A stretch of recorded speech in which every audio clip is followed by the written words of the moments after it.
Boom. Let's go, baby. Let's freaking go.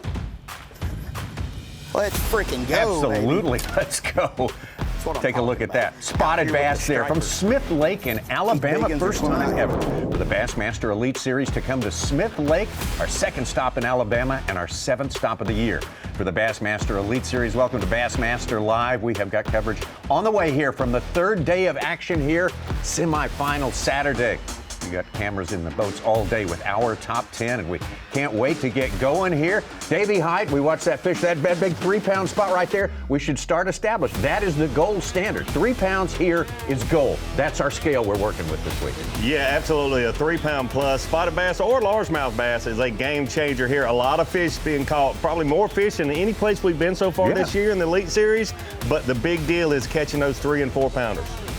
We got 50 anglers out here from our original 98 who are shooting for 10 spots tomorrow. Championship Sunday. Yeah, the Tigers are roaring out there. Also, the Roll Tide folks as well, and everyone else. We got a great top 10 that we are with today. We got some veterans in there of 20 years or more with the Bassmasters. We've got rookies. We got 3rd and 4th year guys at the absolute top of their game. This should be a great mix for our viewing pleasure today. So glad that you are with us as we have taking some look right now at launch. That took place about an hour ago, so these anglers have been out there fishing. There is our leader to start the day, Cody Huff.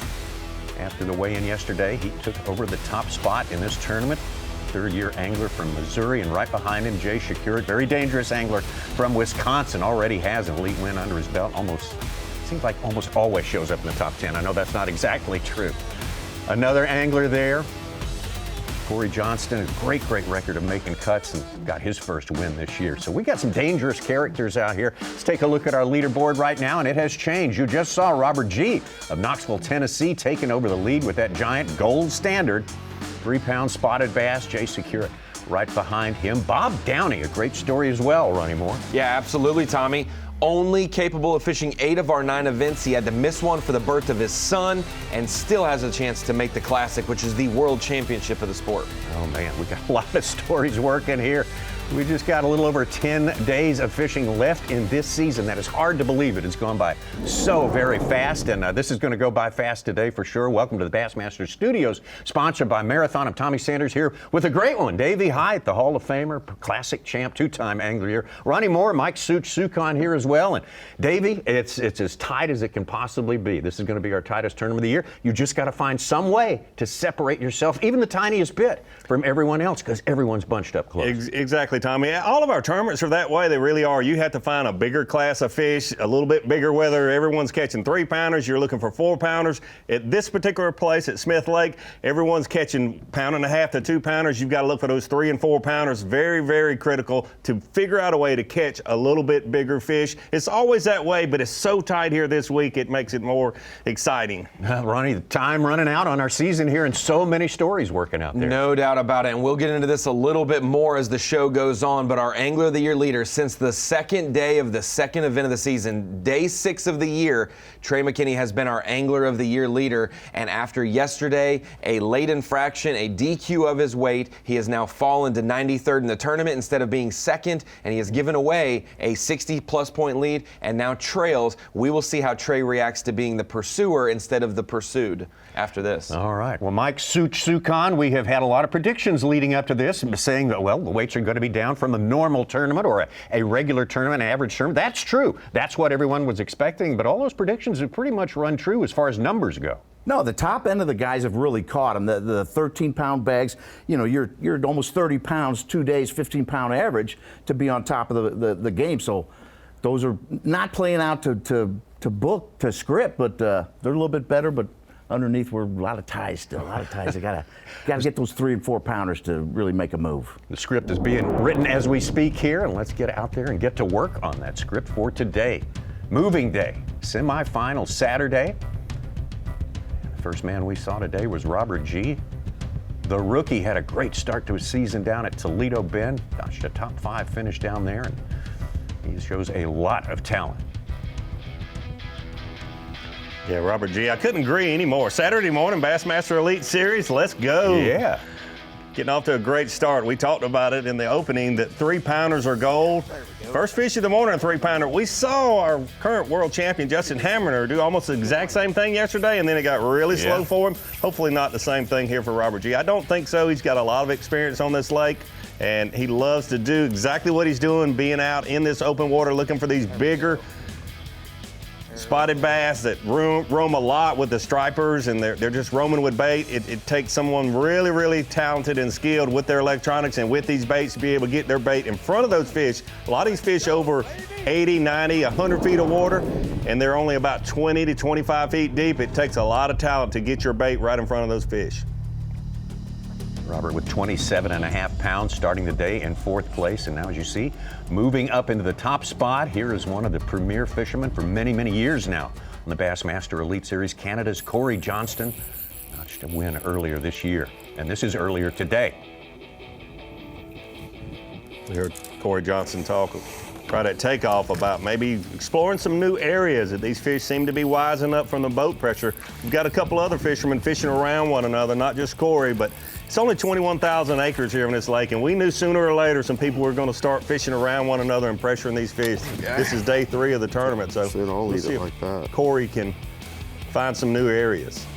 Again, we got 50% less anglers out there today, so that alleviates the situation a bit, but never takes care of it totally, that's for sure.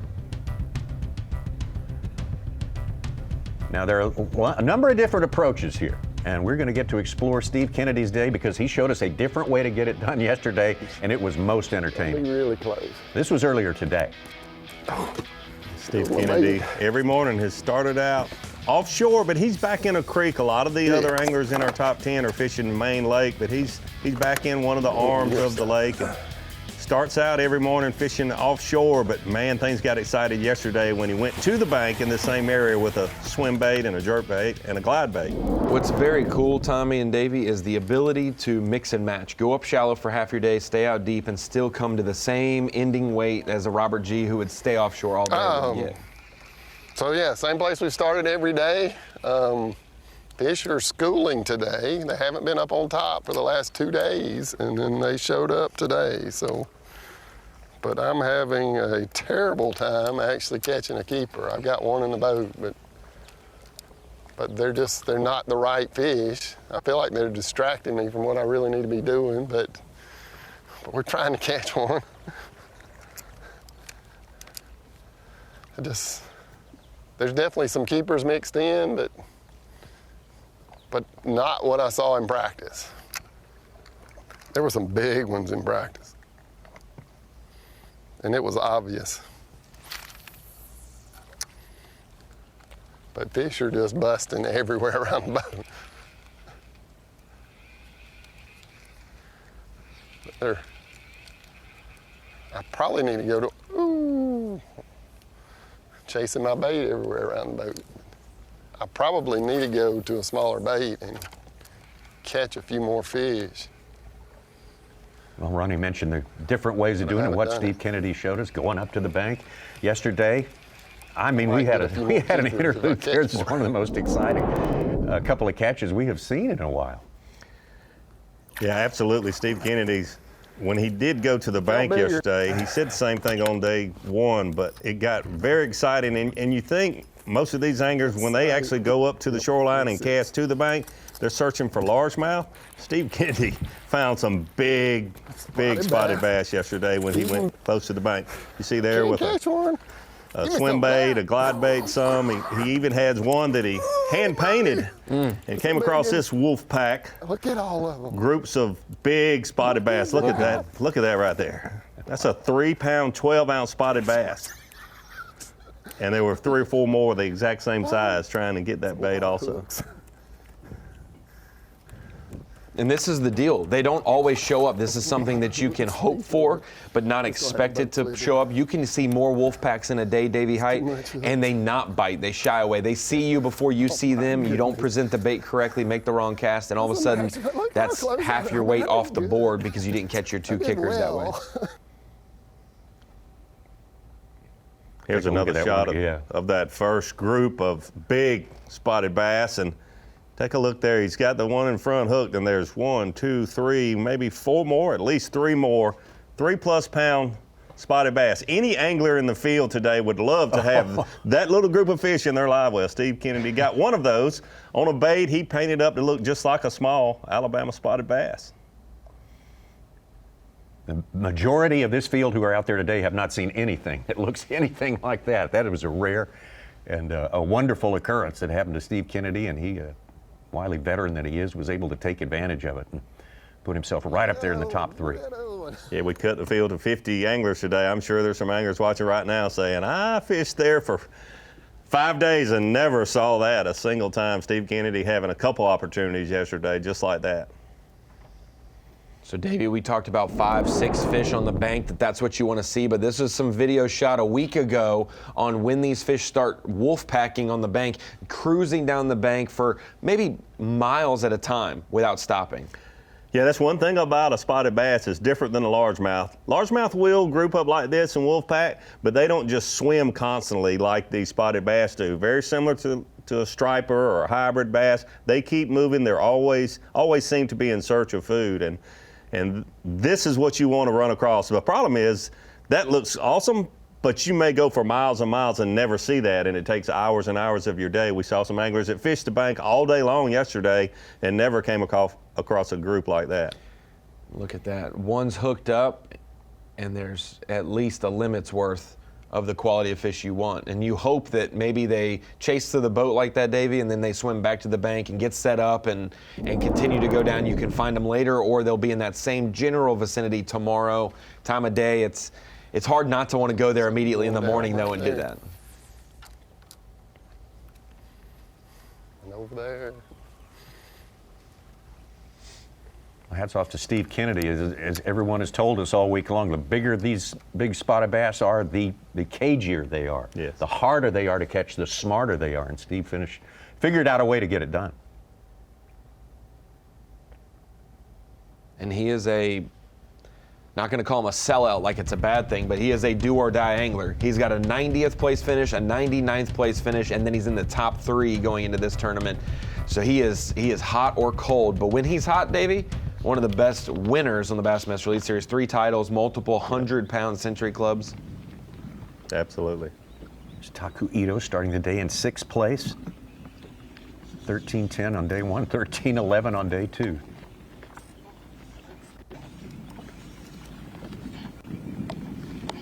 This is going to be his 3rd fish of the day. I can't feel the bite. Maybe no good hook set because I can't feeling the bite. Please, it's a good one. Yes, good one.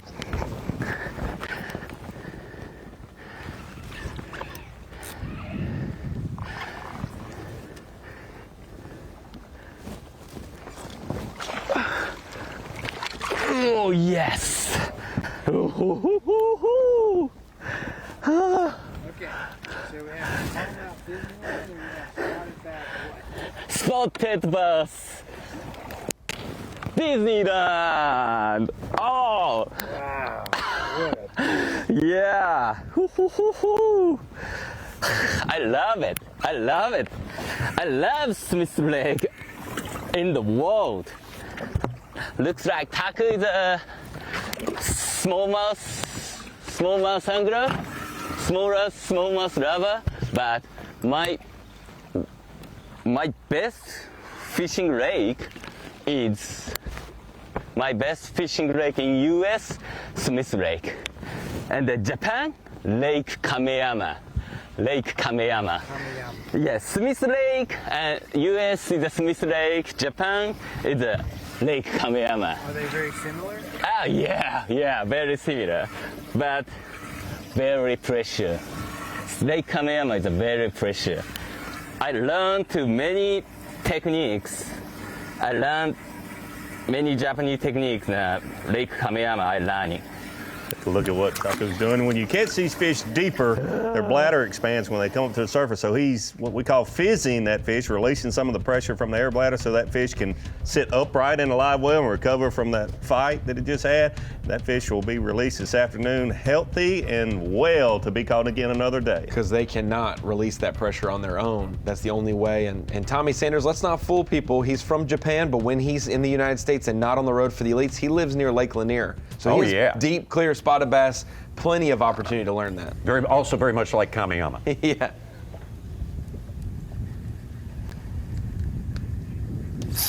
Cody Huff started the day with the lead.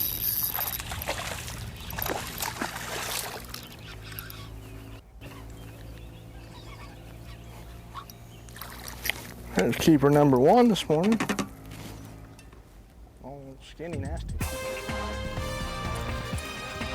Cole Sands and Stetson Blaylock making big moves. They both got their limits, 3rd and 5th, up from 18th and 38th. Blaylock was 38th to start the day. Cody Huff started first place, having a great year.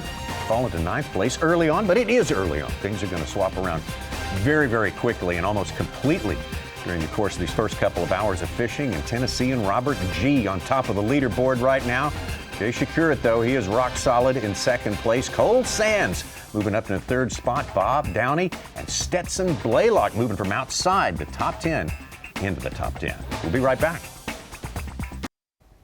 TNT Fireworks Bassmaster Elite at Smith Lake is sponsored by Ranger Boats, by Rapala, and by Yamaha. 50 anglers left after our original 98 fished hard for 2 days. The day's running out on this 2024 season. Only 2 events remaining. Right now, let's take a minute. This is the first time for the elites ever to come to Smith Lake, so let's talk to our leader from yesterday and others about just how it is fishing.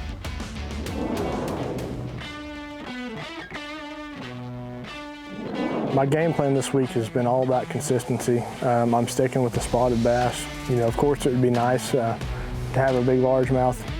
These spotted bass like to group up in big wolf packs, and there will either be like a 2 or 3 fish wolf pack, or even I've seen 20 fish wolf packs. Yeah, so I'm fishing 120 feet of water. It sounds crazy, but in reality, in that 120 feet of water is standing timber. But all the bait seems to be in that, 10 to 25 foot range.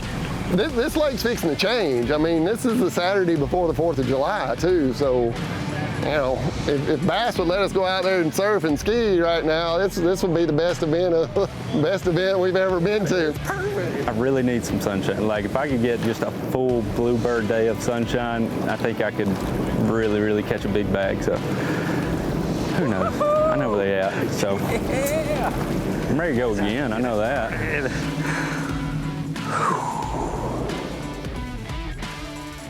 And there's your VMC on point. These anglers getting their first taste of Smith Hey, Lake. we got a Skeeter Boats Big Fish hold on. Alert. JT Tompkins caught one of these overs, a 3-pound 4-ounce. He started 11th. He's still there because he only has 1 fish right now, but that's a bag builder. Absolutely. Something to wheel your whole limit around for sure. JT Tompkins, a rookie, out there doing very well this season. As you can see, Smith Lake looks different from just about every other lake in Alabama. Different from all the other Bama lakes that we fish, for sure. Everything's vertical here, very, very deep. Real canyon lake up here in the bottom part of the Appalachian chain of mountains.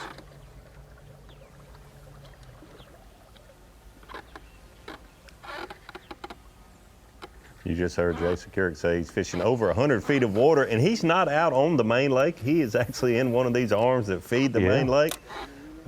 Just gives you an idea of how deep it is, and for him to be out in the center, look at his graph right there.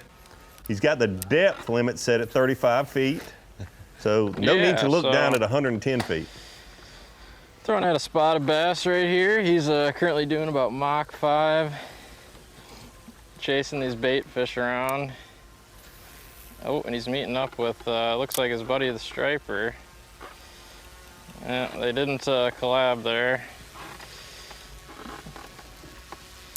Let's Let's see if I can hit He's this got his thing. distance set to 70 Man, feet are they out in front of the quick. boat. You really got to be. Oh, here we go, maybe. Oh, Oh, he's right on it. right there around 50 feet from the boat, 15 feet down. You see that Yeah, fish that's a following the decent fish, bait. too. It's So that's 30 kind of been the feet. deal. They just, Nope, his bait if came they're up gonna bite it, they're 59 gonna bite it bite. in that split second as it is intercepting them. Obviously, that fish didn't bite. That's kind of been the story of my morning so far. Unfortunately, it's all right. It's pretty early. I mean, we've only been fishing for an hour and a half or so. Oh, that one there. That's looking striperish. You can really tell just based on when they start swimming. Like, see how thick it is right there? I mean, it's almost as big as that bait ball that's right next to it. So that's probably like a 15-pound striper or something close to that range. I've caught enough of them this week in practice to really get an idea. See, that one right there looks right. It's not super long. It doesn't have that blocky shape to it. And he's, oh wow, he's going down to the treetops. See if he makes his way back up here.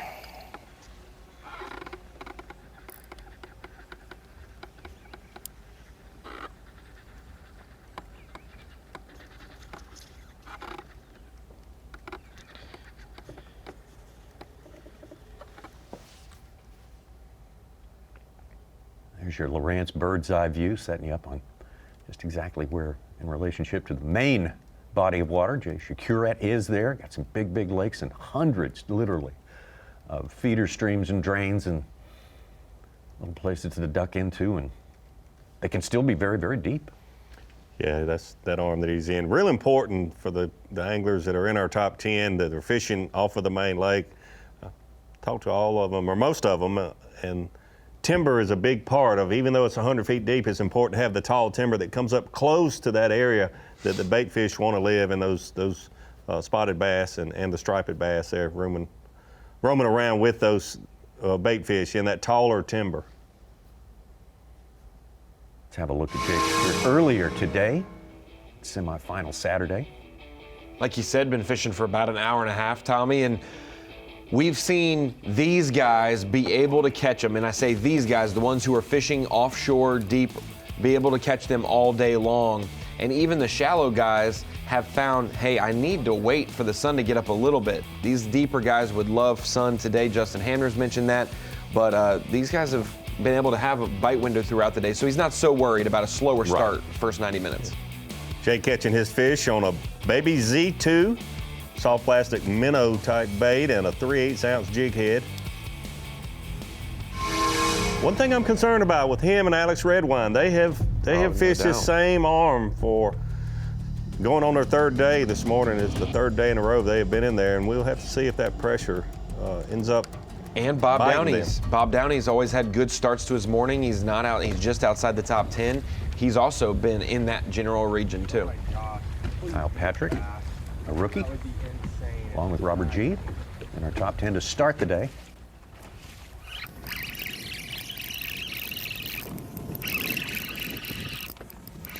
It's not big. Oh, maybe it is. Yeah, it's a good one, dude. It's a real good one.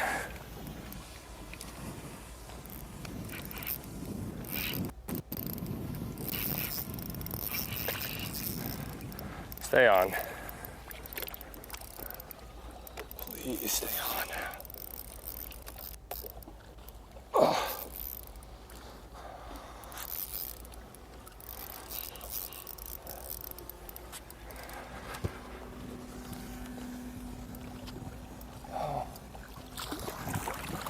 No. Yeah. That's what the boys are talking about. Come on with me now. Oh my God. That homeboy wasn't going anywhere. Let's give them something to talk about. Let's give them something to talk about. They tell the excitement of these anglers when they get a 3-pounder. Close to 3 pounds there. Yeah, not even 3, but a good keeper. A young rookie from Cooperstown, New York, having an excellent season, like most of our rookies. One of our 5 rookies in the top 15 in AOY points. Incredible. Be with Kyle all day long. Move back up. Bob Downey was 23rd. He's got a limit, and he's culled again. He's up to 2nd place. Alex Redwine, 3rd-year angler out of Ohio, having a great tournament. Been living in the top 10 this week.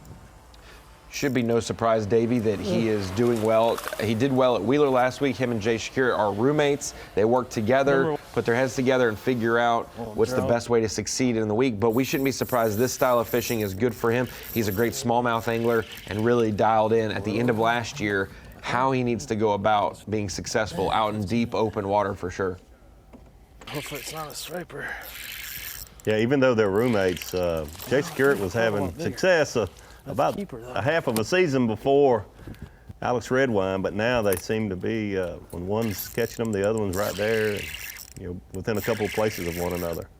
It's been interesting, Tommy. Now we have Trey McKinney on the Elite Series, 19 years old, so he has reset all the age records. I want to catch Alex spotted was bass today. 21, 20. He was one of the youngest rookies ever just a few years ago. Fished around here a little bit the first day. Let's hear from but him it's real just the quick. same general area, same program. But so far we've caught 4 back here, I guess, so that's not too bad. But we're still after a little bit. Still after some little bit better size. But hey, we got 4. Yeah, I think we got 4. Yeah, we got 4. 1 shy of a limit, and not too bad. I mean, we're here on day 3, trying to make a charge at day 4. Still, I mean, we're only an hour and a half in, but so far we're catching some spotted bass.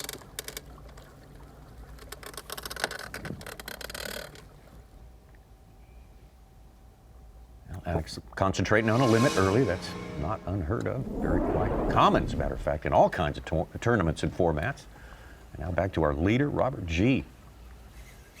Brandon Palnick up to 8th place from 17th.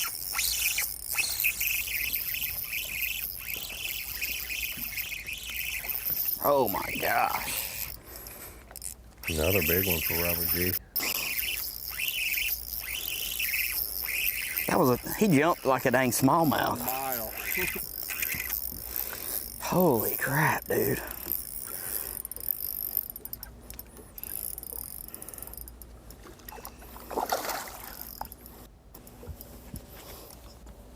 Come here, baby.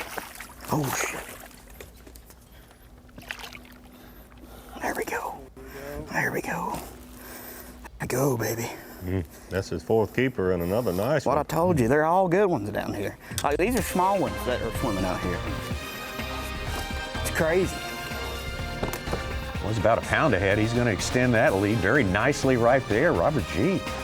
Definitely on them. Was worried this morning a little bit about people kind of moving into that area yesterday. I don't know. He looked around a lot when he caught that first big one, though. So I imagine there's still some other folks present in that area, and why not? It seems to be producing just fine. Robert G. on top. Bob Downey on a push this week and almost pushed his way into the top spot. Jay Shakira, Taku Ito, Cooper Gallant of Canada from outside the top 10. Cole Sands moving up into there as well, along with Stetson Blaylock, Brandon Polinick. So we are changing our top 10, 50 out there looking for the top 10 at the end of the day. The Summer of Stars continues Monday night. Christian Pulisic leads the United States against South American powerhouse Uruguay. They look to advance to the knockout stage of the 2024 Copa America.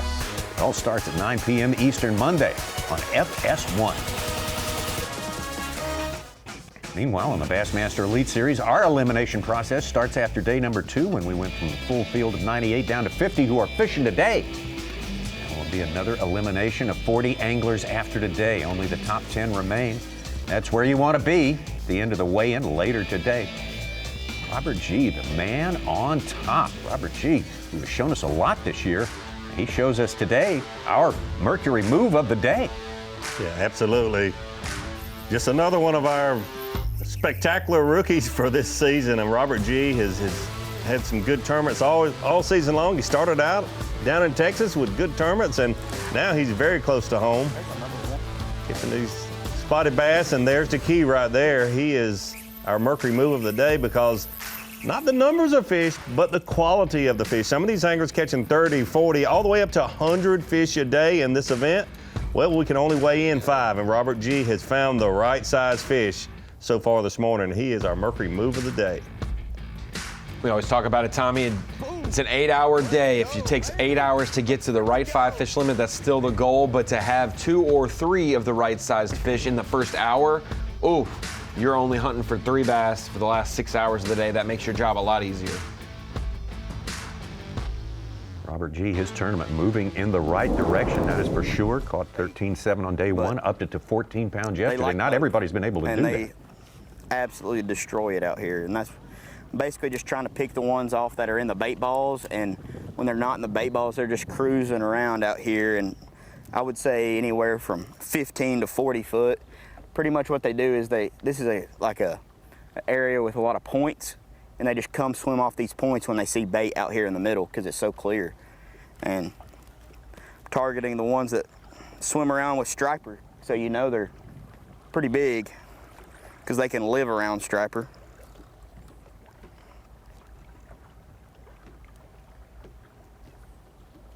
Because the small ones would get eaten. That'd just be a little snack. Like some of these ones under the docks and on like the bridge pilings and stuff, that's striper food. 100%.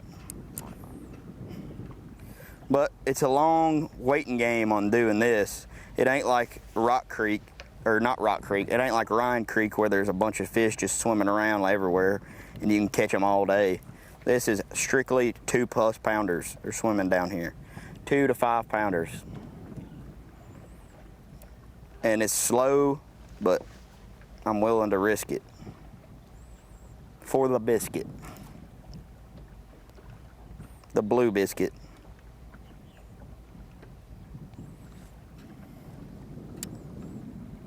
I'd like the blue biscuit. You're talking about the blue biscuit, obviously referring to our blue trophy that the winner will raise above their head. What's crazy is that blue biscuit comes with $100,000 attached to it as well. So you might be aiming for the biscuit and then, oh shoot, we're gonna actually go get biscuits later. 100 grand to go along with it. Let's go take a look in on our leader to start this day. Day 2, Cody Huff with the best performance of all, and according to the reports, catching a lot of numbers. It's like kind of a pack of good ones. Come on, fish. Got him. See the fish chasing his bait and right up towards the surface, and he's hooked up.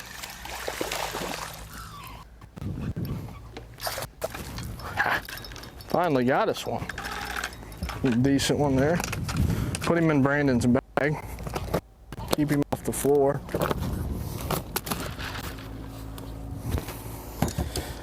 A little better one finally. Golly, they've been acting crazy this morning, so I'm glad to see one finally.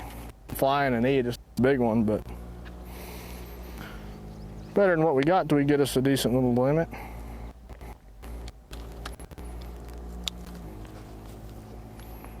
Yeah, Tommy, you mentioned the numbers that reportedly he's been catching. I talked to him yesterday, and for most tournament anglers, catching 20 bass in a day is a very successful day. He went back and looked at his GoPro footage from day one, landed 103 bass on day one in this tournament. That is incredible. I knew he was a smart kid and he's got a good college education from Bethel University, but counting to 103 after a long day of fishing, I am impressed with that. The easiest thing in the world. And the other approach, fishing close to the bank, of course, we laid that out for you. You're not going to get as many bites during the course of the day, but you are looking for some big ones, maybe even a big largemouth. Todd Otten's doing that.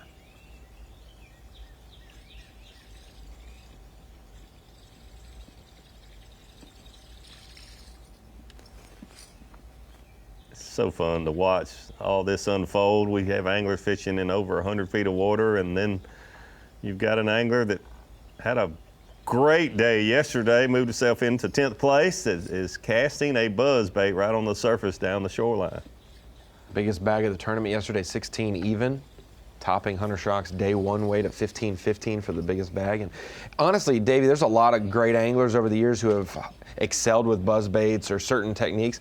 Todd Auden in the Carolinas is one of the pioneers of the toad on a buzz bait and utilizing it on the national stage, no doubt. So this is right up his alley. Yep. Keep our eyes on Todd today. Taku Ito, who loves being here, loves the surroundings, reminds him of a lake back in Japan. Well, cat and a mouse.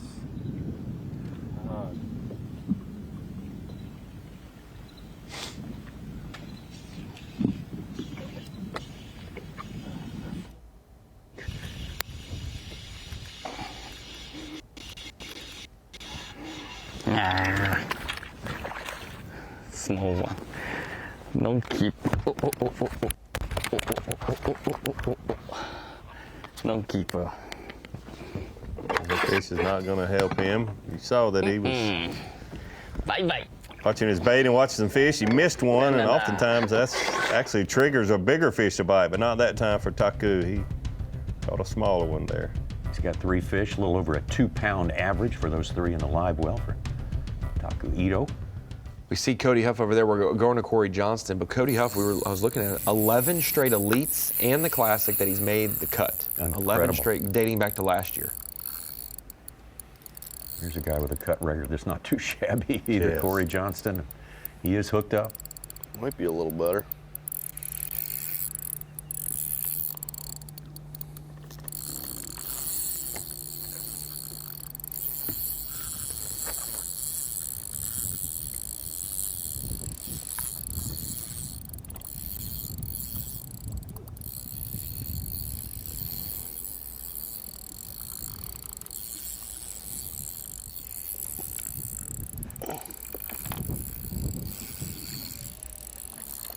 We're catching a lot of his fish on a 6-inch juggle minnow. Gamakatsu Horizon head, 2/0. 6.2 grams is the weight of that jig head. Should we crunch the numbers, and it's somewhere between 1/5 of an ounce and 1/4 of an ounce. Yes.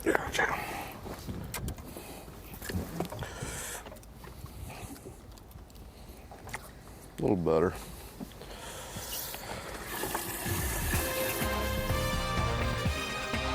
Corey Johnson, got to watch him all day long. Will he switch gears? Will he try something else? Try to get a little more size going on this day? You got to do something because everything is so close, so tight. As you can see, Robert G. Probably the best margin we've seen at the top of the leaderboard this week. Over Bob Downey, Jay Shakurit, Ito, Huff, and all the rest. And we will see if he can keep the pace, if the others can start to chip away at his lead. TNT Fireworks, Bassmaster Elite, Smith Lake in Alabama. Let's take a look at a very important race ongoing all season long.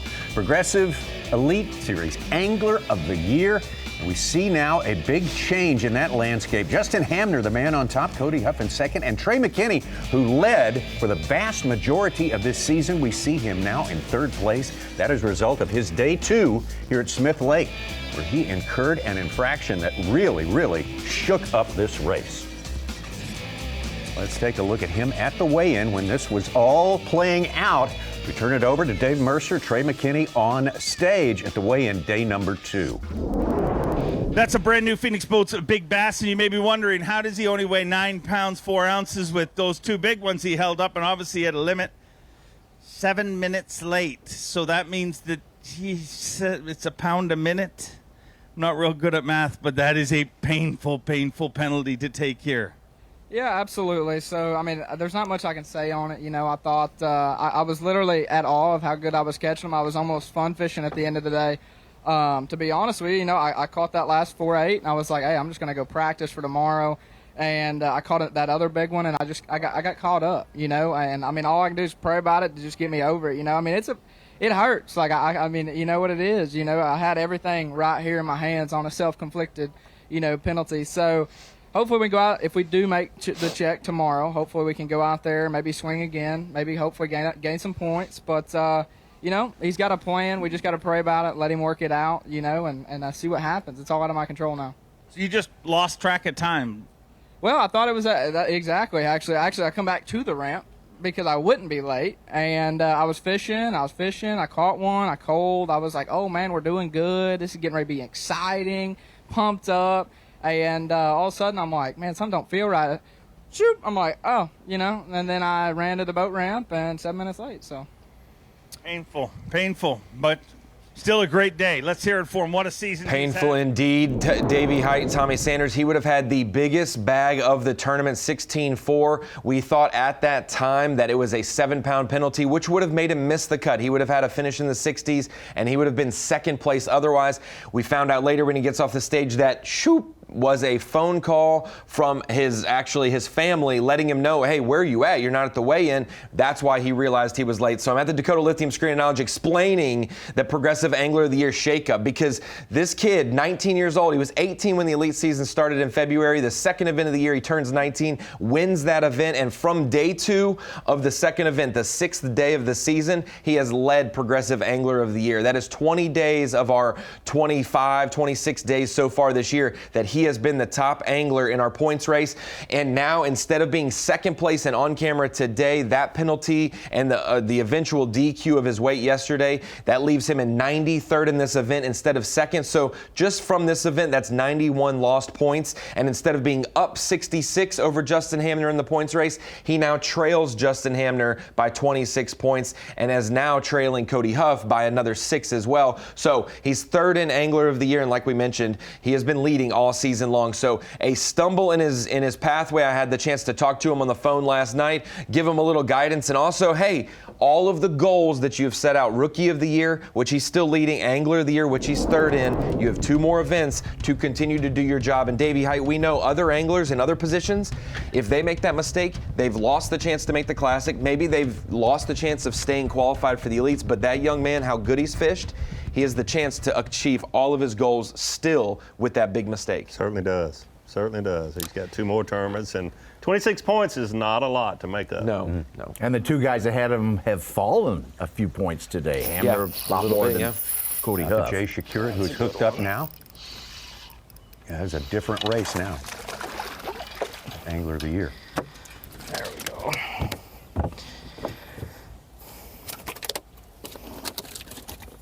You weren't messing around with that one.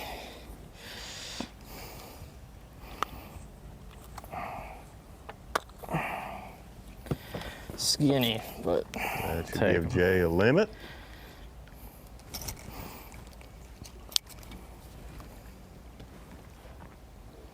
A little over 2. Mix number 5 anyways. It's amazing the emotions, how different they are with a 2-pounder versus a 3-pounder. Absolutely, it's a different world. These anglers get real excited over a 3-pounder. 2-pounders like, here we go, that's my so limit excited fish, we may 5. not understand what they're saying, like Kyle Patrick earlier. Yes. Jay Shakura, though, pretty level as far as emotions. He is. At the baseline. But always threatening to run the table on everybody. Back to Taku Ito. Again, 3 fish, averaging about 2 pounds in his live well.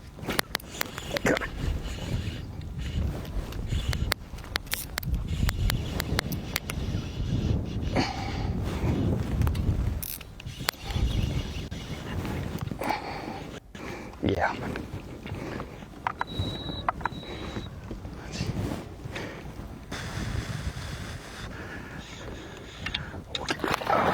Good one.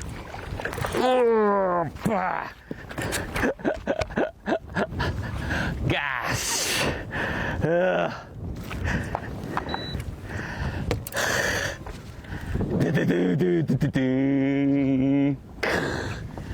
Gosh. Thank you. Yes. Oh yeah. Oh. What are you thinking right now, Taku? I think this is like the 2-pounder. No, but what do you think? Yeah. So what's the difference when you fish a spotted bass versus a small? Spotted bass is the fin here, and the 1, 2, 3 is the scales? yeah, and push Yes, almost the same, but I always look the fin and the three backside and put on the feeding. Yeah, every fish. Taku releasing some air from that bladder as it expands as he comes from the depths there.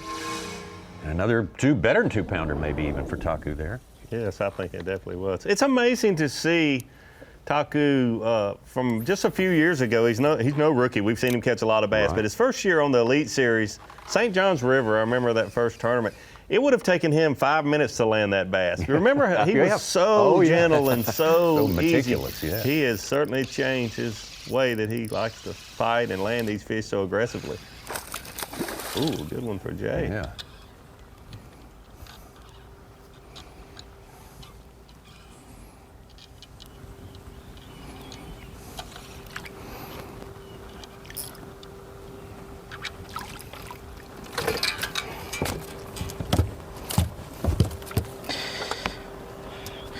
Not a big one, but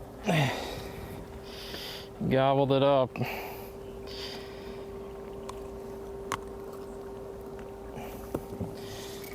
Probably another 2-pounder though.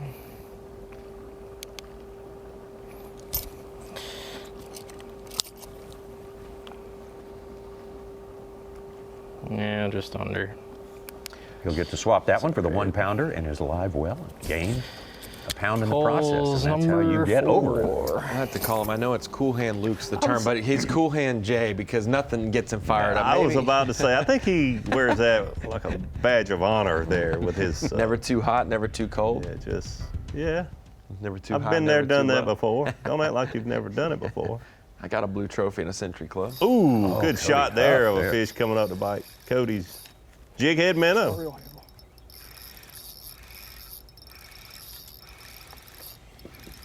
Cody using a 3-inch spunk shad jighead minnow with a 1/4 up to a 3/8 ounce keeper lead head.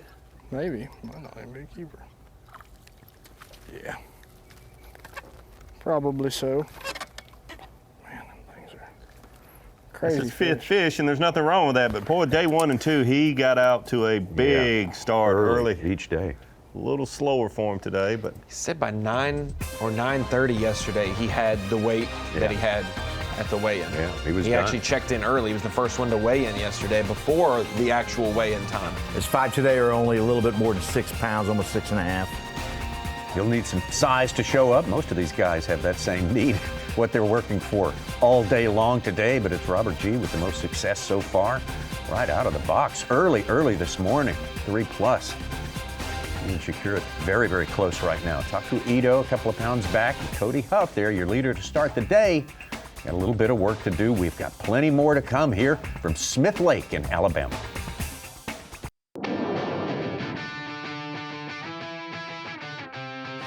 So what's happening to me, it looks like this lake is full of little stunted spotted bass. So I came up here a month ago and just rode around for a day or two. And I was shocked at how many spots I saw, little spots swimming around, and got some bites on the glide, and just got to thinking, you know, they got to be feeding on these bass, because that's what you see. You see a few bluegills, and you know, obviously it's got blueback herring out there deep, but these shallow fish are not feeding on bluebacks. It's pretty obvious it's either bluegills or bass. That's what you see. Cool. Yeah, before we started practice, I painted up one, and it was rough. Let's put it that way. Instead of looking green, it almost looked brown. So a green pumpkin back, I painted that one. This is the one I threw all day. It's a little bit lighter color. The paint's coming off of it, but I may have to go doctor it up a little bit more tonight. But yeah, I had to I lost the tail. But yeah, I even put the black on the tail. But yeah, when you hold it up on one of those fish, it looks just like them. And I really think those bigger fish, once they get to a certain point, they're feeding, especially those largemouth, they're feeding on little bass. There's no doubt in my mind. So, but yeah, I'm pretty proud of it. It looks good. But yeah, it's a G-Rat, the G-Rat Sneaky Pete. And hopefully he's gonna come out with some colors for me that look like that. I thought it is a big one.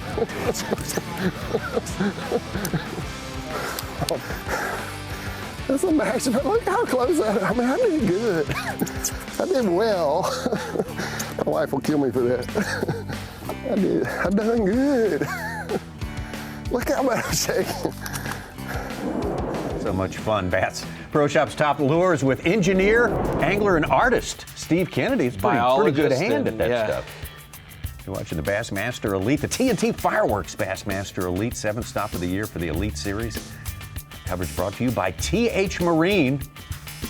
And we are seeing our season.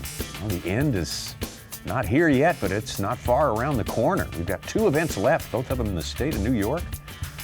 We got 2 very important days left to decide things here. Got a big bass with a big mover. Carl Jacobson, our Australian angler, caught our Phoenix Boats big bass at 3.5 pounds. He's got the big bag at 10.5. Wow. He's up from 45th to 9th. Wow. Dirty dogs, dirty dogs. Cody Huff. Dirty spotted dogs.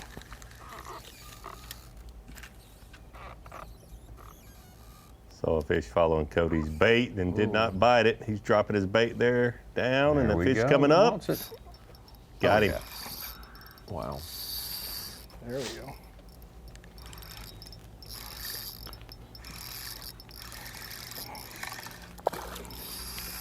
Ain't a big one. Just had him hooked right in the nose. But it is another keeper. Got us a limit finally. It's the longest this took me to get a limit all week.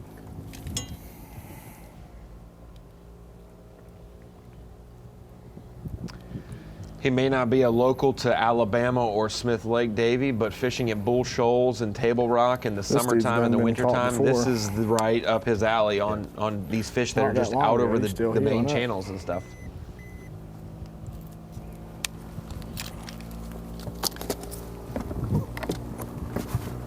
Yeah, I talked to him yesterday afternoon. He said it's very, very similar to Bull Shoals, and it is. And you know, we've been there and fished at the deep, clear lakes with timber in these feeder creeks. Get back out to our leader, Robert G. Lead has been cut into by Jay Shakura pretty severely over the last 15 minutes or so. Stands about half a pound unofficially now.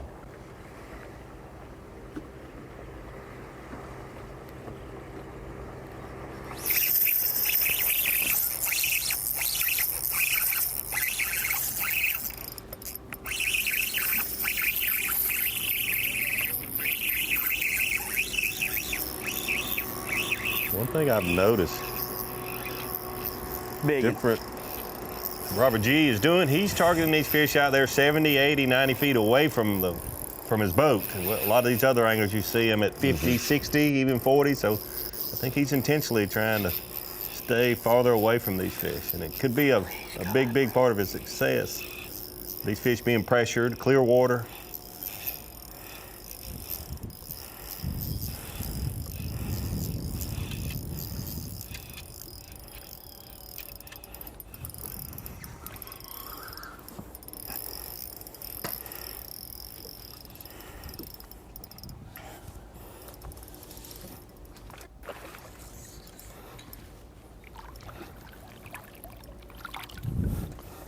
That's his 5th fish, and he's got. There we go. I think he just. Number 5. Gave himself a little distance there between first and second place there with his He'd lost his distance and he gained it back with that one. He's got the recipe for catching the above average fish. Yes. If you don't tournament fish, it's really hard to understand. How can you not be leading when you caught 30 fish and this is only his 5th one? 2.5. That's the only way our biggest 5. 2.5 pounder. 3+ pounders, we've said it already 10 times today. They are gold on this lake here, Smith Lake. They absolutely are. Looking at Humminbird unlock the lake. These are just the 3+ pounders, and you look, it's spread out better than I think most anglers thought coming into this event. A lot of the fish traditionally are caught on the lower end of this lake, Smith Lake here. This time of the year, you see the takeoff down on that lower end. A lot of anglers said, and we won't burn over about 5 gallons of fuel a day, but we've seen that there's been fish caught throughout the lakes, and it looks like the midsection of the lake, not the lower end, has been better for the 3+ pounders. Only 21,000 acres, Smith Lake. but a lot of deep water, a lot of feeder creeks, and these 3-pounders are hard to come by, but they are absolutely, they're colored gold for a reason. They are absolutely gold. We've had about 5 4-pounders each day. Our biggest fish is a 4.7 on day 1 and day 2 by Caleb Kufall and Hunter Shryock. They're tied for our big fish of the event. Corey Johnston started the day in 5th place. He's been replaced in the top 10 by his brother Chris at this point right now. Maybe this one can get him back in.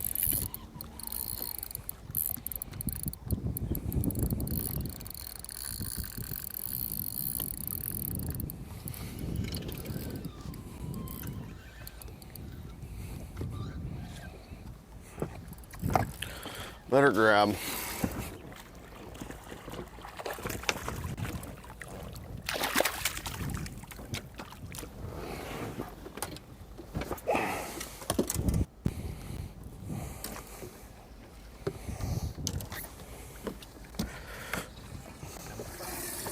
Not a 3+ pounder, but a solid fish. Number 5. We'll replace Chris in 10th place, his brother. Well, brothers battling it out. Yeah. You've been doing that for 5 years out here. Let's get back to Cody Huff.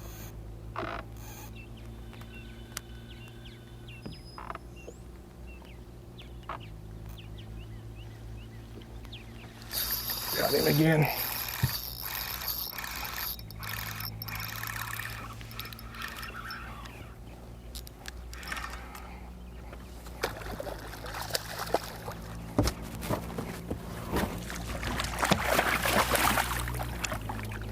Not as big as I thought he was. Should have just boat flipped him. Saw the whole minnow hanging out of his mouth though. Kind of sketched me out a bit. Things picking up for Cody Huff. Yeah. Slow start. He's been a numbers guy all week and returning to form as we watch here. Kind of feeling like the Bassmaster Classic. You have Justin Hamner, the Classic champ. You got Jay, you got Cody, all in the mix this week. There's all of our anglers distributed over Smith Lake right there. We will be back to check on this top 50 in just a moment.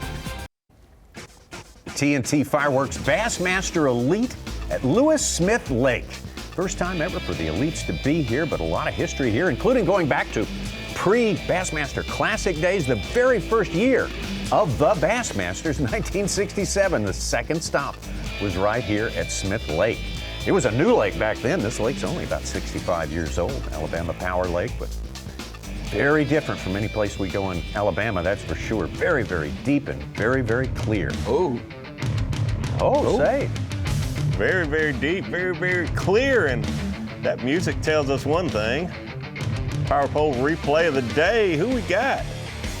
Is it Robert? Oh, it is Robert. Yeah. We gotta take a look at our leader, Robert G., the rookie from Tennessee, that has a lot of experience catching these Alabama spotted bass. And with his experience, he has figured out a way to catch just a different class of fish. 3+ pounders go a long, long way. Robert G has not been the angler that caught the most fish this morning, but he's power pole replay of the day because he has caught these fish. Let's freaking go. Absolutely, let's go. Let's freaking go, baby. Power pole replay of the day, Robert G catching the big Alabama spotted bass. They call them magnums.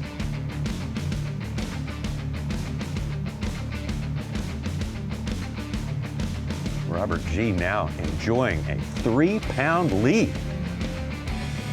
A 3-pound lead in this event is like a 10-pound lead in a lot of our other events. This is how tumultuous it's been, guys. In our top 10 right now, 2 hours and 15 minutes into the day, 6 of our 10 on camera have been replaced in our top 10. Only 4 who were in there remain. That's how quickly the leaderboard can flip. Quickly, and how close the competition is here. Well, it's going to be a fight to the finish. There's no doubt about that. It's going to go all the way down to maybe the final fish tomorrow. This is a larger lead than we've seen even early in the day, but one thing to keep in mind, we do see our biggest lead of the day early, and you give these other anglers a chance to upgrade little by little, and we will see things tighten up, and the lead probably change. There's the scene from above at our leader to start the day after 2 days of fishing, Cody Huff.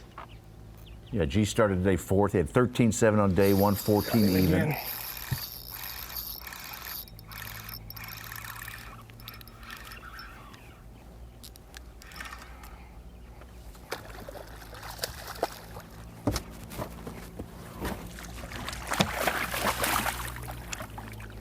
Not as big as I thought he was. Should have just boat flipped him. I saw the whole minnow hanging out of his mouth though. Kind of sketched me out a bit.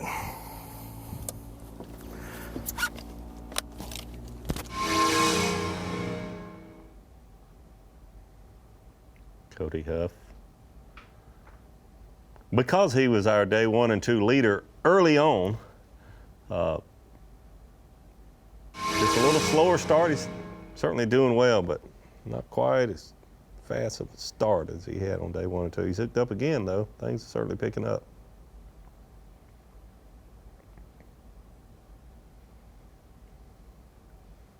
Again, we got to report that he Feels a little more like it. checked his records after yesterday. He caught 100 fish yesterday out there. Yes, that's Yeah, that's a better one there. Bingo. catching 100+ fish on a tournament today in the Get rid Bassmaster of a Elite little Series. baby is rat. very uncommon. Largemouth, smallmouth, spotted bass, it really doesn't matter. All three combined. 2-pounder. We have a 1/8. He does have 3 or 4 areas though, so he hasn't caught that many fish out of one area. I'd certainly be concerned about those fish replenishing if he had gotten them all out of one area. But 3 or 4 big creek arms. And that's what was also, we talked about, the managing of fish over the last few events. Guys have managed fish and laid off throughout the day. You can't really lay off fish because you're making ounce by ounce culls, so you have to go through more fish than you usually would. Alex Redwine, another third-year angler. Made 3 out of 6 cuts so far this year. One of them was the last event at Wheeler Lake here in Alabama, went top 10.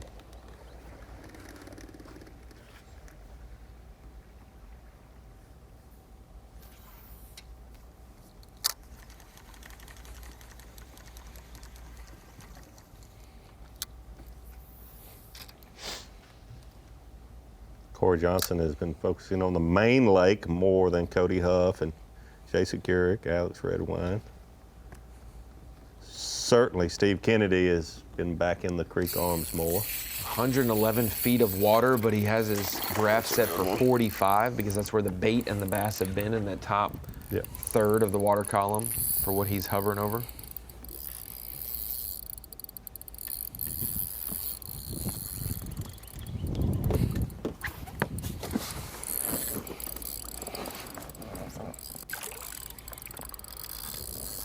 Come on, baby.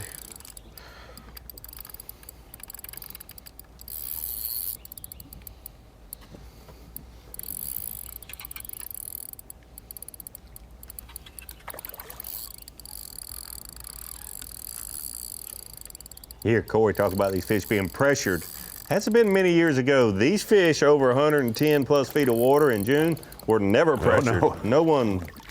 Basically no one was fishing for these fish out here because it was so random. But now, with technology that these guys have at their access, they can see these fish and cast towards these fish, see the bait balls.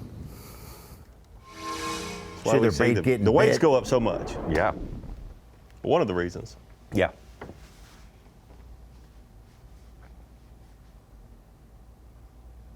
And if you're just checking with us, this place is mostly known for spotted bass. I'm not gonna lie, I think this drop is a mistake and I should reel it away. But you can't catch 5-pounders if you don't throw at big dots. That thing's huge. Oh no. There's a big one with it. I think it's a bass. That would have been a mistake for sure. We'd have been fighting that thing around for 15 minutes. Cody's talking there. He sees a bigger fish, and you hope that it's a bass, but most often it's another species. A lot of striped bass in this lake that are roaming right out there, feeding on the same bait balls that these spotted bass are. And you want to throw it ones that look a little bigger, you know, the 3 and 4, maybe even a 5-pounder, but those ones that look bigger than 5 pounds, most often they're not going to be spotted bass. And they basically waste a lot of time fighting those fish into the boat.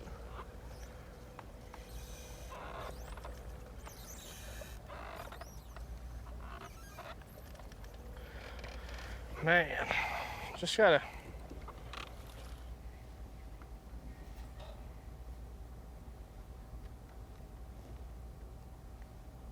Third place, Cody Huff right now. Had fallen down early, of course. Slow start, but he's kind of taking care of most of that now.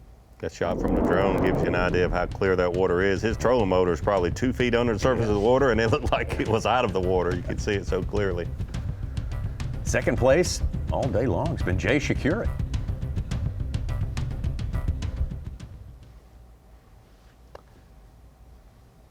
See those fish between 35 and about 55 feet of water. There's a ball of bait.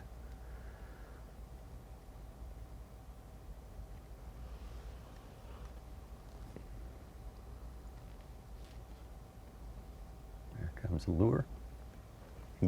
There's the lure dropping down and the fish going up to meet it. That's always the best sign when they come up for it before you get it to them. That's what we're talking about. A bigger fish for him too. Did you see that jump? That was incredible.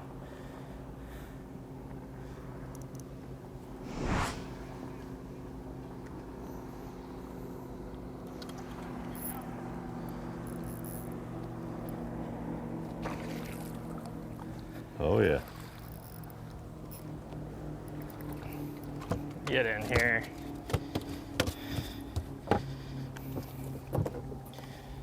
That's a fistful spot right there. That's definitely the biggest one we've seen him catch today. Just swing him in. All right. Should have a few of these already, but they're just not in the mood.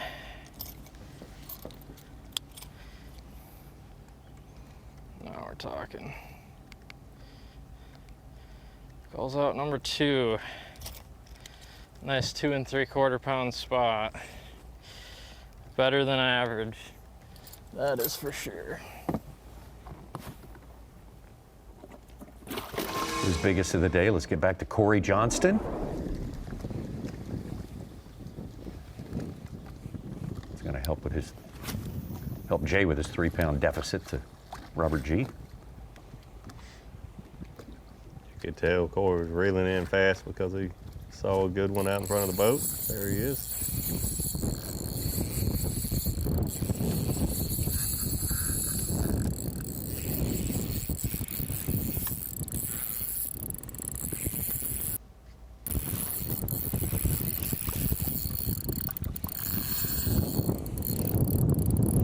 Little wind picking up could change things. Move these clouds out possibly. Ask, it's supposed to stay partly cloudy all day, and who that might hurt or benefit. Cooler also as a result. Won't get up to 90. Just 90.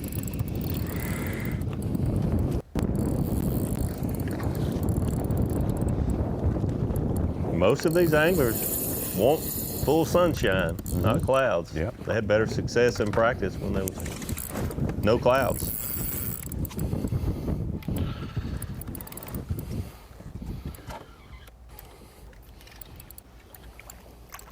Looks like a better fish for Corey also. Yep. It's a little better one.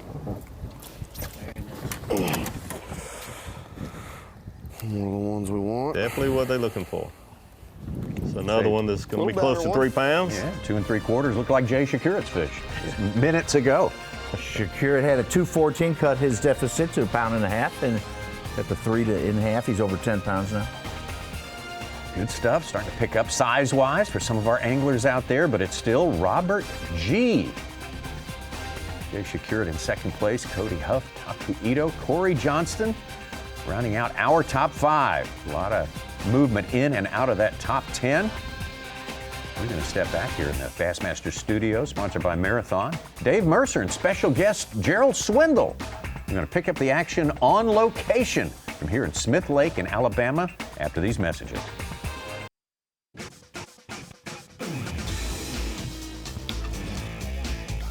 Welcome back to On Location coverage from the 7th stop of the 2024 Bassmaster Elite Series in the great state of Alabama on Smith Lake. 21,000 acres, a relatively small playing field, but it's also the deepest lake in Alabama. And it hasn't fished that small this week for a small playing ground. Our anglers have been kind of getting along, and it gets a little easier today because we started with 99, only 50 out there today, and unfortunately the 51st, sorry to bring that up, but the first guy out of the cut, the G-Man Gerald Swindle. By 1 ounce. Painful. Yeah, because the fish just decided he didn't have the will to live. Just give up, and it happens.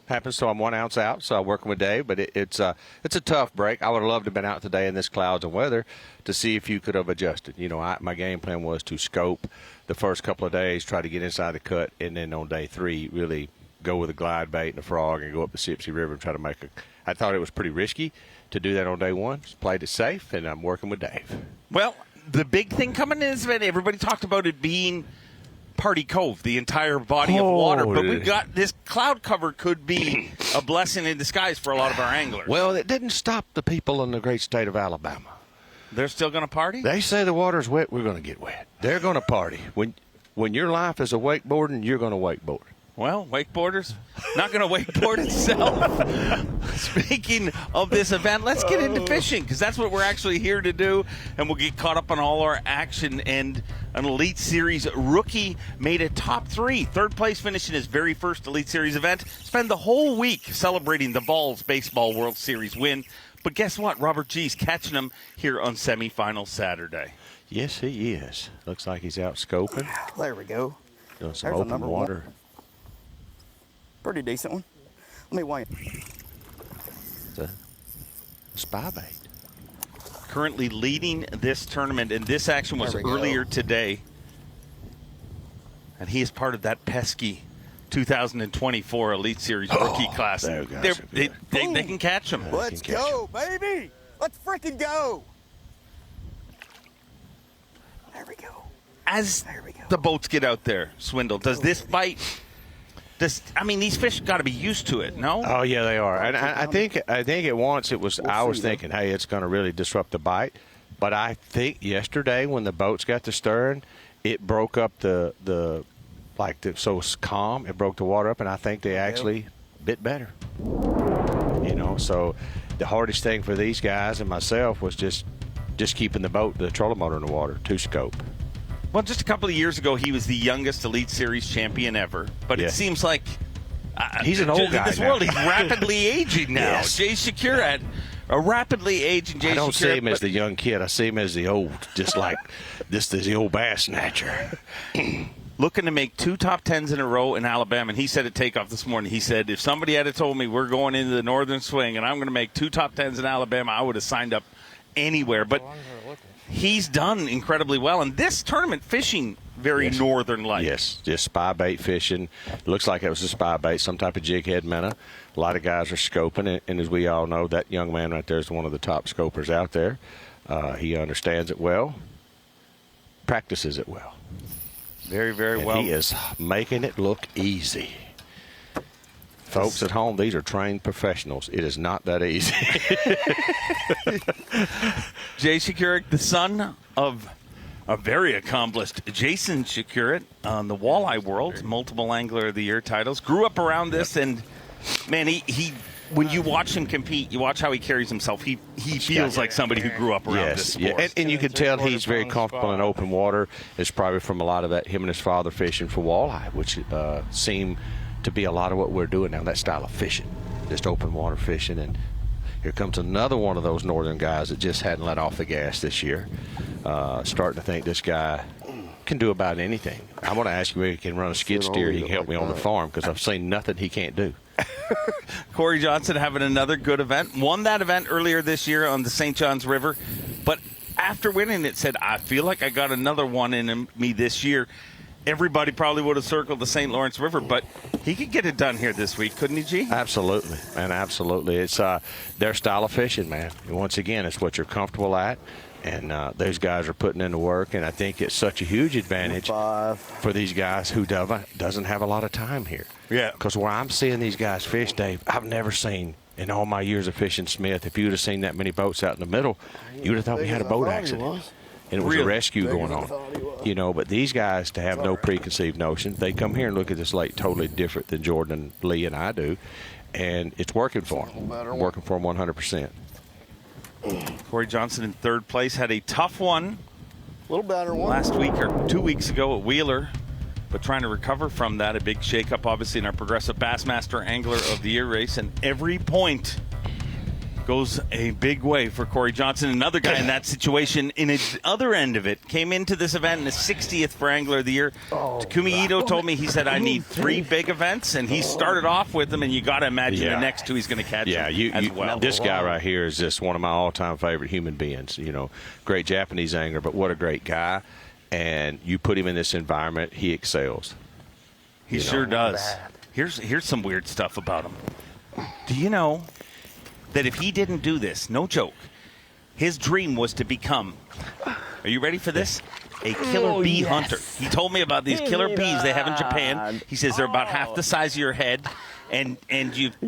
I mean, he said you can't get bit by 2 or you're done. But 1 bite, you'll just go to sleep for a couple hours. I think fishing's a little safer. I'd say.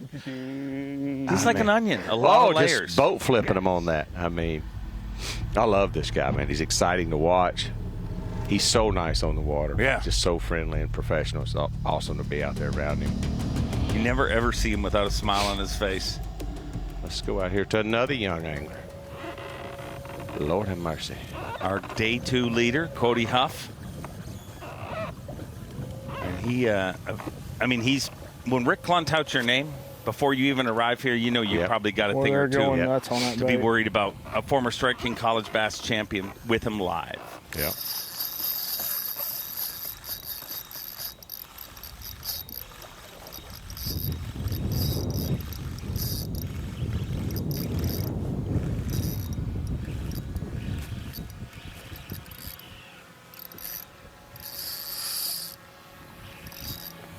Man, a few words, G. A man, a few words.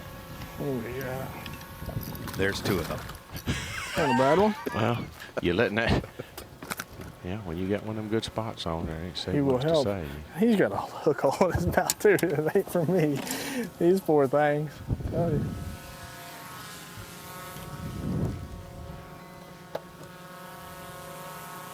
That's going to get us into double digits at least.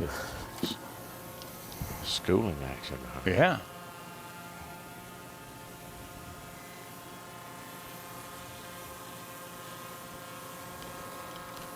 You notice the cooler on the back of the boat. It's not just a seat for the camera guy. On a bag one. Anglers are trying to ice the fish as much as they can. He also told me that cooler was there because he said, I figure I'll get everything done about 11 o'clock today, and then I'm going to open the drink stop.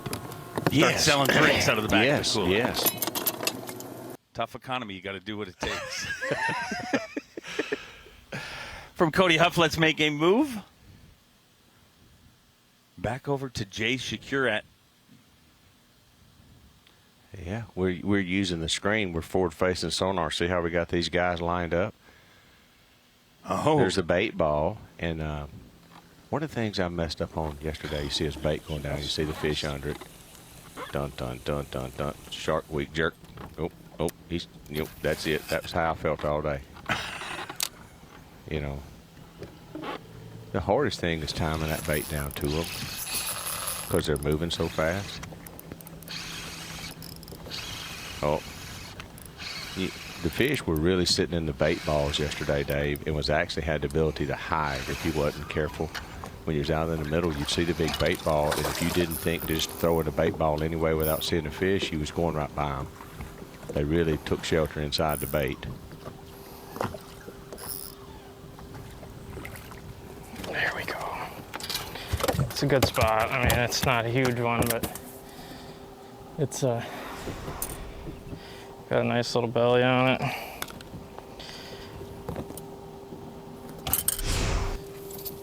two styles of spotted bass here. You've probably seen it on stage. You have the fish that are short and real stocky, and then you catch some that are long and narrow, like those long, skinny ones seem to be caught more by the shallow water. 220. Tyler Williams, stuff like I was fishing on for day one, like up in the shallow brush, but it's a healthy fish. All the fish I had yesterday were extremely healthy.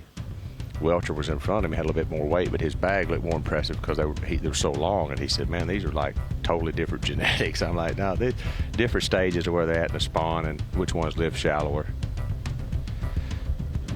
Oh, Kyle Patrick. Speaking of different genetics, let's This head is over my to the boy front right bat. here. I like to call him sponsored by Ritalin and Adderall assisted. Every time I see him, I'm like, bro, you need a adult-size Adderall tablet every morning. But one of the great guys out there, super great rookie, actually ran me down yesterday. He come Got a flying big one, in. dude. You got any G-juice? Big one, dude. It's a dang big one. If it's a bass, I don't even know if it's a bass. I love watching this guy land the fish, and his TikToks are great also. Oh, it is. Oh, it is. Now we're going to get excited. Now here comes the real Kyle Patrick. Look at that shad he just spit up. Now that's a herring eater right It's not there. a giant. It's gonna help the cod. Oh, Yeah. look at that. Do you look at it in He the said, water? you got there. any G-juice? It drops all the way down. I said, Giant. I got my picture on the jar. You know I got it. I poured him some in a water bottle, and off down the lake he went, and I was like screaming at him, don't drink that yourself, Kyle. You never know what he'll do, but what he just did was impressive. Put another good fish in the boat. And, G, we're going to go for a break, but let's take a stop break. whispering at me. Why are you so mellow this morning? Well, energy up. Okay. Next right. break, folks at home, get ready. We're bringing the energy. Get ready. We're Brought to funneling you coffee. by Meth Mountain and the Crystal Baptist.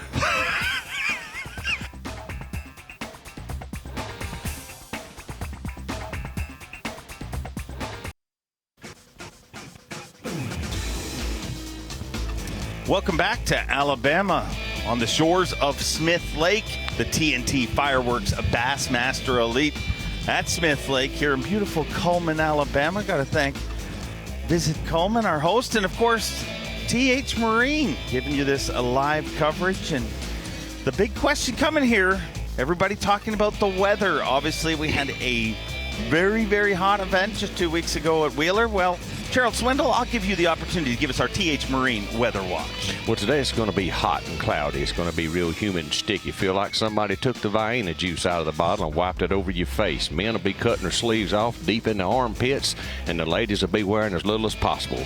Welcome to the Bassmasters and the weather at Smith Lake. Well, that right there is your TH Marine weather watch, as only Gerald Swindle can give it to us, but a guy that always gives it to us every single time we have him on camera. I mean, he has some of the most memorable moments, and let's get out with him right now. Takumi Ito, an Elite Series champion, and he will be heading to Smallmouth Disneyland after this, but it kind of feels like Smallmouth Disneyland. I mean, spot fishing very similar. Very, very similar. This is one of the guys I picked to do well here. Just because I know his commitment to what he's doing, open water, and he's great at it. Multiple baits, and you see, got him. That hook set, that looks so easy on camera, but that's so crucial when you're watching that screen, Dave, because of the time delay on each brand has a different time delay. And that fish is so fast that you almost have to jerk when you see them make contact, not when you feel the bite. So I think that's why you see the guys so honed into their graph. I know I was physically exhausted from trying to time it because you're staring, waiting for the bait, the fish to meet, and then set the hook without feeling it. Okay, gotcha.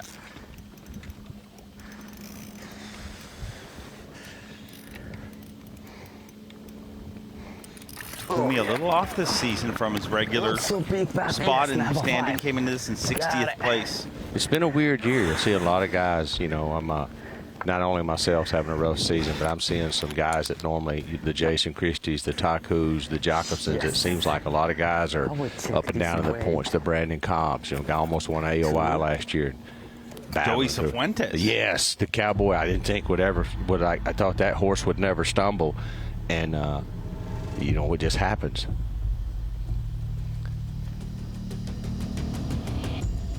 Now for something completely different. We travel over to Steve Kendi, and the best thing about Steve Kendi is whatever he thinks ends up coming out of his mouth, and it makes great bass live. And he's They were throwing a glide schooling back. like crazy in a pocket where I've started every day. Same way I found them, but they're not biting what I'm throwing. Majority of them look like little fish. I did see a few big ones. I did have one big bite, but I couldn't catch them, so it's typical Clearwater deal. They've been pressured for 2 days, and they get harder to catch. I say they get harder to catch. You catch the dumb ones out of there. Probably how it went down, but so it was not good. It was not good. Had a bump or two bumps on the swim bait this morning. One of them was a keeper, and I hadn't put them in the boat, so. And here we are where we raised a couple of big ones late yesterday, and they're not here either, so not even a good looker. So you see Mr. Carl's out there fishing in the middle. They're out there schooling on bait this time of day. Kenny talked about that in the dock this morning, about how you really got to stay dialed in because, I mean, it's feast or famine, and when it happens very, very quick, and we saw that yesterday, Gene. Right. Look at the back of them. That's a lot of hooks.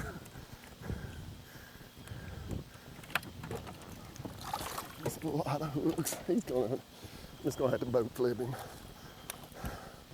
It's too much hooks. That wolf pack was not all that he dealt with yesterday. He ran into the wolf pack several times, and he said to me this morning, he said, even with the footage, as incredible as that was to see, he said, I'm telling you, the camera didn't see it from the angle I did. There was more there, and it happened again. Brandon Cobb talked about this a lot in practice. This is one of his techniques. He loves the wolf pack, and look at that shot. And Cobb talked about this exact same thing, that when it happened, there would be 15 or 20 the same size together, and he was trying to catch them on a popper, and he said, if you missed the cast or blew the cast, you were done, because that pack won't be in the same place the next day. I got him. They're moving around, and that's what Steve's talking about, how unpredictable it can be. Cool. Oh, look at it. It's perfect. Double barrel. Give me that other one. Give me that other one. So this is something that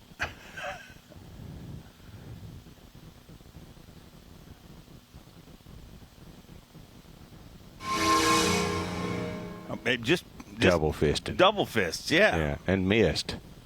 Look, there's a good idea of what we're dealing with. That is the wolf pack and a great view of what that looks like. If you can run into that, you can get right in a hurry. You get a couple of casts in it. And there was 2 or 3 things going on this week that you had to decide to do. I thought this tournament would be one live scoping, and it will be, because you can 13.5 pound them to death if you get on the right stuff. This was the way I love to fish with shallow. I thought it was too risky because you could hit them one day and hit them the not. The first morning of practice, here's how bad sometimes we make decisions and how it affects the outcome of the Derby. You see what's up there right there. You know the potential. The first morning of practice, I had 7 bites on a glide bait in the first hour. Was about 9 to 11 pounds. 2 of the big ones didn't get it, and I thought, man, this is risky. I messed with it a little more, then I put it down because I thought it's going to be one live scoping. So go that way for 2 days, get in day 3, and then go risky. What Steve did was probably more should I did, just went with it. And if you run it, gamble that you're going to run into that pack. And that's what Cobb was gambling on, but he couldn't run into him on day 1. He said the one time he found him, he made a bad cast and the boat hit the pier and it was over. Ugh. So that's what a fine line that is to make it work. But it's a magical thing when they wolf pack like that. That kind of explains Kendi's career, though. I mean he has been. I give him this. The guy ain't scared to swing the bat and go for broke, And I find myself this week knowing enough about this body of water because I grew up on it, like knowing that I think it can't be one largemouth fishing, and it won't be. But you could have did pretty good, but it wouldn't have been one. I'm thinking, well, if it's going to be one live scope, and I need to mix that in, and just made some bad decisions and should have just glide baited the whole time and gambled, throw the popper, and try to catch 5. But do you see how long and skinny those spots were he caught? Watch the difference when Cody Huff catches one out here, and let's watch the difference. That's the difference in the open water, blueback herring, and those wolfpackers are hitting those brim. And they're the last ones to come off the bed. So they're a little later getting out. God, Yeah. that's like a good one.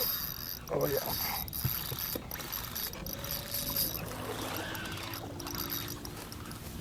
Alan Huey's just going to hook up for you. Absolutely. I mean, fish on cue. It's like he's about the same size as our small one. Look.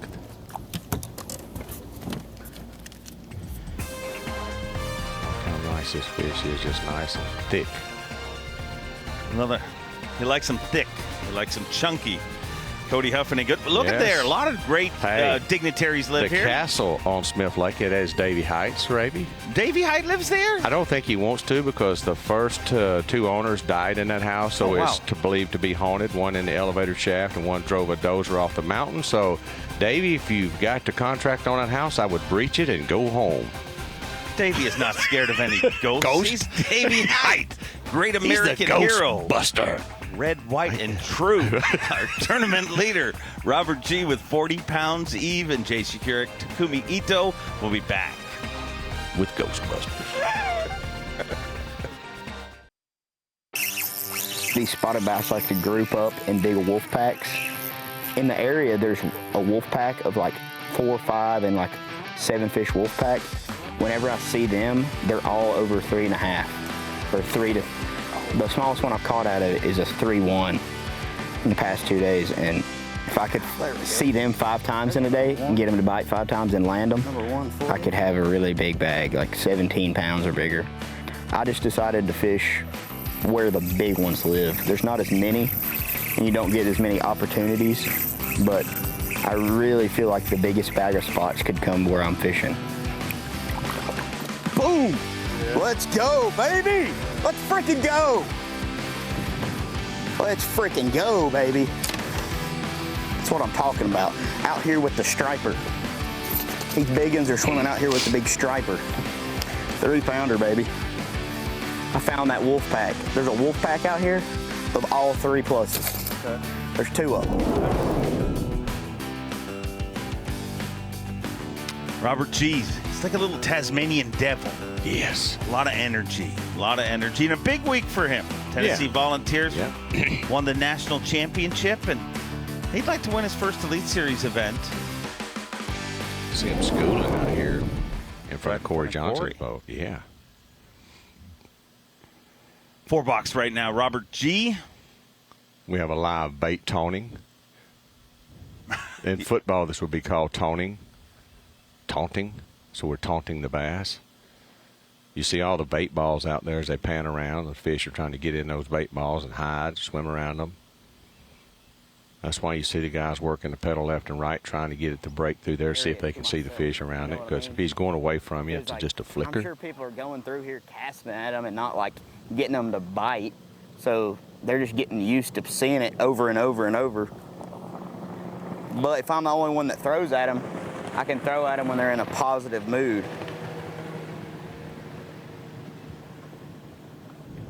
Positive mental Should be attitude. awesome. Yes, you want those fish who are thinking positive. But I'm just trying to find one to throw Entire at. top 4 represented Past in the hour, the 4 I've thrown box. it 15 or 20, and they're just not really biting down here.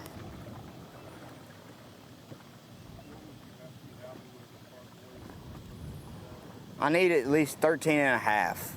So I need to get rid of, at least get rid of that 1 2-pound, like one that's close to 2, like 115 or whatever it is. I need to get rid of him. I need to replace him with like a 3.5. But I would really like to cull that one and then my 2.6 or whatever it is with a 3 as well. Heck, let's cull all the 2-pounders out and have all 3s. Yeah, that's what I'm really trying to do. Trying to do that.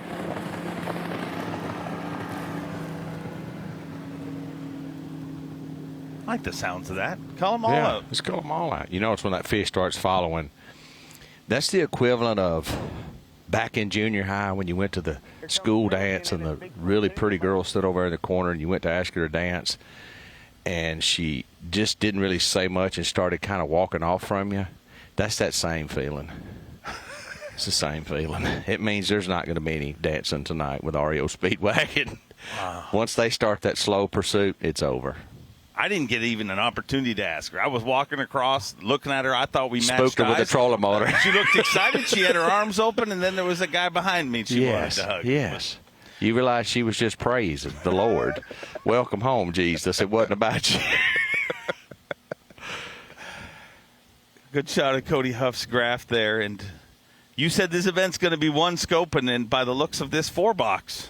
Yes. Oh, there's a bite right there. Oh, Cody Huff just hooked up. I seen. Oh, he missed him. Did he miss him? Oh, so frustrating. Yeah, I'd say it's going to be one It's like scoping. one sitting out here in the treetops.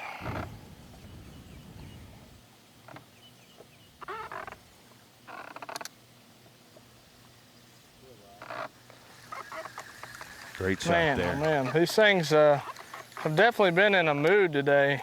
Seems like, they're having trouble finding that extra gear to just come on up and get your bait when you start bringing it away from them. But I'm around a lot of fish. I'm probably about to go try one of the other areas I caught them in yesterday here shortly. Well, here comes a whole pack of them.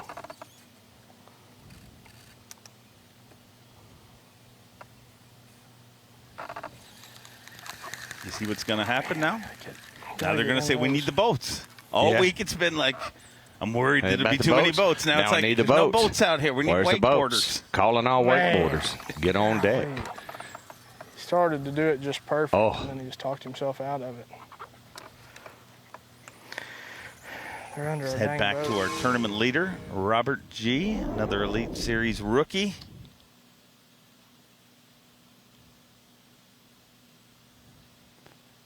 Yes. Very Look nice. at that drone footage. Wes me. Miller's always got the bird in the air with the stare. Yes, he sure does, and that is exactly what that is. You're seeing right there, a Lawrence bird's eye view. I'm not a lifeguard, as you can tell, but I've seen them do that.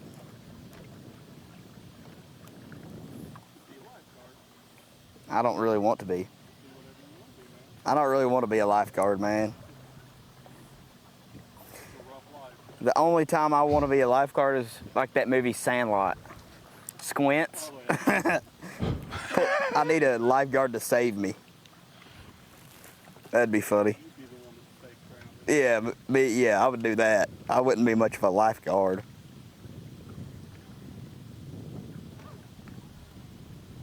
That's funny. What if it was a male lifeguard safe? Knock on wood, I don't think I have.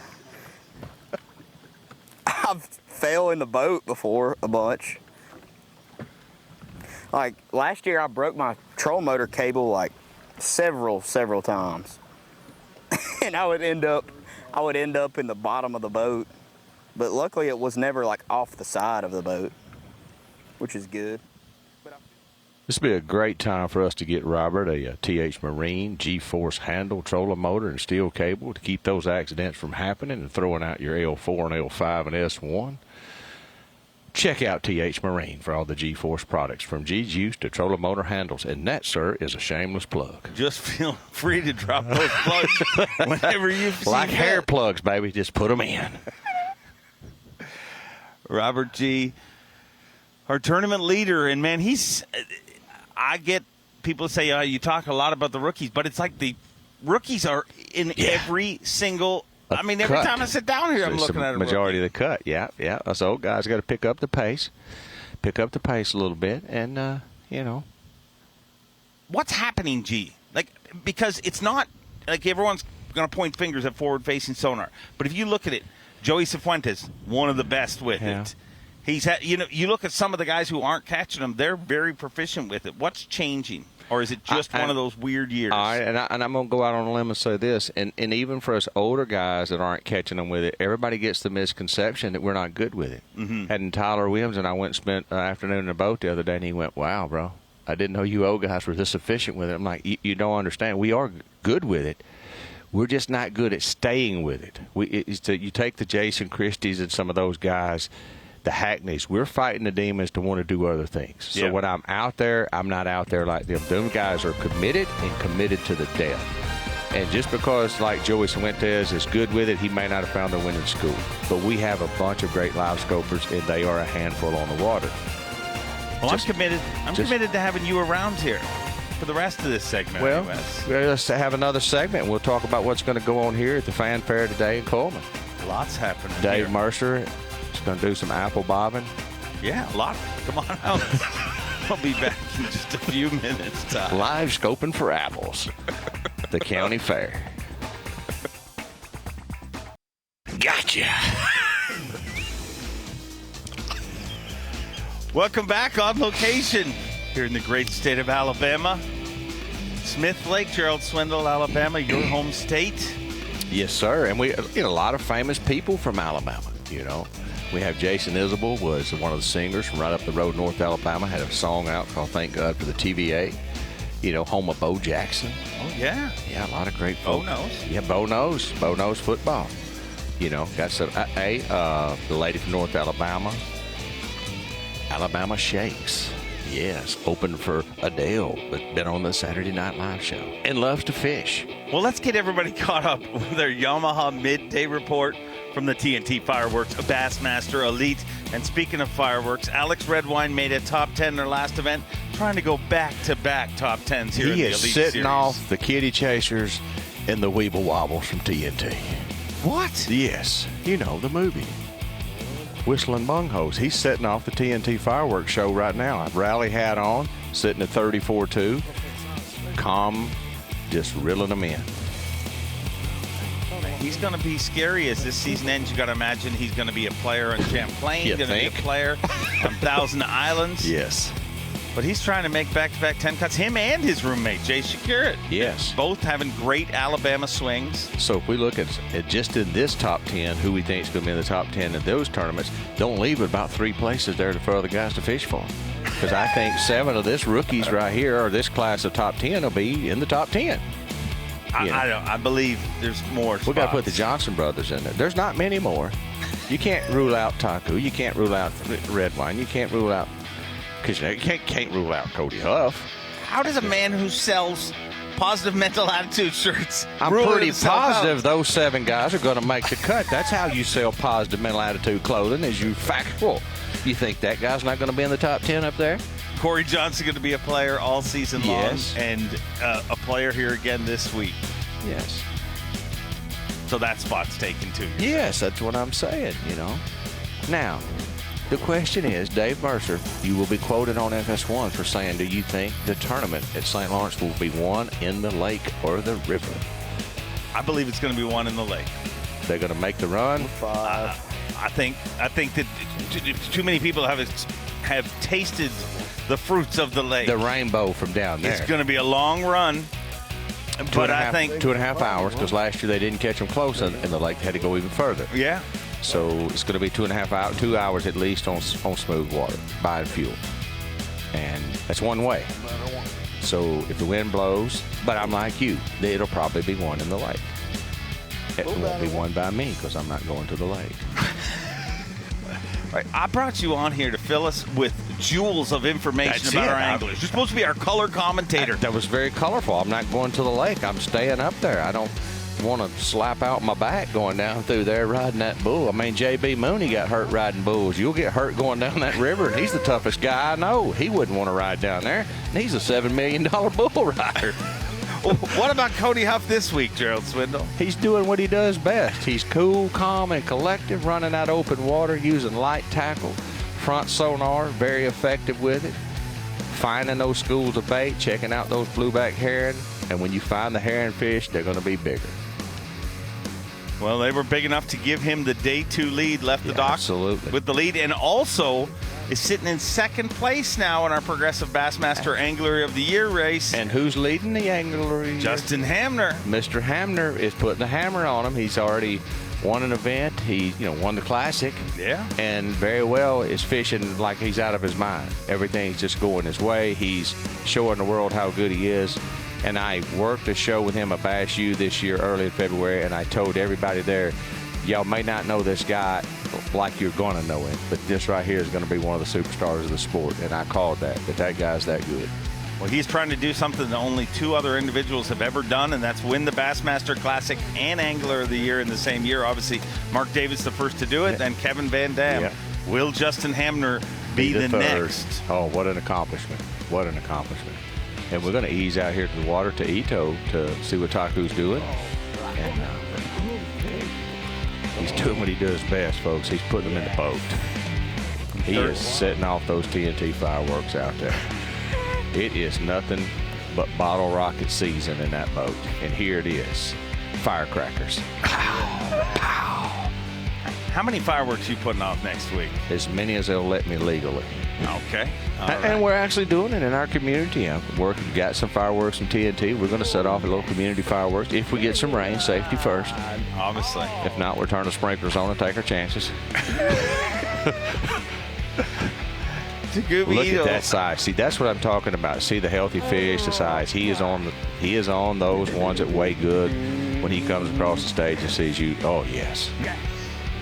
He's not throwing a 6-pound line. He's boat flipping. Look at the fish was as wide as his shoulders. What a day for that guy. What a week. Well, he needs a few good weeks to get into the Bassmaster Classic, but he's done his job here. Let's go over to Jay Shakira and see how his morning went. I mean, it seems every time we see him, he's hooked up with a fish that looks about that size. Yes. And you see the cord running there by his feet. A lot of people at home probably wondering what that is. It's the way that our camera crew at JM and Bass have figured out how to get that screen to you, the people at home. So they're actually linking that to the camera, and it goes to his graph, and he can watch what's going on. I think it's a great way to get the fans at home involved. Let them see what's happening. Not only have we seen what he's seen, but we're getting a direct feed of it. Pretty cool. What a jump. That's fun when you're fun fishing, but not when you're tournament No, fishing. that's the part where the dude wipes kick in right there. Another sponsor. I'd like a dinger. Every time you say, I'm just going to have... I'm just here for a diner bell. Every time you hit a sponsor plug, I'll just... Well, ding. I mean, would you not be nervous when he jumped? Oh, yeah. Yeah. No. Okay, just checking. That's not what I'm talking about. Well, you might have a little... Why does every one of your analogies involve a sponsor? Because I ain't caught him good this year. For the love of God, why do you think it is? Our guy was caught him pretty good this year. Robert G., third place finish in his first Elite Series event. And right now with 40 pounds even, unofficially, he is your tournament leader. With a great chance to take it all the way. Because he's talking about wolf packs that all are over 3 pounds. And you haven't heard any other angler mention that he knows if he can get 6 or 8 casts inside those wolf packs, he could have a 15, 17 pound day. He's had a good day so far. 40 pounds even as we near the halfway point of today. Sporting the Vols. Got the Vols checkerboard. Yeah. He helped carry the field goal post and threw it in the river. I'm sorry. Putting out brush. No, that field goal. Yeah, that was brush. Oh, okay. They just forgot they're supposed to tear down the opposing team's goalpost, not their own. Hey, come on. Todd Auten, we ain't heard much out of him this morning. 5-time Bassmaster Classic qualifier from Lake Wiley, South Carolina. Schooling bass are fun. Oh, my God, they can be. It's a popper. Oh, my God.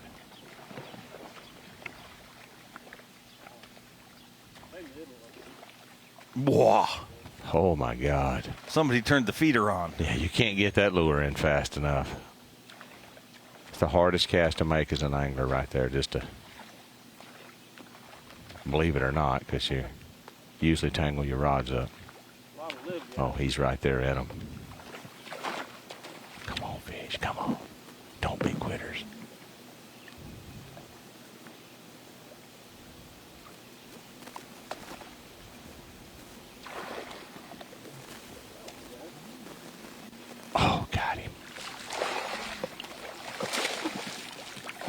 That's awesome. He got a lot of Largemouth. opportunities. Did you see this? Largemouth and no schooling. Is that often they mix like that? You know, it's kind of rare, but he's probably over deep water. But that guy right there, man. Uh-oh. Oh, boy. Uh-oh. Oh, boy. Oh, yeah. It happens. So here's the only time that your marshal can assist you, honestly, is at this point the marshal can help him get something where he can get free. Because if he were to drop that fish and it could be doing nerve damage to his hand, it could bury all the way up. So, he's trying to be gentle right now to him, not the fish, because that's a sticky situation, no pun intended. Ouch. Yeah, it's important to get the fish disconnected because if it starts... And it's buried in there pretty good. Yeah. Yeah. Let's see how this all started with the fish catch. Give him a moment. And we'll check back in. Don't worry. Yeah. We're going to see how it goes, but some people might be having breakfast still. Let's get back to bass fishing.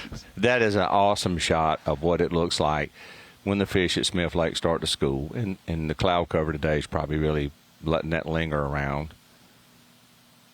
And as always, our camera guy is going to captivate this bite. Just whack. Oh, my gosh. It was all going good at this point. Yeah. This is... Yes. I got a good one. Okay, and you like this call the play-by-play. It's like I got him. This is going to cull. I'm feeling pretty good. I got my nice shorts on. Oh, wow, it's a largemouth. It's a largemouth, and it is right about this moment right here. It's all good still. That he's thinking, yep, that's going to cull. Oh, don't let him do it. And you notice he's been, and there it is. Oh, boy. There it is. Buried the number 4 in the old index finger. I mean, who says fishing's not dangerous? Let's get back. Oh, he's got the fish disconnected. And now, what's he do? Is he just cutting it off? Cutting the hook off the bait so he can... Did he push it through? No, I think he's cutting the hook off so he can... get it jerked out. It's one of my favorite things to do is remove hooks. I'm jerked them out of everybody from Van Dam to strangers on the street. It's a great trick. Quite enough room. So he's trying to probably leave enough of the bend in there where he can get the string around it, Yeah, needs some braid.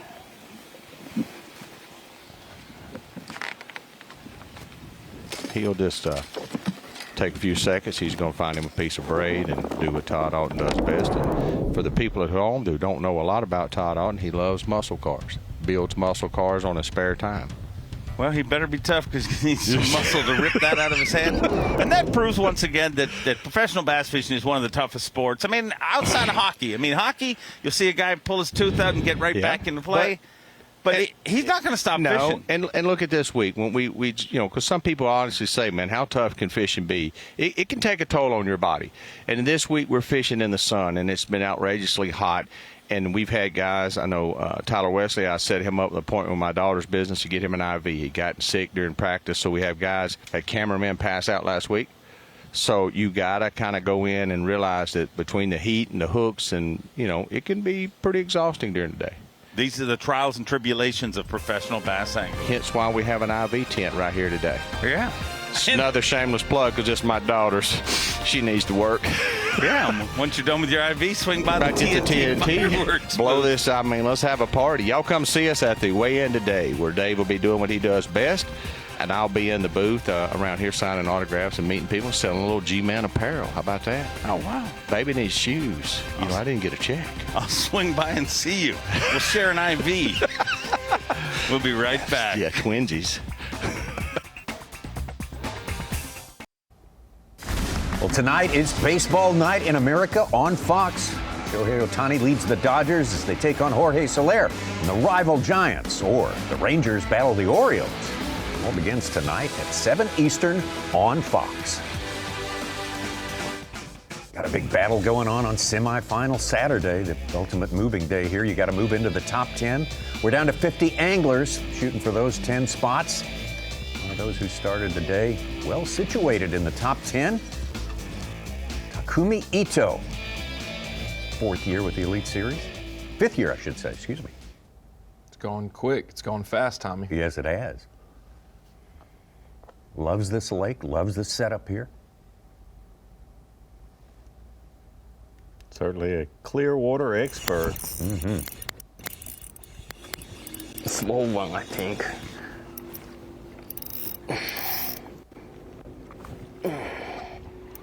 It's good. Oh, it's pretty good.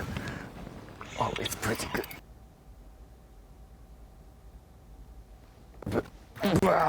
Gotcha. Woohoo! So different. No Boat flipping one. those fish now. Yes. 5 years ago, that would have taken us to the next break. Yes, absolutely.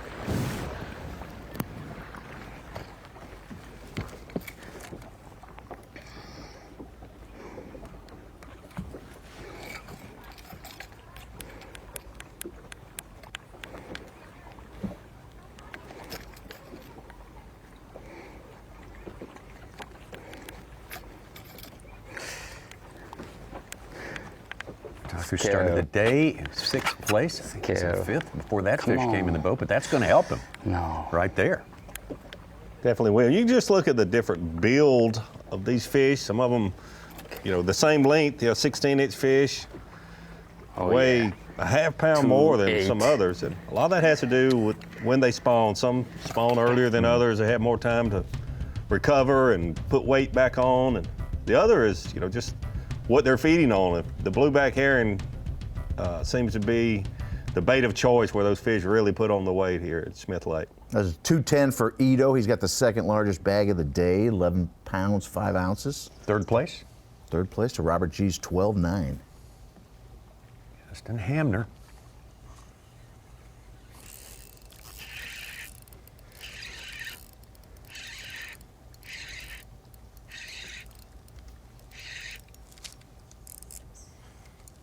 About time one of them did.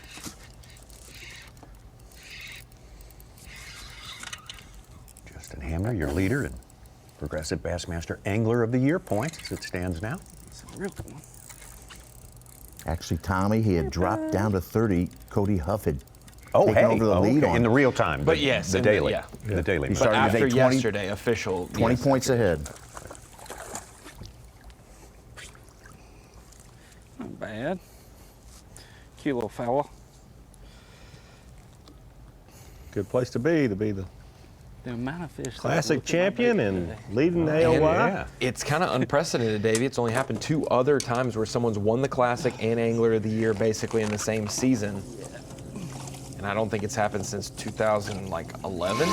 Right, KVD Right. 11, 1995, Mark Davis. Yeah, so Justin Hamner could keep it rolling possibly with 2 and basically half events The left. race has tightened up, though, with today's proceedings. Justin Hamner has lost some points. He's at 579. Cody Huff's at 574. Trey McKinney's 571. 8 points separate the top 3 guys. Well, if you look at Justin Hamner's profile on Bassmaster.com, he lists his favorite place to fish in America. That is Lake Champlain, where we are headed next. So we shall see. It's the same That type is of deal. interesting. Yeah. That is interesting. I did not know that. Same type of deal as well, Davey, what they'll be doing there, or and not necessarily what he's doing, because he's fishing 15 to 25 feet of water, but those guys who are fishing over 80 to 100 feet of water, but they're catching fish only 20 feet deep, same deal we'll probably see at Champlain at times. Yep. Hammer trying to make up for a slow start this morning. 2 in short order here we're witnessing. He's having a great tournament. And I expect to see him move up from 26. He's caught a few fish here in the last I'll tell you, you're weird. few minutes, but Humpback looking, ain't he? he's certainly an angler that wants that sun to shine. He had a very good practice. Yeah. Thinks the clouds have really hurt him. And it's unusual with him fishing the depth range that he is that the clouds would hurt. But he was not coming off.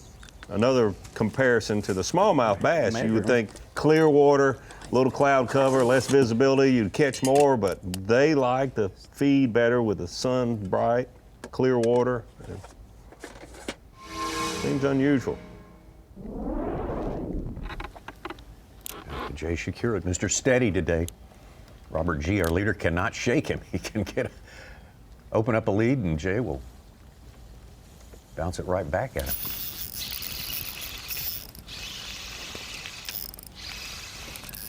Finally.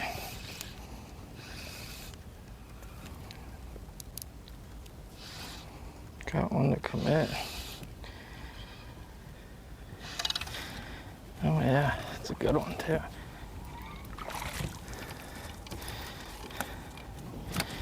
There we go. I say he was good, but he's better than I think what I have. Oh, we just spit up a... Oh, they're eating bluegills. Sweet. Man, he looked a lot bigger in the water.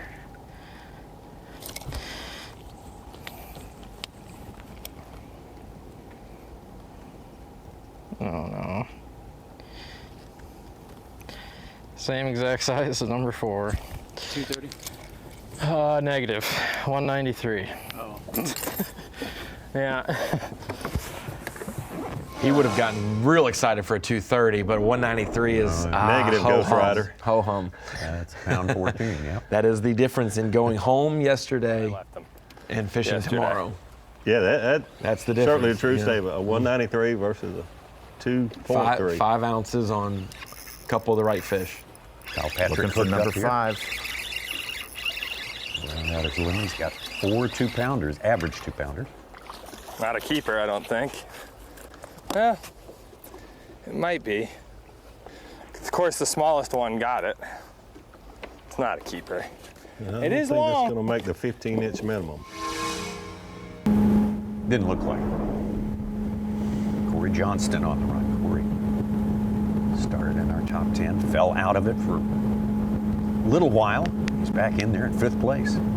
Corey said this morning that the areas that he had caught most of his fish the first 2 days, those fish seemed to be a little weary of the boat and of the baits from the pressure. There's been a few other boats fishing in that general area. He was going to probably change some things up and try some new areas, and it looks like he's headed to do that.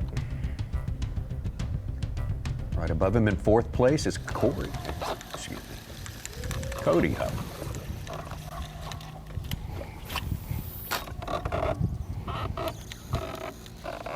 Cody, our leader to start the day.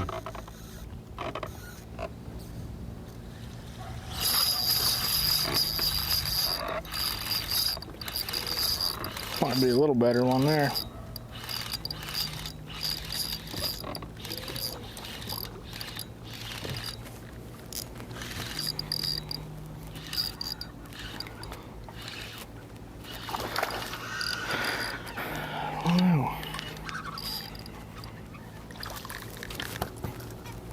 I don't think he's gonna help either.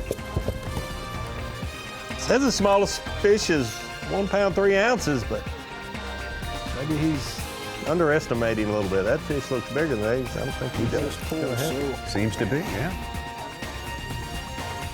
Nothing's official till we get to the weigh-in. That's coming up much later today at 3 p.m. Eastern Time. You can check that out on Bassmaster.com if you like it. At that one, we will take it down to 10 anglers who fish on Championship Sunday. We'll get that kicked off for you right here on FS1 tomorrow. Got a little more fishing left to go before we take our leave. We'll be back to Smith Lake. The Summer of Stars continues Monday night when Christian Pulisic leads the United States against South American powerhouse Uruguay as they look to advance to the knockout stage of the 2024 Copa America. It all starts at 9 p.m. Eastern. It's Monday on FS1. Huge soccer week going on. Soccer month kind of going on right now. No matter all over the world. All over the world. A lot of big time matches. We got a big time match going here. We got 50 anglers shooting for precious, precious spots in the top 10. That's the only way they'll fish tomorrow on Championship Sunday.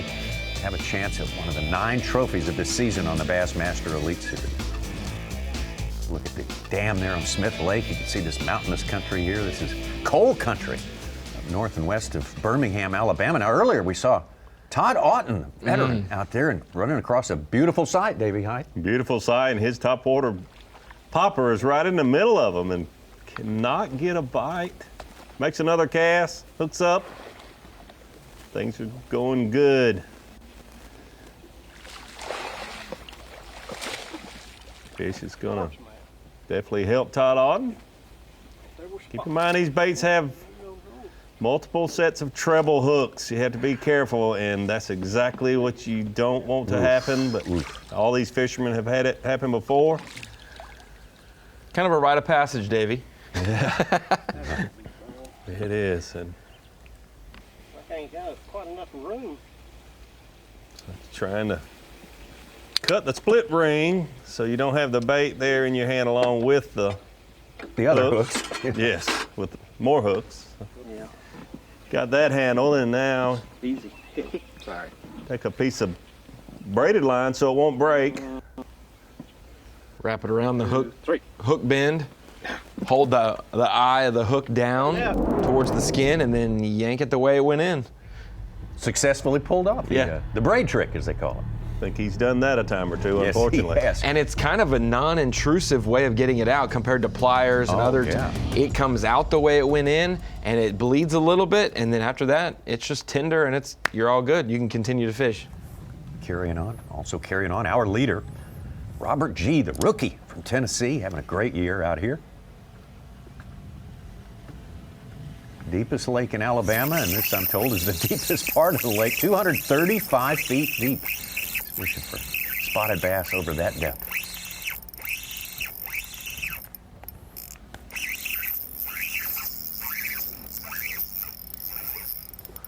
Robert G. is leading this tournament. The Bassmasters were there in 2004. Had you seen someone fishing in 230 feet of water, you'd say this guy does not have a clue. He will never catch one there. He is broken down. His trolling motor is not working, and he is floating in the middle of the lake. Thank you. Changing To the technology. spillway. Yeah. Technology has opened up a whole new. Maybe. Oh. Or the rest of the lake instead of just a shoreline, so to speak, though. Not just a whole new portion of the lake, but the majority of the lake on a lake like this is so deep and clear. There you go.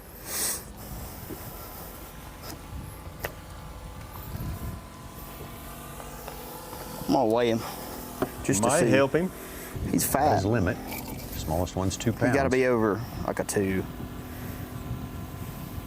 I'm saying he. I doubt. Saying he helps. He fought good though. Thick, isn't he? Yeah. And every ounce will help. He's got a little lead right now, but by the Are you end of kidding Sunday, 1 or 2 Doesn't ounces. help. No? No help. Okay. Thought that little girth was going to carry him over the edge. Yep, there, but it me did too. not. Back to second place, Jay Shakura. Right now he's a little more than a pound behind. Be big. Feels big. Better.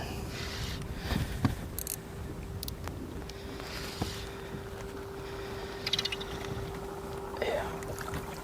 Definitely better. There we go.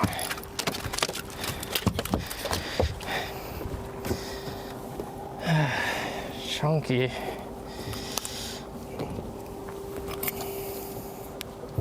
He's got to have one just about 2 or better.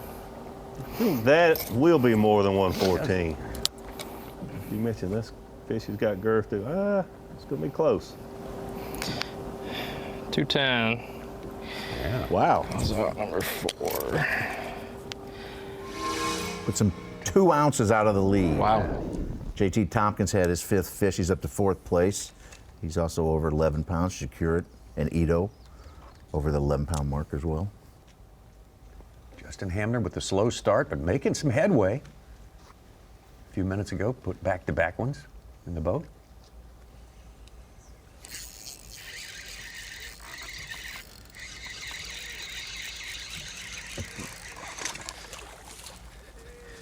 We need them bigger than that.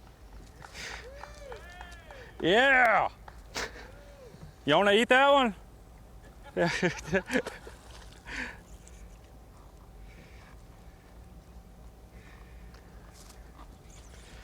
They had to have yelled "Roll Tide" a couple minutes ago. Well, for that, you know. He's a Bassmaster Classic champion, and they Yeah, probably he's an know it. Alabama hero today. For Oh, sure. no doubt. He And lives all about year an long. hour or so away, Yeah, tops. Not far.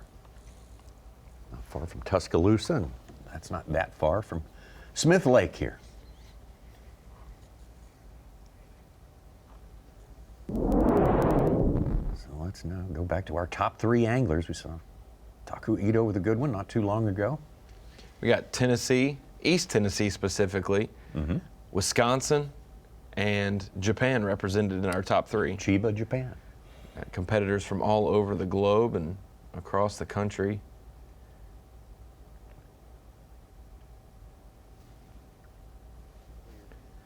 Robert would love just a couple days after Tennessee takes home the College World Series. Oh, he would man. love to, as the University of Tennessee alum and a part of their college fishing program, to take home an Elite Series title right after that. Yeah, he'd like to Rocky Top us all to death. Yeah, exactly. Now, we might just knowing the rooting fan base here in studio, we might, subside. Could be.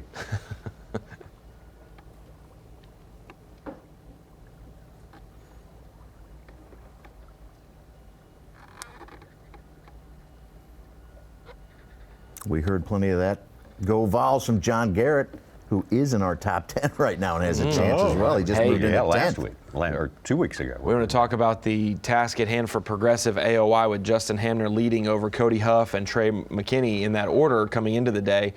Trey's lead in Rookie of the Year now. That is a race now, which was a 100-point lead coming into this that's week. right. I didn't even think about It is now that. a race. He is still the leader, but John Garrett, Les Cook, one of our best marshals and observers who rides a lot of these Elite Series events, said, hey, I'm with John Garrett today. And I said, he's got something to fight for sure. He wants to win every event he can. But now you leave the dock, Davey, maybe 80 to 100 points behind in a race. And because of circumstances, you're only 25 or 30 behind. You got a little bit more oomph in your cast. 23, and he's gained like 6 spots today. Yeah. So we'll see how it ends up. It is a race ball game for sure. That's $10,000. Win Rookie of the Year. 100,000. And a win prestigious AOY title. Yeah, absolutely. And if You you, only win do it Rookie once, of the right, Year, Davey? and if you win Rookie of the Year these days, Tommy, you're probably going to be in the hunt for Angler of the Year. Just the way our classes have been. The last few years, it's been that sort of a setup.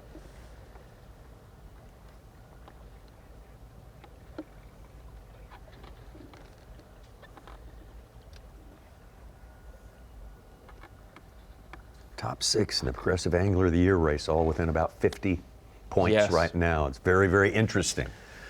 Would have been a lot can change. Would have been a 66-point lead unofficially if everything had been kosher based on what was caught. But because of the rules infraction from Trey with the being late and getting intel that he was late, it's now, instead of first to second being 60, it's first to seventh being 50, like you said.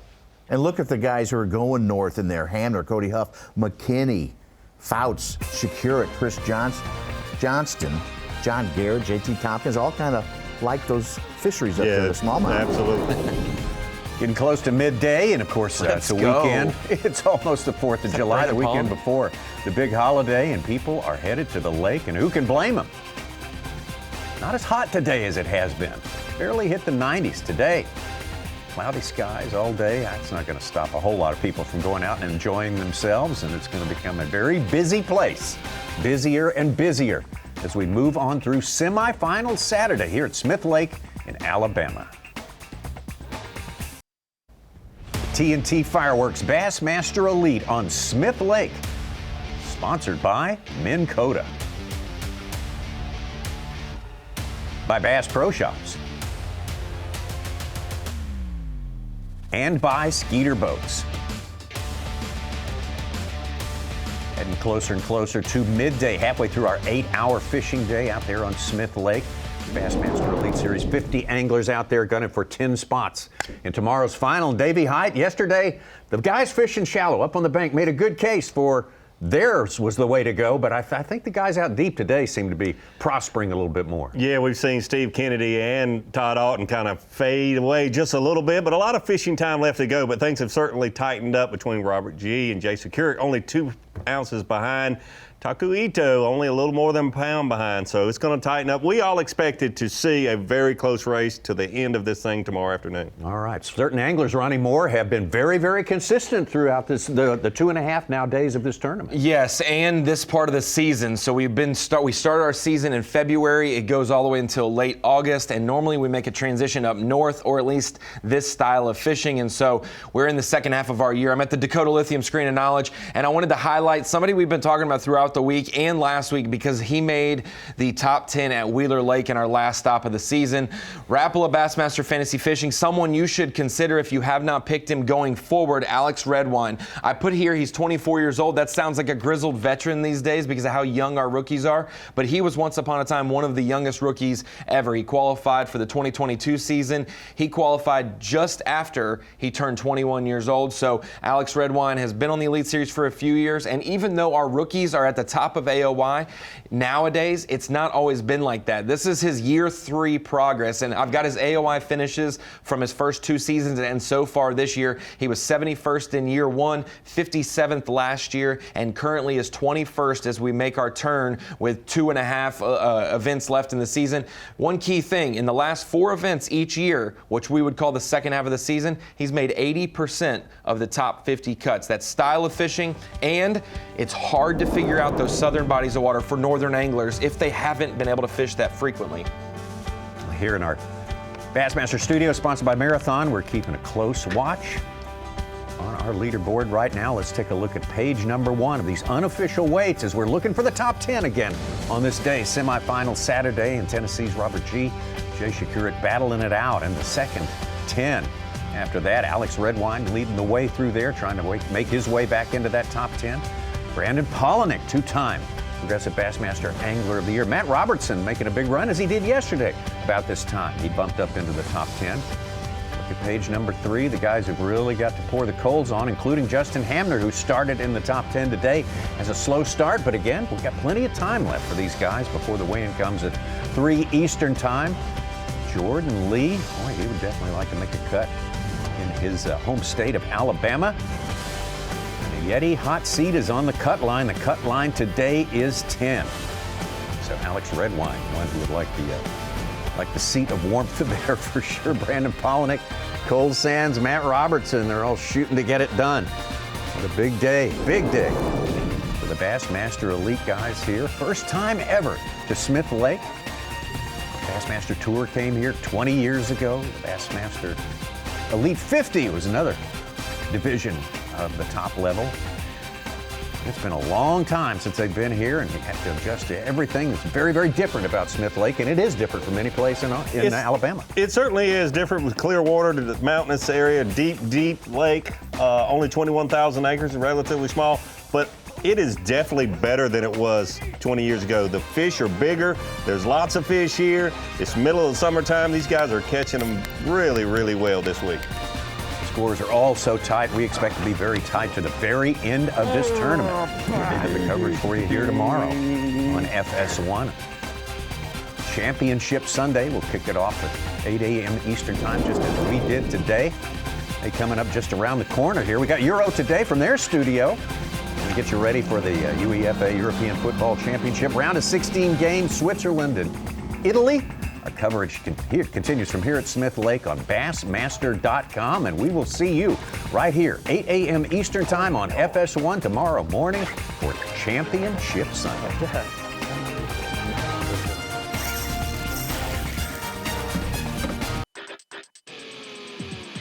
What's up, guys? We're back here live again from Smith Lake, and Matty Wong, David Gasson, myself, Scott Canterbury here. Man, we learned a little bit during the break. Talking a little saltwater.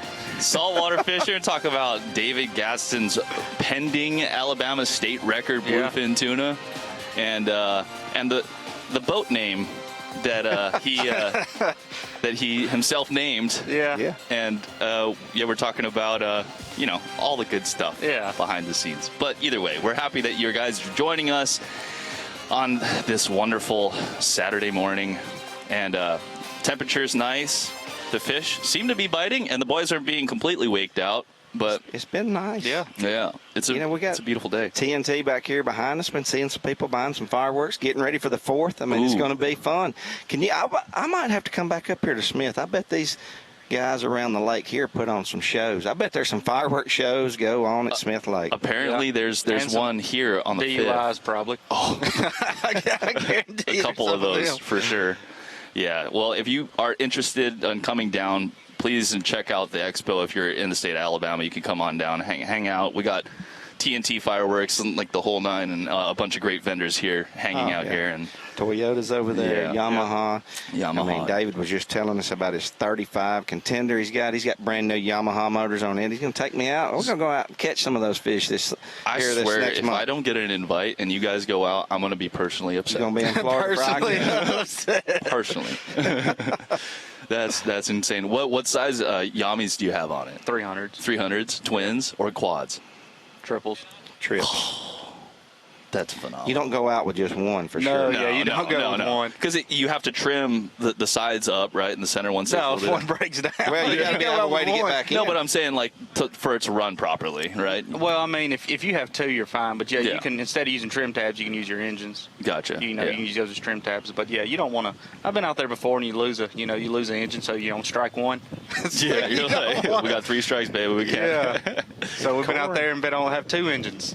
Yeah. Come push in on one. So. Yeah, I grew up with a 6 horsepower kicker to make it back in the Pacific. So he was in the same spot as there's Jay's just in front of him. Yeah, I seen where he stopped in the morning. Same was Corey day one later, wasn't he? I believe so. No, somebody beat him with Hunter. Yeah, Hunter was. But I thought Corey was also running largemouth, but I could have been mistaken. I don't know. Because when I seen him in practice, he was running all the same stuff like that I was running. Oh, really? Yeah. So I don't know if he had. It's beautiful. You get up in the back of a lot of these pockets, the buckbrush and the willows and the stuff that's in the water here. You would think you're in largemouth heaven, and it is. It's just those fish are really hard to catch in this clear water. They're really hard to catch. The spots are hard to catch too, but there's so many of them. They'll eat that pink worm in the springtime here, though, floating worm. Oh, really? Yeah, they will. Yeah, I don't know. That's why I always try to target that slightly more dingier water for sure for those largemouth, just to help with tricking them, because like you guys said, it is not easy to trick a big fish. There's some dirty water here in the springtime. I bet, with the runoffs and whatnot. There's some dirty water in the springtime. Now where he's at, and he's that area. I mean, I've seen yesterday. I was one of the boats, and there was 8 or 9 of us out there. Wow. Oh, really? I mean, there's guys just one guy leave. They just rotate in and out, and those fish probably seen so many baits. Yeah. I don't know if someone's so smart or if it's just a timing deal with them. I was trying to see if he's in 5th right now. He's got on the bass track. No. Still got Robert Gee, I've gotten a couple. Jason Curry, Taku, Cody Huff, who was leading yesterday in 4th, and Corey. Small, but I mean, it's really tough on everybody right now, is it not? Yeah, no, the weights look a little bit down right now. Yeah. Acting weird. You don't say. Hamner had a good practice. Hamner's had a great year. Yes. He's on fire right now. It's unbelievable. I thought he was going to blow this one out of the water. Really? I did. I mean, he still might. He's still got it's not over yet. Day and a half he left. had 14 pounds the first day, and I seen his post on Instagram last night, and it said, a lot tougher day than I expected it to be, I mean, he had like 14 pounds. Jerk. Yeah. A lot tougher day. 14 pounds I thought would be leading the and it was really close. Yeah. I mean, he had some big ones in practice. And I mean, I'm sure he's spent a little bit of time here. Yeah, he's got a unicorn up his butt right now anyway, so. He's got a horseshoe? Yeah, horseshoe, or unicorn. Oh, my gosh. I'd take that unicorn. Hey, he's got it going on. If it's got me leading AOY points, oh, my gosh. He's leading AOY. He won the Classic. I mean, he's got a lot How many going top his 10s way. he's got this year? A lot. A lot. Is he up there right now? And for those who, right here on Bass Track. who aren't familiar, Justin, his first year on tour, we had a conversation where he had struggled, when it comes to like sponsorships and whatnot. And for him to have the season that he's having right now, and for him to have that Classic win, absolutely changed his life. Oh, for sure. It's going to change. It'll change anybody's life. Oh, definitely. To win a Classic or any of that. I mean, but then, and to keep the momentum going, that is something Once you're on a roll, you're on a roll. And once you get in that hole, You're get in the out hole. of it, Yeah. it is terrible. I'm in what they call right now the sophomore slump. The sophomore slump. Yeah, you did good your rookie year, and then once that second year, it's terrible for some reason. It's like just. I don't know. I'm just like slowly trying to climb up because I just sucked it up the first 2 years, but I feel like I'm just learning these things. Like this is my first time to the lake. Yeah. You know, and all the lakes that we've fished, they're my first times going to them, and I've been trying to learn how to practice better. I'm also trying to learn how the seasonal and regional patterns are completely different. So I have a different we all can't win 50 grand. I have a different opinion. Yeah, we can't win 50 grand our first time Like, casting. a lot of my best tournaments I ever had and were places, lakes that I went to for the very first time, where you don't have history. You don't have that knowledge that you always try to go back to and catch them. And now, I mean, with the technology we have, with the, active target and the scopes live scope that you have now, I mean, you really need to erase all that memory and start over every tournament anyhow, really and truly. Yeah. I mean, now, they'll talk about, you'll talk to your buddies and stuff. So what you plan on doing when you go to so-and-so? Well, hell, I'm going to scope.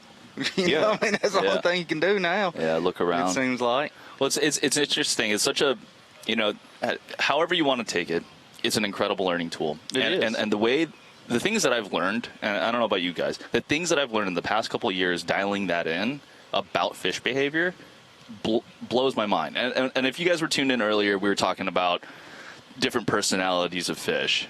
And I think that this ties into this, where now being able to study how a largemouth or a spot or a smallie reacts or their seasonal pattern of what they do. Obviously, in the springtime, they're like, wanting to stage up. But like, okay, where do they go pre-front, post-front? Like what are they doing? Yesterday, I noticed that they sucked all those spots that were out. I didn't catch any fish off of the docks in practice. I don't know about you guys. Every dock that I had checked, that I had seen in pre-practice that there would be loaded up on, empty. Yesterday, boom, they sucked all up into the docks. Really? And so it was really fascinating. I know. Like John Kelly, my roomie, he caught a whole bunch of them off of a dock. In the morning, I saw him off of a dock, but I was already too far gone in my obsession of trying to get shallow largemouth fish. And but it was interesting because I'm like, okay, that's really interesting. Post front spotted bass in the summertime on Smith Lake, sucked to docks. Or whatever the I didn't the see combination. them on them during practice. I mean, Yeah. I came into this tournament thinking that they would be around them. Oh, yeah. February, March, April, May, they're all on them. I mean, Yeah. it's crazy. I mean, he hang out around a dock. Michael Bennett won the tournament that I finished second in here. Okay. Was he running a dock pattern? That was in March. And he caught them off docks in like 70 to 90 foot on a Cinco. Yeah. Big spots. I was fishing for largemouth, so I finished second. But Michael Bennett would throw a wacky worm or Cinco underneath the dock and let it get down 10 or 12 foot, and then the big spots would hit it. Yeah. So, and I mean, I've caught them here under docks. I really thought that would be a player, and I haven't seen it this week. Justin looks like he's fishing around docks. I fished around docks a lot because I was fishing brush piles and stuff. Yeah. Are the brush piles, I mean, not to get all the juice on this place? You can have everything I got. Oh, you can see where it got me. I'm here with you. Well, I mean, it's fascinating because I didn't do a ton of graphing. I just knew that the way this is set up, I wanted to go and do like just the big bait deal and kind of get that going. But would you say that there's a lot of brush that are set up on points, or are they more on flats? I saw more on points, and points flats? has a lot, but I mean, it needs to be a flat point, more or less. Because some of those steep ones, you'll find a brush pile, but it'll be off the edge, and it's hard. It's hard for those guys to set them up. I actually found a bunch of brush that people are sinking, and I've seen it at Lanier too, out over the really deep water. Suspended stuff. They're suspending. They're floating stuff. They're floating they do brush that at up Hartwell as 30, well. 40 feet off the bottom. I saw that a lot this week. Yeah, there was a lot of fish on them, but it was hard to get those fish. You could pull them off of it. Yeah. But to get those to bite were the hardest ones, and I'm pretty sure those were magnums. Mags. That All 4-pounders. that lived on that kind of stuff. Yeah. I mean, like little fads out there in the middle of the lake. Yeah, exactly. Just setting up. Yeah, it's essentially that's what it is. It's a fad. Yeah, I mean, and so to have a Christmas tree suspended 20 foot from above the bottom and 100 foot. Yeah. Somebody put some work in too to do that. I mean, the thing is, to set up a fad in the ocean, I mean, it takes like what, 30,000 to $30,000. Like we're like 15 to 30 when it comes to chain, rope, or a lot. I don't Depends know. on if you can get your stuff. I don't know. Yeah. Oh yeah, you just get Some people have access to stuff, you know. Well, no, I mean, even, heck, if you can get you a couple 5-gallon buckets full of concrete, throw your chain in there, a little anchor tied to it, and get you.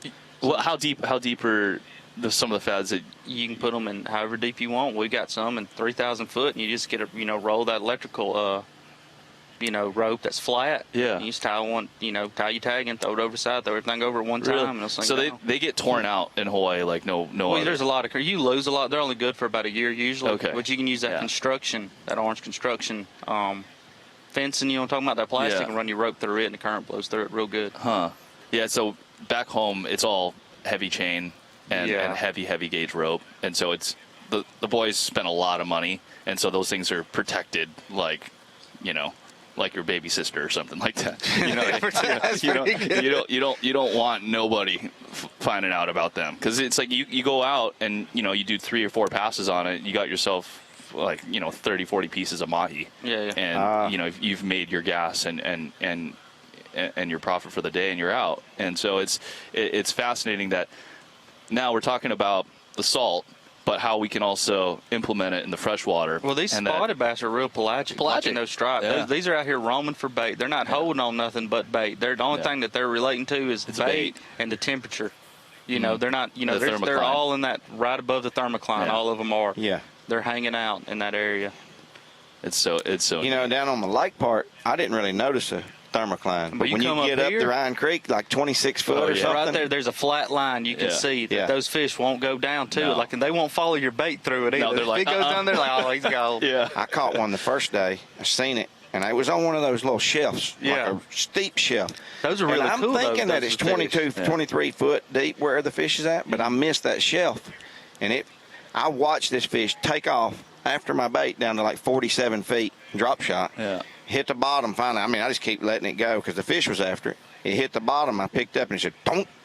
47 foot deep. I caught one of my biggest ones I caught. I mean, it's crazy. Have you seen those shelves like you're talking about? You'll scope and you'll go down a line. They'll all be lined up down it. Yeah, like in lined the bluff. up. Like if you throw a bluff, you throw a flutter spoon down one of those bluffs and you rip it, they'll all come out of those cracks and those little shelves. Looks like some snapper coming out. I'm telling you. I mean, it's mind blowing. There's so much fish here. It's a hard time fishing for big ones. Yeah, because there's fish everywhere you look. There's so many fish spotted bass everywhere. Yeah. Now these spots here are unique, and I'm not sure if you guys know this, but this is something I just recently learned. But all the spotted bass in California, in the state of California, came from here. Louisville. Those really big ones came from here. Yeah. I mean, I think the world record came out of here 2 times or something. The state record is still from here, but absolutely crushed. In California. But those fish aren't. I hear those fish aren't there anymore. But anyhow, the state record is still from here. Brian Smith was telling me that. He's from California. He don't live far from that lake. He said there was a strain of those fish. Yeah. He said now they're gone. A lot of them died off because that was a year. That was what is it? Like a class, a year class of fish. Yeah, he said that. He said they're gone because they were so old. I'm sure there's still got to be. There's got to be 8s in there. There's still like the 6 to 8 pounders, but I'm saying like the 10-pound mags, like the world record size spots. Those fish were eating landlocked salmon and stuff. Kokanee. Yeah. You can throw big old like 8-inch flutter spoons for them. Yeah, they were eating the stuff that'll help them grow. A lot high protein, high fat. I mean, they were eating a lot more than they're not chasing around a herring. Yeah, I mean, I think with as much as the herring are an invasive species, and it always will throw off kind of the balance of a natural ecosystem, but having a higher protein-based diet will help your fishery, hands down. And I think that it's important to also keep in mind culling of fish as well. And I know that's a sensitive subject. But I think people need to know, and it all just depends, because state to state, the conversation's different. Some people are like, "Oh, every single bass that I catch, I got to release," and I'm like, "No, man, you're actually hurting the fishery by keeping a fish that is, or by releasing a 12-incher." Because if you want to produce bigger bass, you need one, forage, and you need to remove the smaller fish. I will tell you this, spotted bass are delicious. Yeah. Oh my God, there we go. That's what I was waiting for. I was like, here we go. I used to eat a lot of them, but it's like Martin, you go down there, I mean, we'll, catch your limit and stuff. And they're, you don't keep the big ones, of course. Yeah, of course. I mean, dude, you go down there and catch all them little ones you want, and I like 12, them better 13 than inches. crappie. I think So, they're a like, little bit firmer. What do you fish fry them? Yeah, just fry them. Yeah. I mean, Oh man, hey dude, we gotta hang out, bro. How could you, what would you got do? bluefin. Tell us a recipe that you would come up with for a little spotted bass. So what I would do is I would steam it Chinese style. So you go a whole spot, right? And you'd stuff the belly of it with some ginger. You can't do a big. No. It'd have to be like a 13 incher would be prime. And then you get some green onion, some soy sauce, and then and a little bit of sugar mixed in with that and the soy, and then you steam it for 15-20 minutes, and then when it's done, you get a separate pan, and you heat up peanut oil. And then you put a bunch of cilantro and more green onion on top, and then you hit it with that hot peanut oil, and infuses all those flavors. And that sounds good, doesn't it? And I mean, he done lost me. Look at this. It sounds good. But if you put your hand on him and put your hand on me, hey, come to my house and we'll deep fry them. We'll drop them in some peanut oil, and you'll like it. I'm sure. I mean, look, you just need cocktail and ketchup and some batter. You'll be just as good. I may not look it, but I'm an absolute foodie, man. I love eating good food. You make me nervous. I bet you go all out cleaning them. Oh. You put that much preparation. We knock your sides off, throw them in some ice. I got to see him zipper a walleye. I had to learn how to do that. I take my time when it comes to processing out fish, and especially like ocean fish and whatnot. I'll scrape bones of every tuna that I catch, and just. He was telling me they'll smoke them. You smoke the carcass, snappers and stuff, yeah. Oh, yeah. Smoke the carcass, and then you just hit it, and all the meat falls off. Yeah. Really? You can grill it and do the same thing. Huh. We do this thing in Hawaii that they have. It's smoked aku, which is skipjack. And Yeah, I know. Yeah, they're actually pretty good. Their meat's really, really tight. Yeah, it's delicious. But they don't like them anywhere else but Hawaii. No, they're like, oh, that's bait. No. They are bait, but they are. You will catch giant marlin with them, but they're y'all also are teaching this old redneck a little bit of stuff now. Dude, they're delicious. I'm telling you, anything that's prepared right and has a you take the time with it. There's ways to make things delicious. When I visited Japan, except for geese, I don't know about them geese hunters. I don't care what you do to a goose; they're terrible. I think we got Bill Lowen coming in next. He's a big duck hunter. He probably eats some geese or goose. He's probably. I bet he don't eat no McGanser though. McCansers. I went duck hunting for the first time. Some of my buddies down in Texas took me in. This year or last year? Last year. I shot my first greenhead. Oh, really? Yeah, that's good. That's fun. Now. Oh, those are good eating. It was delicious. Not better than chicken though. People. Whoa. They're good. Oh my goodness. And I know you're an avid turkey guy. I like the turkey hunting a little bit. Matt's the avid turkey guy. I'm a deer hunter.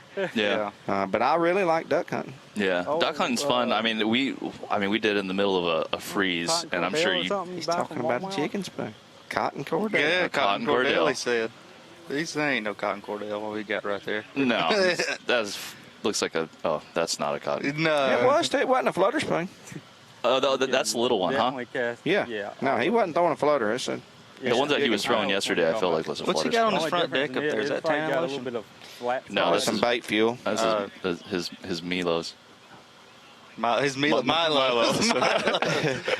will Forgive me. I'm from an island in the middle of the Pacific. That's probably his bottle of bait fuel. Yeah, that's for sure bait fuel. I mean, that's also something that really changes the game too. When you're fishing around spotted bass, largemouth, smallmouth that are pressured, and you have a little extra juice to add to them, I've noticed a difference. I've noticed a difference at Wheeler for sure, and I was catching all largemouth, but I definitely noticed the difference there. Yeah.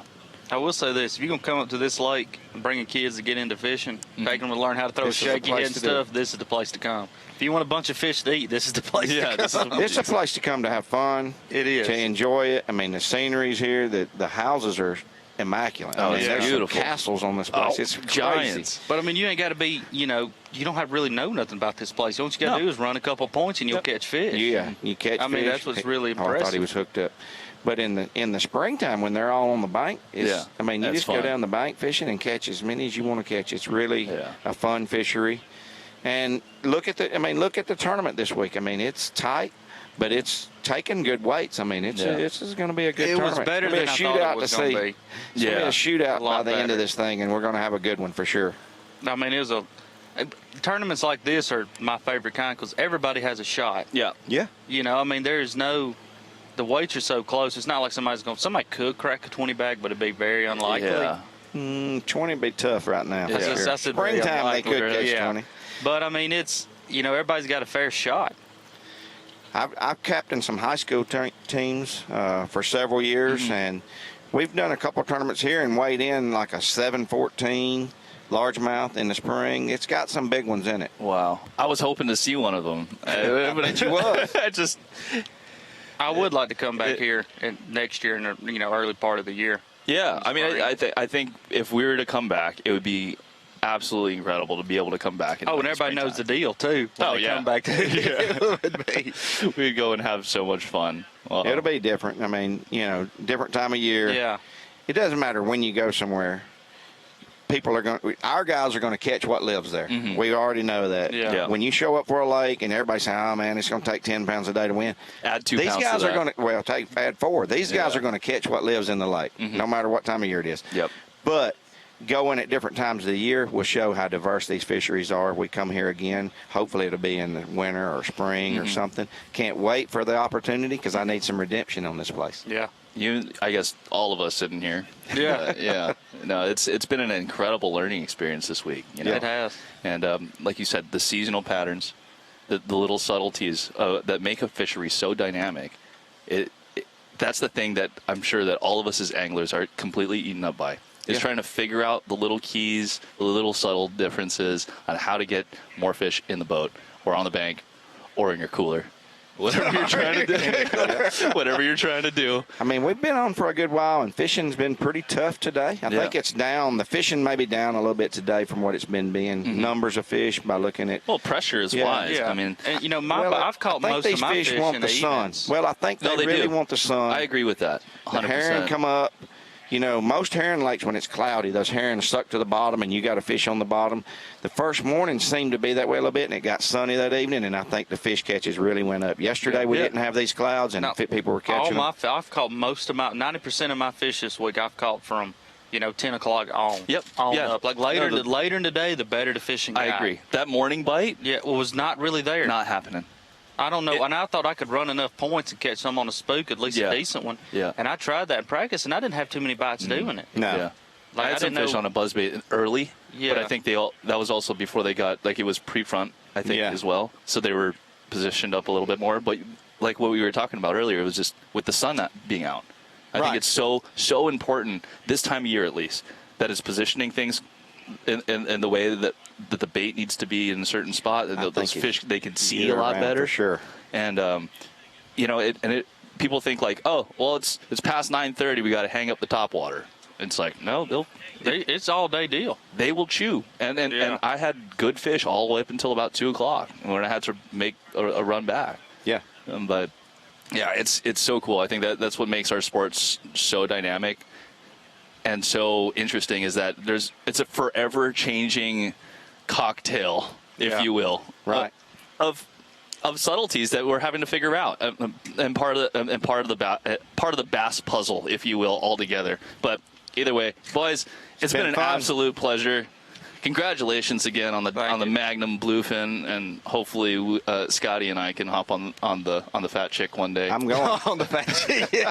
That's the name of the boat. I'm just telling you. That is the name of the boat. Name of the boat. He named it. I did name it the Fat Chick. All right, guys, it's been fun. We've Seriously. been here at Smith Lake, and I'm sure they're going to bring you some more entertainment coming up soon, but we're going to take a break, and we'll have some new guys with you shortly. Yep, stay tuned, and we'll see you guys later. Take care. We are back. Day number 3 of the TNT Fireworks Bassmaster Elite at Smith Lake. As you can tell there, the sun is coming out. It's starting to get warm, and after a slow morning this morning for some, that afternoon bite is picked up for a number of our anglers. At least saw that on camera on day 2. So It'd be interesting to see the moves that'll be made, but I am joined here by two guys that I look up to a lot in this sport and have for a long time, Keith Combs, Bill Lowen. Thanks for stopping by, guys. Sun's coming out. What do we think this is going to do for the bite this afternoon? It's going to slow down, pick up, somewhere in between? Man, it was the sun definitely made an impact on what I was doing. I was fishing offshore over 100 foot of water like a lot of guys are. I fished around some of the top guys this week, and what I saw, with my electronics was when the sun came out, it changed the bait fish. Sometimes they got up a little higher in the water column, especially like in the midday period, and of course that brought the fish up and made them a little bit more aggressive and made them easier to access. So I think sun and clouds definitely make a difference. Bill, yesterday on camera we saw Steve Kennedy throwing a glide bait around. Those videos obviously went all over the place. Who doesn't love seeing a big one come up and eat a glide bait? And one thing he talked about yesterday was needing those shade lines. Later in the day he really had a good flurry, and the sun being up didn't necessarily hurt the shallow bite. You being a shallow guy, do you think that there's some possibilities for that to happen this afternoon? Oh, absolutely. And I think anytime, especially on blueback herring lakes, them shallow fish that we know live up there all the time definitely need that shade. It seems like on blueback herring lakes when it's cloudy out, them shallow fish tend to not bite very well. They're more of a roaming type fish. I think a blueback herring turns a bass into a roaming fish. And with them clouds, they got the ability to roam, and when the sun gets up and gets high, they look for that shade line. And as you saw, when Steve would get a bite yesterday, he'd have 6 or 8 big giant ones following his bait out. But I think that's with shallow fishing, regardless if we're on a blueback herring lake or a Kentucky lake or whatever that may be. Anytime that sun gets up and can position those fish on what type cover we're catching them on, whether that be a laydown or a shade line or a stump, whatever that may be, that sun gives them fish, it pushes them right exactly where we know they're going to be. And I think, and I've seen it every day, there's an afternoon bite that happens. And I think it will happen today if these clouds break and we get the shade for them shallow water guys. It's happened every day. I don't see why today would be any different. And, you mentioned the fact that these fish roam a lot. Obviously, the guys fishing offshore, that's not unusual. We see that a lot. Those fish swim around a ton. But yesterday, we got to see some really cool footage of those wolf packs of fish up shallow. And those fish move a lot, too. A lot of times the traditional logic is that if those fish are going to be up shallow, they might be on a dock, a piece of wood. Those fish roam around a lot, too. So kind of try to explain how you intercept those fish. I think what we just talked about, it seems like any lake, when the bluebacks get introduced to it, it completely changes the attitude of the fish. And I know Keith would agree with me on that. And I think that's where the shallow guys struggle, like they're struggling today we've seen so far, is because the highest point. Those fish roam so much. They may be 100 or 200 yards down the bank from where they were yesterday, or heck, they may have chased some herring out into the middle of the lake and be out behind Steve. But I think what we see now, with let's go get all that out. Shallow guy versus a scoping guy, is that we're broke. Forward-facing sonar is the equalizer, okay? Whereas up on the bank, them fish could roam, and we may never cast to a fish all day long, whereas with forward-facing sonar, them fish don't get affected. I mean, yeah, they may go a little deeper or a little shallower, but you still have the ability to find them. Where Steve may fish all day long and never make a cast at a fish because his fish have gone somewhere or roamed, somewhere else, and he may never be able to catch up with them. And I think the guys fishing out deep, those fish don't get affected as much, but they still have the ability to find that fish. Absolutely. We're watching Steve Kennedy here, go down a bluff-style bank, and looks like he's got the glide bait back out, maybe a swim bait of some sort. For the viewer that maybe is not used to fishing a lake like this, obviously Smith Lake is very unique, deep, clear. And, you see him throwing a swim bait like this on these clear water bluff banks.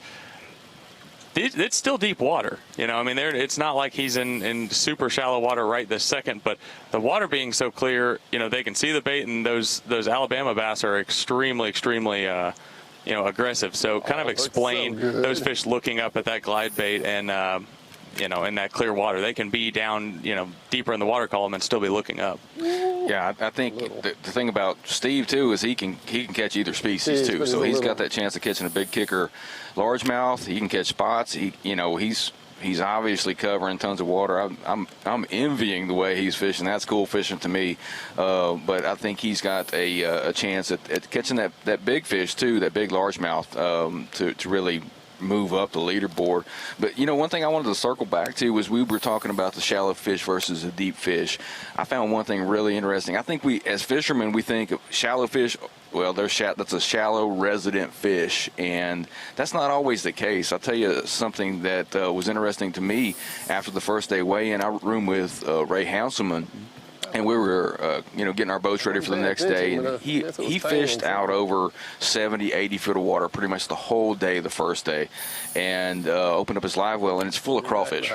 So all the fish were out there targeting shad, little shad, and herring, and he opens up his live well, and it's full of crawfish. And he fished over 80 foot of water pretty much the whole day. So I think, my morning was extremely slow, and I think the fish were probably maybe up on the bank. But the thing about Smith Lake is they don't have to go very far to be over 100 foot of water. So those fish are coming shallow, and sometimes it's the same fish that are, an hour later out there over 100 foot. Well, something to think about and touch on that, we're on a full moon, right? We always know that brim spawn, crawfish, molten kind of deal goes on. And look, on big clear lakes, especially hot in the summer, them fish come shallow at night. Yeah. So they could potentially be coming in at night and eating crawfish that are maybe doing something with the full moon. And like you said, though, it's easy for that fish to go from 100 feet to 2 feet and a couple kicks of the tail, so. I wouldn't doubt that the same fish that Steve's catching, sometimes those fish are over his shoulder out in 100 foot, and sometimes that same school, they move fast here, and they're right up on the bank behind a dock. So I also noticed, too, that this week, I fished shallow predominantly the whole deal, and if there wasn't bluegill on the bank, you couldn't get a bite. Like if you could just go through an area, and if you started seeing brim or potentially a brim bed, you knew you was probably going to get a bite. But I'm like you, it's kind of exciting to watch Steve get up there and throw that big glide bait. Making a move over to Robert G. Robert told me this morning he was going to head to his big fish spot and stay there as long as he possibly could, and got out to a good start this morning with over 12 pounds and we got the, currently sitting at the top of Bass Track. Parade going on. It looks like the boat traffic is starting to pick up. I want to ask you guys, because I was getting off the water from shooting photos probably about this time to noon, and it never seemed like I saw the boat traffic as bad as we expected. Was it bad later in the day, or do you think it's just going to get worse? More boats out there, obviously being the weekend. I think it kind of depends on where you're fishing at in the lake. And maybe we got lucky here because everybody's kind of preparing for the 4th of July weekend, and they're like, we don't want to go out there and burn ourselves out before the weekend gets here. But to tell you how rough it gets out there, and like we said, we've been very fortunate we haven't seen it this week. Before we went off cutoff, I came over, me and my son, and we were out there. And he's been on every Great Lake there is with me. And at one point, there were so many wake boats and ski boats going that I just had to stop because I didn't know which direction to go. And he looks at me and he says, "Dad, this is worse than the Great Lakes." Because it's like being in a washing machine. There was waves coming from everywhere, and there's some sections of the lake where there's bluff walls on both sides of the lake, and so it's just like a washing machine. But I think we've been very fortunate this week with the weather, and maybe leading up to the 4th that we haven't quite seen the boat traffic, but I'm pretty sure we're going to see it today. Yeah, it wasn't nearly as it really wasn't what I expected. I thought it was, the way the lake sets up as narrow as it is, and I fished this basic area in Ryan Creek, where it has good public access. It just really wasn't what I expected. The fishing was overall, no matter if you're fishing deep or shallow, it was doable. I mean, you can catch fish here. So Smith Lake surprised me. When I first saw it on the schedule, I'm like, oh my gosh, man, the boat traffic's going to be terrible. The fishing's going to be really rough. It's going to be hot. It was hot, but the fishing was definitely better. I think everybody was coming into this tournament thinking like 10 pounds a day was going to be a good bag, and it just wasn't. There's a lot more fish over 2 pounds here than I think we thought. And that's one thing I wanted to hit on as well. How stacked the weights are. Obviously, in a tournament like this, you expect that to some degree, but each night when we're going through the weigh-in gallery and putting the weights, it's incredible that if there was one angler with a weight, there was probably 3 more with the exact same weight. So what I want to ask you guys is, when you're out there and you're catching fish and you're getting, to that general 9, 10, 11 pound range, how hard is it to stay focused and know that it's just one bite away to put you over that edge? Because I mean, the weights being so stacked makes it tough mentally to know that you're staying in the right direction, if that makes sense. It was very difficult for me, because as a fisherman, it's ingrained in my head, just like, okay, another 2-pounder, another 2-pounder, you got to move. You got to find a better school of fish. And I don't think that was necessarily the case here, because I did notice that after practice, I never got a good bite in this tournament. Like a 2.6 was the biggest fish I caught. But in practice, I caught several 3-pounders, and on my next throw, I would catch a 13-incher. So they're definitely not all grouped by size. I think more than anything, it was just a numbers game. I read something on the website last night. It said Cody Huff said he caught 100 fish. And I was in an area yesterday that I think I could have racked up those kind of numbers, but I caught 10 pounds and I left it. Then I came back to it late in the day and I caught 10 or 15 more, and there was a couple like 2.2s mixed in. So looking back, maybe I should have just stayed there and just kept on grinding through the numbers. But and we're in a period now that a lot of the things that have worked for me over the course of 15 years, and I know Bill feels the same way, a lot of those things that have worked for us, that we just have to really rethink everything. Looking back, I shouldn't have made those moves to try to go get those bigger fish out of different areas. I should have just stayed there and just, kept grinding through the little ones and catch a couple better ones and maybe ended the day with 12 pounds. Well, and I think, coming into this event, like you guys talked about, we thought that 8 to 9 pounds, maybe 10 pounds a day was going to be really good. And I think we were looking at historical stuff from pre-forward-facing sonar. And look, let's face it, if we take that piece of equipment out of the equation, then we're probably right on par for course with the 8, 9, 10 pounds. Yeah. It seems like regardless of where we go in the country now, with this technology, weights are up 2 to 5 pounds maybe, regardless of where we go in the country. Yes, they are. I mean, I think probably, you would have still seen the big largemouth moves like, Shy Rock, 16-pound bag and a couple of the other really big bags. I think you would have still seen those regardless. But that guy that just commits to that and he's able to go out and target, 60, 70 fish a day and come in with 12 pounds. He does it every single day. It's definitely tightened up the weights, but this is kind of one of those places, kind of like the Mississippi River the first few times we went there. It's just so full of the same size of fish. Right, exactly. I've never seen anything like the first time we fished out of La Crosse. I think there was like 10 different ties in the top 50. Everybody had 12 pounds, 4 ounces, So catching a 3-pounder there is just about as important as catching a 3-pounder here. Yep, for sure. And to your credit, I mean, that's exactly true. I mean, you consider it from the standpoint of like a Tennessee River ledge tournament or a Lake Fork post-spawn tournament. When you're catching those smaller than, size fish that you need to compete in the tournament, your mindset is automatically, let's go find somewhere different to get those bigger than average bites. But here it seems like a lot of the guys that have had success have just stayed in one general area and just stayed in there all day long. I'm sure there's exceptions to the rule, but a lot of the guys I've got to cover on the water, that's been the case. But Bill, I want to ask you a question, and we talked about it a little bit this morning.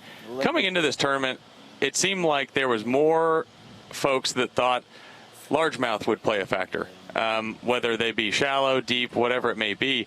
In practice in the tournament, what happens to the largemouth this time of the year? Because they become much more difficult to catch compared to the spotted bass or Alabama bass.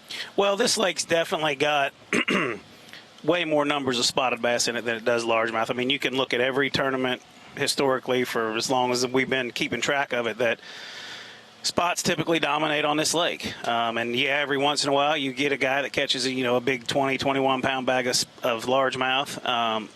But I just don't think there's a big numbers of them. And I think what happens is we used to use like Hunter Shyrock, for example. You almost kind of catch that fish that's up there, and there's not another one waiting in line to come get him or come take his place. I use my practice here, for example. You didn't get a lot of largemouth bites, but sometimes when you got one, it was the right one. And the first day, I lost 3 largemouth in that 4 to 5 pound class range, which if I'd have put them in the boat, I'd have had a monster bag the first day. And I went back to that area with thinking that, I saw enough big bites, I'm going to be able to get some more of them bites. And at 1 o'clock yesterday, I never had a fish. Caught a ton of fish, just never caught a keeper fish. So I just don't think that largemouth population is giant. I mean, if I don't start seeing any. I was shocked this week at places where I'd catch a spotted bass. You know what I mean? You see a old lay down up in a foot of water, and you think, okay, there's going to be a largemouth there, and you catch a keeper spot off of it. So the spots definitely outnumber the largemouth. But it's got some big largemouth in it. But like I said, once you catch him, the chances of that piece of cover or another one being in that area, I think are slim to none. Making a move over to Jay Shakura. It's still fishing the same area that, I got to cover him the first 2 days, and made the comment that this general area has had a lot of boats in it, and it seems like each day there's been one angler to kind of have the hot hand, and I don't even know what you could attest it to. It's like a different guy, it seems like, every day, but second day in a row that Jay Shakura has seemed to outfish the rest of the competition in this area. Yeah, it just shocked me yesterday when I ran down the lake, because the first day I didn't run around a lot, to see the number of the guys just out in the middle of the lake, like Jay's doing right now. I mean, he's probably over 100 foot of water. You know what I mean? And I know this is going to sound crazy, but it just broke my heart to see all the guys out in the middle of the lake, to think that this is what we've came to. It's crazy. I was amazed when I finally did that in practice. The first couple of days of practice, I had, a few random big fish on a Strike King flutter spoon. And I thought that was pretty cool. And I thought, well, maybe that's a way to target the better than average fish. So I fished, I spent a lot of time, idling with my side imaging, looking for man-made brush piles. In the morning, I fished a lot of contours on my mapping, conventional bass fishing type stuff. And then finally, on the third day, I said, well, I got a good handle on that. I'm just going to start I had noticed the same thing. There's a lot of guys just cruising, 80, 90 foot, 100. I got to go out there and see what that's all about. So I went out there, and I was just amazed at, so you can, the key, I'm going to tell you that, to me, the key to success on Smith Lake this week was to put your trolling motor down and just roam. Because you could find the fisher with bait, you could find them over 40 foot, you could find them over 100 foot. You may hear guys say, well, whether they were over, standing timber. Well, if you look at the bottom of Smith Lake, it is all standing timber. When you get out over 40 foot, it is solid trees. But there's no... I guess as far as, I'm always looking for a thought process. I want to analyze things. I want to find a pattern. That's what we were brought up doing. Mm-hmm. That's gone, man. That's thrown out the window with this technology. It's basically get out there and mindlessly roam around casting at, a fish. Now, there are some things that you got to figure out. Like I found out that it's very important to put your bait, that fall needs to be right on his head. And the closer you can get your bait to that fish, so basically, if you throw at a fish and he started moving to your bait from 10 feet away, by the time he got up there, most of the time he wouldn't bite it. So if you could make the cast where you could put the bait close to the fish and he had a very limited amount of time to study it, he would usually bite it. So there's some small subtleties, but I don't like this kind of fishing, to be honest with you. I want to analyze things. I want a pattern. I was scared to go out there and practice, even though I saw some quite a few of our competitors fishing that way from the gate. They were out over 100 foot roaming. I was like, well, if you find them out there, would they stay in an area? I was so scared of that. But there's so many fish out there. If you roam around enough, you're gonna find a group of fish. But I don't know, man. That's just not cool fishing. That's not cool bass fishing to me. Well, Keith, I think what it is it's hard for you to take 30 years of knowledge and throw it all away and turn your brain off and go wandering around. You know, look, let's face it. Smith Lake has so many spotted bass, and there's so much bait out there. It's like an endless buffet for the spots. You can literally run to any pocket, any point, any bluff, any whatever, any dock, put the trolling motor down, scan around, and you're going to see a fish to throw at.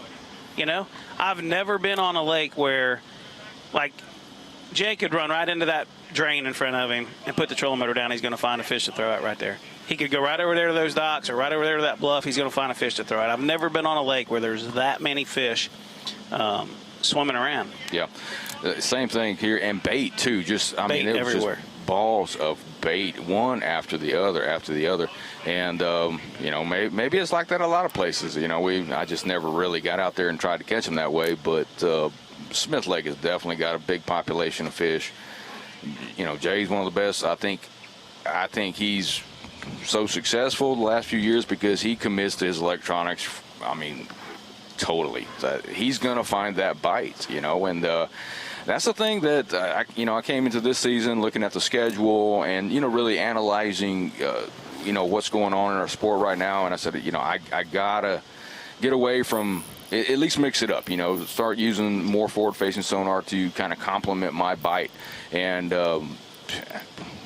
but I didn't commit to it. I'm just getting to the point, I guess, where I'm feeling like, well, that's what I'm going to have to do. I tried a conventional bass fish and I tried a forward-facing sonar fish, and the guys that are winning right now, they're committed to that from the start. Every tournament, they're going to find those fish, and that's one of the big. I think that's kind of just where we're at. Is that if nothing changes, that's the direction you're going to have to go. Well, one thing I want to talk about, and you mentioned having to put it right on top of their heads, and that's been a pretty common theme, is precision, timing, all those things factor in. And, without giving too much away, like, what are some of the keys and subtleties as far as weight sizes? Like, do you want that bait to get down there as fast as you can? Do you want somewhere in between, like a more natural approach? And a big part of the reason I ask is, when we've been able to see the electronics on screen, we do see a lot of the fish react when the bait's being pulled away from them. It's not just hovering above their heads, it's working it over their heads.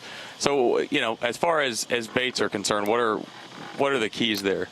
Well, what I saw, and I'm not an expert at this, but what I did see in my practice on Smith Lake was if there was a big group of fish, you could cast at those fish. I used a Strike King Baby Z2. I used a 3/16-ounce jig head on mine, and actually I used a 1/4 ounce. I went to a 1/4 ounce jig head, and if there was a big group of fish and you cast at those fish, and your bait was within, say, 15 foot of the whole pack would come to those. But a lot of times those were smaller fish. The better fish for me were down.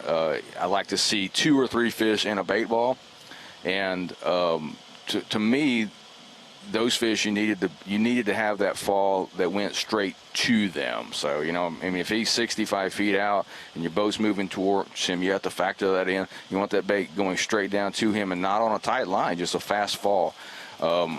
I did go up to like a 3/8 ounce head, just trying to get a better fall, but I think it was just kind of killing the action of that 3-inch Z2. But there are some subtleties like that. Bassmaster Live and our live coverage. The TNT Fireworks Bassmaster Elite at Smith Lake in Alabama. Stop number 7 of the year for the Bassmaster Elite Series continues. Got 3 more hours of fishing for our first flighters, another 30 minutes for our second flighters. Big issues to solve out there on the lake today. We're down to 50 anglers after the full field fish for the first couple of days, and on this day, those 50 are shooting for but 10 spots in the final. Championship Sunday tomorrow to decide yet another one of these blue trophies on a season that is fast slipping away from us. 2 more events going to New York for that. So, wow, it's a lot of mental calculus going on among the minds of these anglers. What do I need to do in order to get to the Classic next year, to keep my job next year? Whoa. And do good on points, to do well in that. Why don't we get everyone up to date, though, on what we have seen on the water at Smith Lake today with our Bassmaster Midday Report. One of our great high-performing rookies of this year is Cooperstown, New York's Kyle Patrick. Kyle Patrick always fun and exciting when we've got a camera with him. He's certainly full of enthusiasm. Fishing a little shallower, using his forward-facing sonar, but fishing shallower around these boat docks. You notice all of these fish that we saw early on with Kyle Patrick. He was not far away from fishing boat docks. A few brush piles in front of these.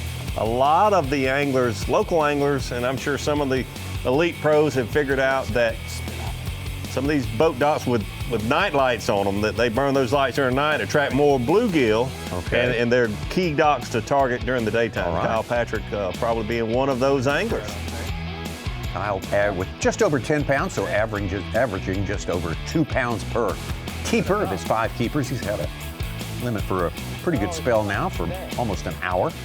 Taking him a while to do it, but he can get there and holding his spot in the top 10. That's the main thing. Pretty much where he started today.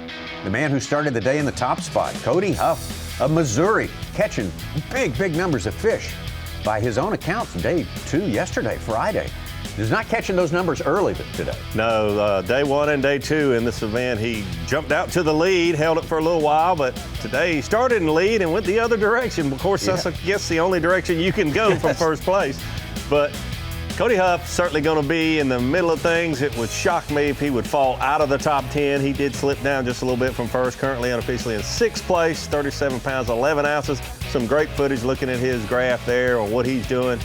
He is fishing a jig head minnow exclusively, kind of mixing it up with different ones, but his favorite one this week has been a 3-inch spunk shad, using a 1/4 to 3/8 of an ounce ball head jig, and has caught more fish than anyone. And I guess us just looking, because we didn't have a camera with him, I thought, man, he's around the right size, but he's around the right size and numbers to be able to catch 100 fish on day 1, and not quite that many yesterday, but so many fish. Cody Huff has been able to put his live up. Kind of worried me about if he's got enough fish to last, but he told me yesterday he's got 3 or 4 different areas. I'd really be surprised, Tommy, if we didn't have 4 different leaders through this 4 days of competition. The attrition on the leaderboard is showing up for sure. Could even be this guy at the end of the day, Taku Ito. Started the day right there, I believe around 3rd place, or was it, for Taku Ito today. He has held his position throughout this day. He has, and it should be no surprise to anyone that knows how good Taku Ito is with his electronics, finesse, clear water fishing. But to be honest with you, we've had a couple events this year that you would expect him to be right in the mix of things, and he has not been. So we all love to watch Taku on Bassmaster Live, and it certainly has been a joy today. He is an angler that has moved up each and every day, and like you just mentioned, Ronnie and Tommy, we all agree could have a different leader after today, and tomorrow I think anyone in that top 10, including Taku, could certainly have a chance to win. Yeah, it's not as easy as some guys say where, if you're good with that technology, you're going to dominate the Elite Series. It's still all about, at the end of the day, what weight you bring to the scales, and if you found the right size fish. A lot of guys found the wrong size fish this week. He has found them, moved up from 6th, like you were saying, Tommy, and now in our top 4, top 3 most of the morning. Yeah, Taku Ito doing very well here. Loves this lake, reminds him of home in so many ways. Corey Johnston, always a threat. Anywhere we go, this guy is super effective. His probably the best record of making cuts over the last 6 years of the Bassmaster Elite Series. Absolutely, is super impressive. Had the worst tournament. Don't like to talk about that, but it is something to talk about when Corey Johnston almost never finishes out of the top 40, but he did have a bad event there at Wheeler Lake. But having fished with Taku and with Corey Johnston, both of these guys are excellent at exactly what they're doing here this week. That's why I say you cannot count out either one of these two, along with the rest of the other 8 that'll make that top 10. But Corey Johnston, very comfortable doing what he's doing. He's fishing over the deeper water, looking for these individual fish, the bigger ones. He's trying to find with his forward-facing sonar and target those fish. Surprisingly, not a lot of boats around him that we've been able to see, but he thinks it's been just those few boats. Pressuring these fish has made these fish more difficult to catch, and that he decided he would move around today. So, if there's going to be an angler who has fallen down the AOI race and then needs to have 3 great ones, I wouldn't put it past Corey. But now that with Trey's mistake, he's 11th and only 67 points out. Yeah, he's in a different landscape as of this morning, that is for sure. Jay Shakurat, what can you say about Jay Shakurat, the quiet overachiever, I guess is what I would think of him as, and he just seems to quietly slip up near the top of just about every leaderboard he gets onto. Yeah, I'm surprised he's not our Angler of the Year leader, because it seems like every single tournament we are talking about him in the top 10, but I guess he's just had a lot of 20s or a fair amount of 20s along with some top 10s here this year. But Jason Keurig certainly getting done. But one thing about the last two anglers, I guess maybe not so much Corey, but Jason Keurig, it doesn't matter if we're fishing shallow, dirty water, he'll fish for largemouth. I mean, he has proven at a young age that he is very versatile. Absolutely. Started the year strong, top 25s in the first two elites. His best finish of the year, though, was a non-points event, the Bassmaster Classic, Yep. 4th place. He had 2 60s in Florida, Davey, Okay. so not bombs, but not cuts, and then a 5th and 6th. Could be another top 6 finish this week in a row. That's what that classic finish, I just kind of, it's jumbled up in my little Good pea check, brain. just no points. Yeah, a great finish, and we talked about him all week there at the Classic, but no points. 11 pounds, 11 ounces for Jay, so he's got a well over a 2-pound average going. Got some ounces over that. Robert G., man of the hour, took the lead early today and has not surrendered that lead except for just a short period of time to Jay Shakura. Another great rookie that we have here this year. Got to know him at the first event of the year at Toledo Bend, using his forward-facing sonar over some deeper grass. Did a great job talking to us about what he was doing there, and he's done a good job here. The big deal with him, and we've talked about this all week, he's not fishing for numbers. He is specifically trying to fish in an area where there's not a lot of bass, but the ones that he is around have been that 2.5 to 3 pound fish for the most part. He's caught fewer fish than half of the people we've got cameras with today, but has had the lead most of the day. And it's so tantalizing to see hundreds of fish and be like, I should fish here.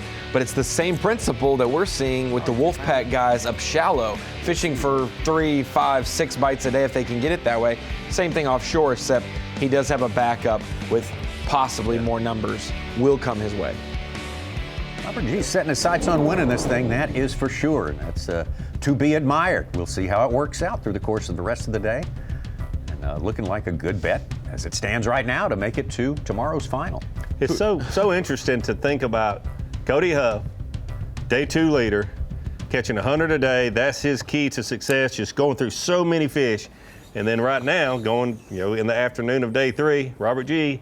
just catching fewer numbers, but the right size fish. Both obviously have worked, but we'll see who holds the trophy over their head tomorrow afternoon. There's Robert hooked up.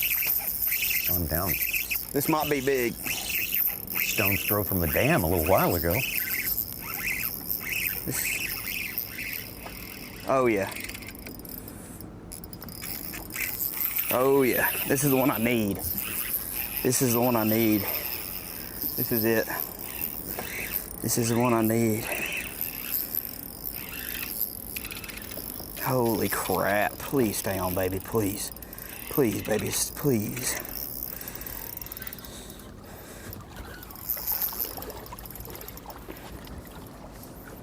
£2 6 ounces, his smallest fish. Boom, baby. Let's freaking go. Yes, sir. Old hammerhead swimming out here in the abyss. That's what I'm talking about, baby. That would be an Alabama hammerhead, right? Boom. Absolutely. Maybe some of that. Go Vols on that one. Oh, he's saying it's a Tennessee hammerhead. Go Vols on that one. That'll Aren't most Tennessee fans hammerheads? All right, now, Ronnie. Oh, I'm sorry. Come on. I'm sorry. Tighten it up just a little bit. Check your social media here in about 20 minutes. I'm just trying to get my impressions up this week, That is a 2.5 pounder. Okay. I will gladly take him. He's skinny. Yeah, He's real some skinny. help for Robert G. Gonna extend that lead. That becomes his smallest, Tommy. That's a scary dude to. Yeah. He might be your day 3 leader, and he might have a little bit more of a cushion if a 2.5 is his smallest fish of the day. Might be on something that could possibly, dare I say it, win him the tournament when it's all said and done. 13-1 on Bass Track, our best of the day. Guido.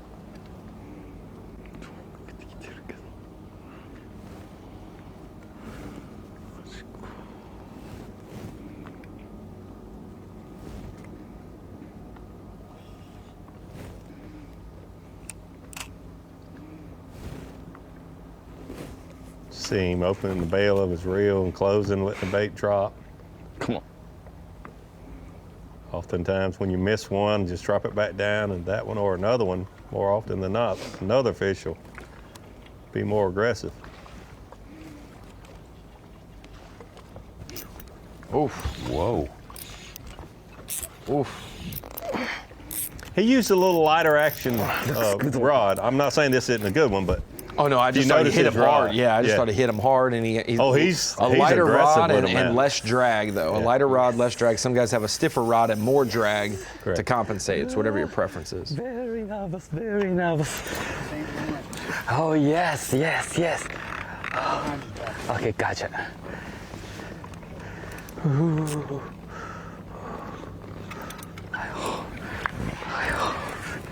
I think it's good fish. Yes or no? Which? No, no, no, no. Come here, come here. Got it. Yes. Oh. Big smoke. I think. Gosh. I think. Yes. Wow. It's a beautiful fish. Wow. Big one. Beautiful fish. Alabama Bass Disneyland, maybe? Maybe. Too soon. Maybe. Too soon. I know he was a little elusive with that spider piece of dice thing he caught it on. Oh, listen. I think we're there. 15. I think we are there. Hear that music. And when the music got going good, that fish went from 215 to 3 pounds. 310. Wow. Was it 310? That's what I just heard in my ear. Wow. 310. I know who my vote is for. Yes, sir. Taku Ito.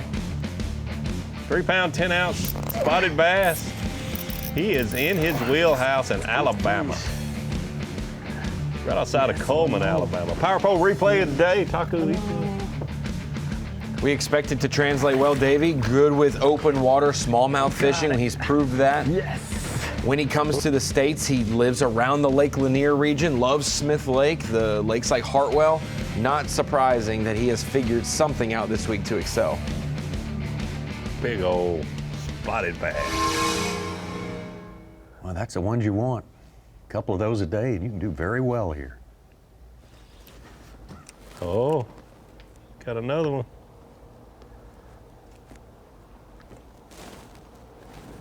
Moves him up to third. Yes. How you feeling? Oh yeah, very, very awesome. I moved at the main lake now fishing, and I fish in the deep point, still deep point, 25 feet, 30 feet, and I can see many school right there. Oh yeah. But bunch of 2-pounder, and the 2-pounder get a bite, no hook set. 3-pounder get a bite, hook set, but I'm missing. It's a pretty good one, but I need a more giant one. Ooh, ooh. Oh. It's good.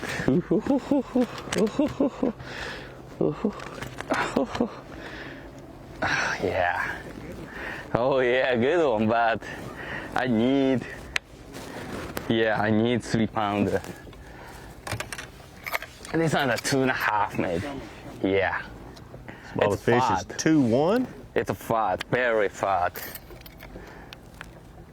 Now, so 2.5, 3 school, I found it. He could call out his whole bag other than the 310 we saw, and this one. Yeah. He could do that quick, Davey. This one is 2.6. 2.6, yeah. Not gonna help. The smallest is 2.8. 2.8, yes. Okay, well, 2.8, 2.9. Fast track is incorrect then. Plus, that 310 he put in as a 3.2, give him 12 Which one? Did he say 3.2 and we misheard it, or he just said the smallest one was 2.8. 2.8. He's got a 2.1 and 2.4 to 2.6 in there.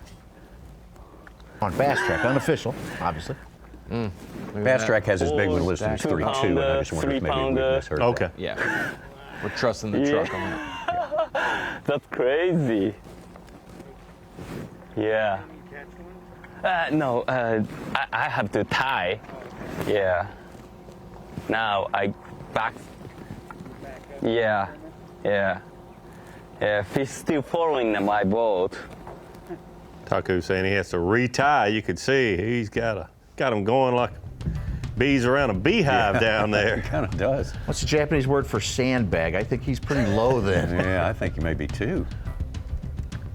It could be leading easily. Back out to Corey Johnston. Take a look at his sonar. You see Corey Johnson, 116 feet of water. Moving back and forth. There's a big old ball of bait, and holy cow, that must be a striper. That's a big fish under that. Shark. Oh, that's a good drop there, I think. Oh, he's going to hit it on the head. We about to find out. Yes, sir. Oh, turned on it. He's got it, doesn't he? Yes. Oh. Yeah. Striper. Uh-oh. Yep. Yep. It's about the same size. It was too one that he big. caught I mean, I hope it's yesterday, a spotted bass. Striper, a big gar.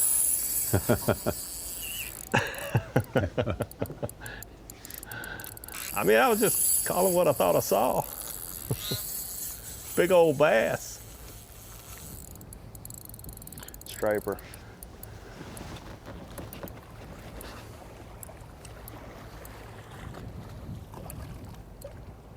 I mean, the Hey, when record it's here is what, 9, 8:15? 13? What was it? Was it 8? I think it was 8:15. 8:15. Because you and I went 8.3 and 8.7, and it was, yeah. So, never caught an 8-pound spotted bass, but if I did, I bet it'd be pulling this much. Got my degree in journalism, so I had investigative cap put on. Taku's big fish is 3.2. We misheard. It was not 3.10. It was 3.2. 3.10, but 3.2. But his Okay. smallest is 2.8. So he's got 5 fish between 2.8 and 3.2. That means he's basically, Davey, Big old striper. at 15 pounds. Right there at 15 pounds. Wow. At least.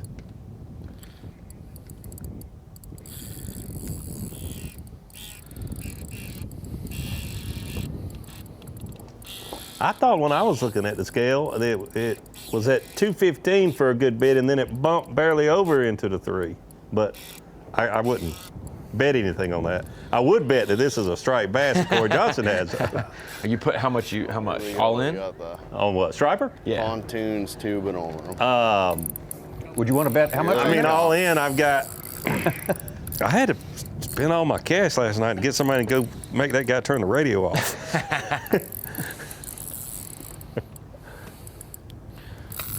Look in my pocket, and I had $14. I lacked $14, having 57 cents. You're right. That's about like me. Big striped bass. Striper. Oh yeah, it's a stripe. I mean, you got to But throw it's at worth it. the pitch, yes, because like we were talking about. Oh my goodness, that's a good one too. It's not a giant. That's a but char. That's a good one. Arctic char, It isn't does it? look like one, doesn't it? He is like dime bright.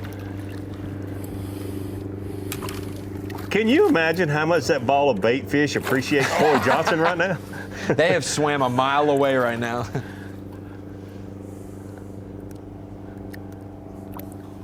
Wow. Nice and heavy. Hold it up for us, Corey. Yeah, buddy. Oh, look at that thing. They're pretty. They pull. Need a spot this size.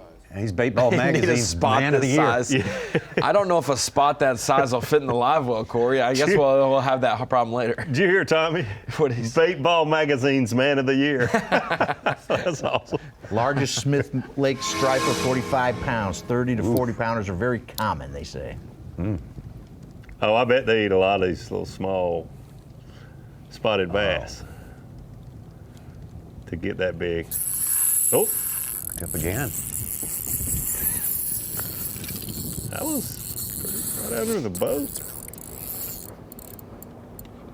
This might be a pretty good one. Oh.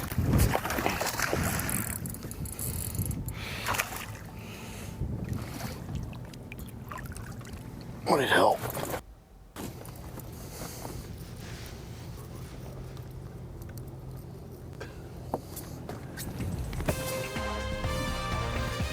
There you have it. Roy Johnson with a spotted bass that time.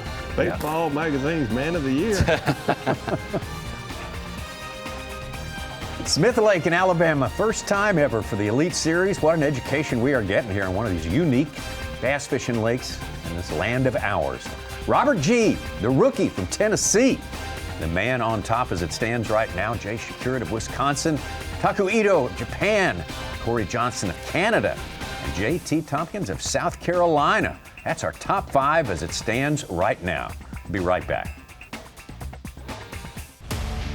The TNT Fireworks Bassmaster Elite from Smith Lake in Cullman, Alabama is sponsored by Mercury, by Power Pole, and by Progressive Insurance. Well, we've had some action right at the very top of our leaderboard. Just over the last 20, 30 minutes here, we've seen some good fish catching. Afternoons have been good on Smith Lake.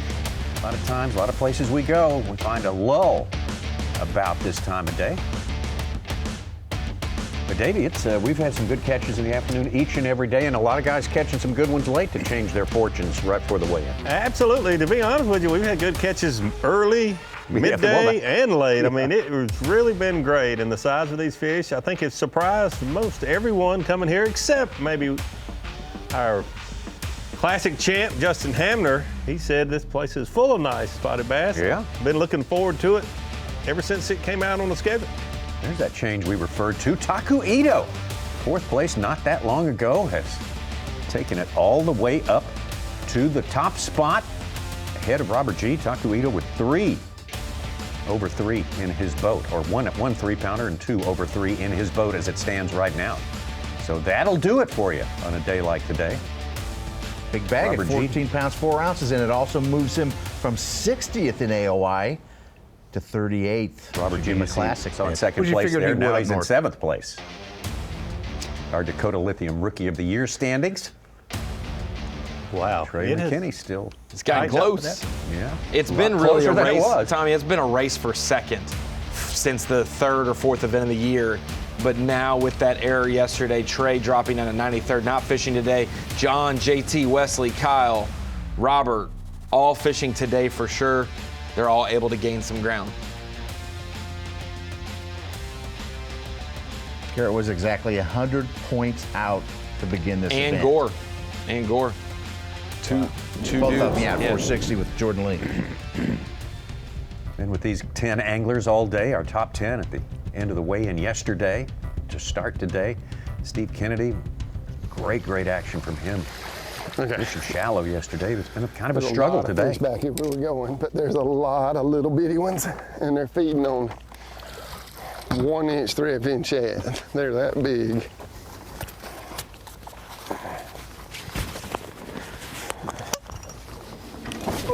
So we were talking about it some yesterday, although we were enjoying, being in the boat with Steve Kennedy and seeing him fish shallow with the glide bait.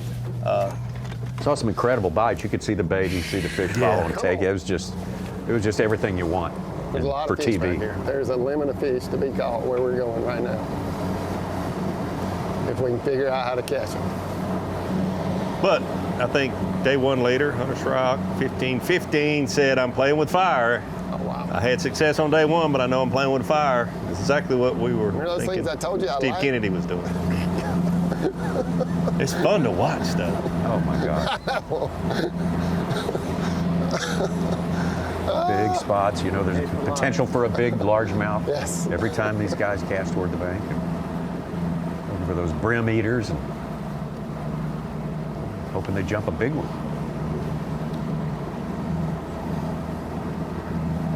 You see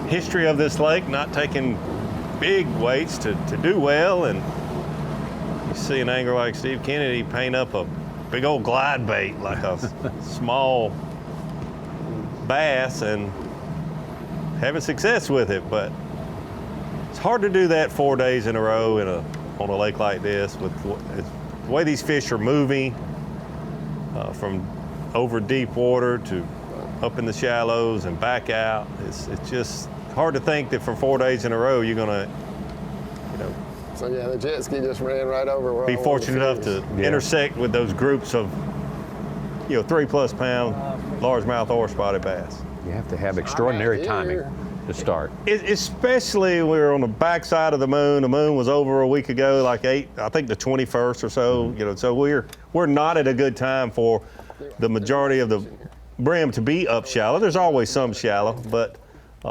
had we been here a week or so ago, I think you could have had more people doing what we've seen: Steve Kennedy, Hunter Schrock, Brian New, Todd Otten.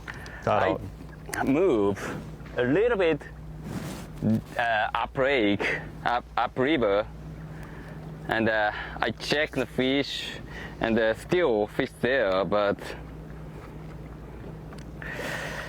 not so many big ones. Did you get the chance to ask Steve if he ever got that swim bait that he launched out of the boat when that boat flipped in? Where it went? I learned years ago not to ask Steve Kennedy anything about swim baits or glide baits because he'll run away from you in the parking lot. Suspending. He does not look at you in the eyes when he talks about his baits. 90, 80 feet. No eye contact.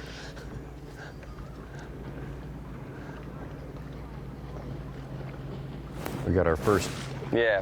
glimpse of Steve Kennedy 20 years ago. The first Bassmaster Elite event, 6th place at Amistad down there. And then later on the next year, he kind of starts the swim bait, is part of the fuel for the swim bait revolution for sure. A lot of it fueled by his buying of them. I think in that inaugural year, he won Rookie of the Year, and I think he also got second in points to Eikenau. Like he was almost one. I think he was right up there. Yeah, I think that's the case.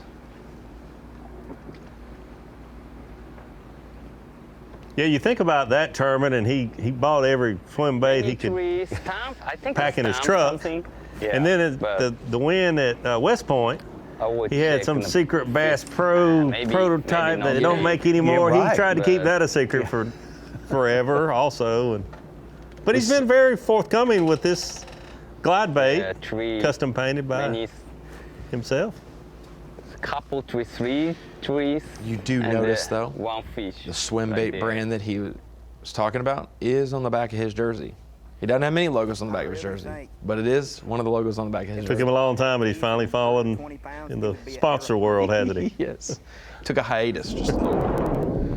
Told me what they're offering isn't worth what he thinks having their name on his stuff is. I got an interesting encounter with Steve Kennedy at ICAST when they had that suicide duck come out with the feet flapping, paddling. He wanted one so bad because I saw a duck getting eaten one. Is that your Kennedy voice impression? Yes. No, that wasn't him. Mr. Douglas. It was. Oh,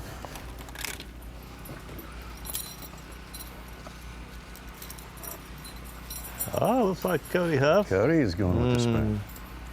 Breaking out the spoon that he's got the name of on the back of his jersey. No doubt. Moving in on a few boat docks. Hey, he won a college championship with Garrett Enders at 10 Killer, flipping spoons into boat slips. It was a wild scene there when they would hook one under a boat slip.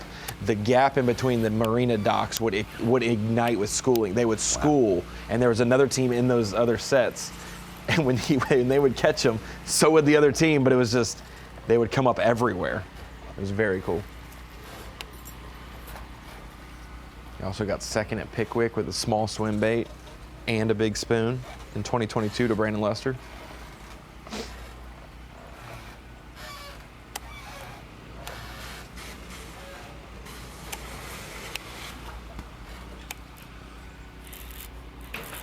Got him.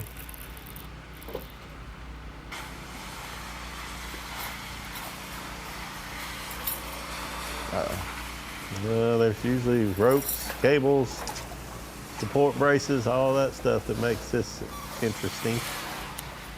There you go. There you go. One on the old Falcon spoon. I wish they'd bite the heck out of that like crazy. Put a bunch of them on the rough pile. In the mouth and on the board, boy. In the live well. Probably makes great for him. Think about Todd Alton when I look at that spoon. Yeah, Holy cow. Maybe, I hope we're done with the gore for today. Yeah. Sort of hoping for that. A little bit of traffic, not excessive amount of traffic so far on the Saturday weekend. Smith Lake, June. Keep your fingers crossed. We'll be right back. 2024 TNT Fireworks. Bassmaster lead on Smith Lake. This is the 7th stop. The 8th stop. 2 more events coming up this season. The 8th stop will be August 8th through 11th at Lake Champlain, Plattsburgh, New York. Another bucket list destination for bass fishing enthusiasts around the world. Huge, huge lake. The only one of our Great Lakes it's not actually a Great Lake. That's one of the famous things about Lake Champlain. Lots of great smallmouth. Been one on largemouth here before as well. And Giant after that, water. the season finale coming to you from the St. Lawrence River in Lake Ontario. And back in 2021, the man who's leading our tournament right now, Takumi Ito, was the man. Absolutely. Had a big final day there. He stayed in the hunt all week long, but final day, I think he had 26 pounds on the final day. Even. Yep. So hold that blue trophy over his head. Said he had no power to be able to raise it overhead, but he did. He was out of power because he caught these big smallmouth all day long. Very, very impressive performance by Taku. Navigating in some rough water that he was not accustomed to. Right. Did a good job going out into the lake every day and coming back. Disneyland, smallmouth Disneyland around Taku's boat. I think he made a deal. He bartered with Jake. Jake said, I think you have 26, and he says, I get your boat if it's 26, and you get something from me. You get my camera if it's not 26. It was 26. I don't know if Jake ever got his boat, though. He honestly caught, I don't know about 1,000 like he was saying. There was that many 5-pounders around his boat, but he caught a lot of 4.5 to 5-pound smallmouth bass that day. No. Ashley and I were out on the water. It was pretty fun to watch. Takumi Ito, ladies and gentlemen.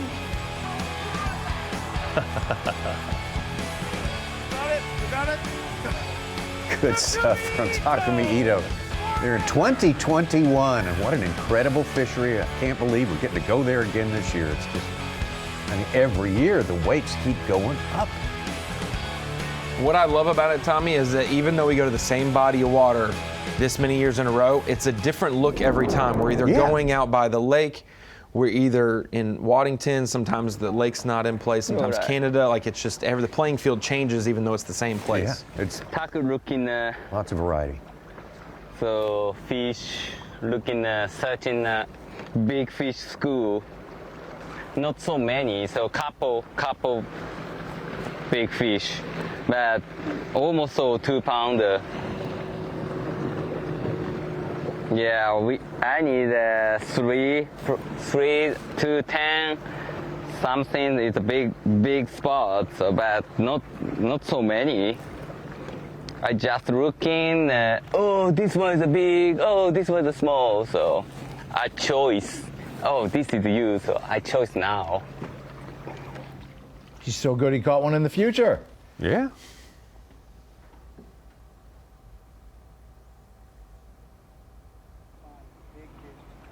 Yeah, big fish. But almost all to some fish 2.5.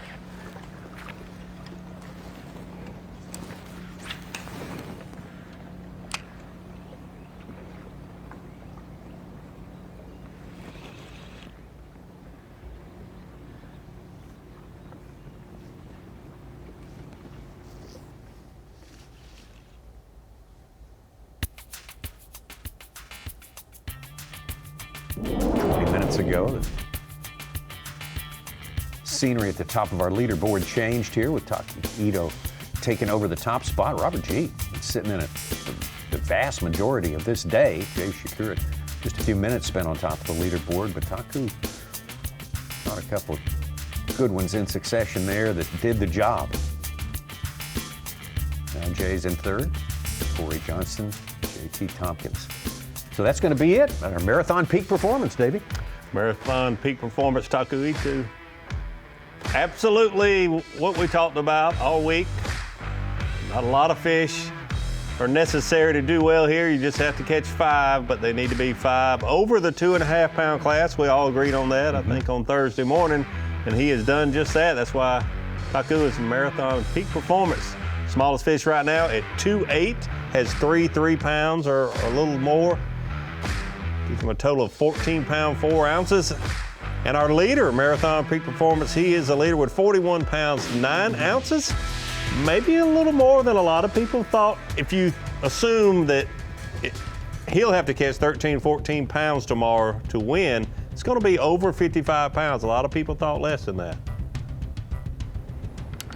Got a big fish from Matt, area 4-pounder, put him up in the 9th place. He's got 11.5 today, coming up from about 21st. We didn't hear much from him yesterday. He was knocking on the top 10 a lot on day number 1. He's had 12 both days.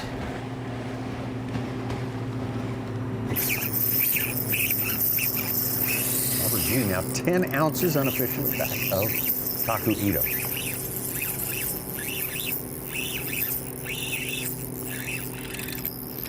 Oh, God. Oh, that's a solid fish there, too. Make up some ground with Taku if he gets this one in the boat.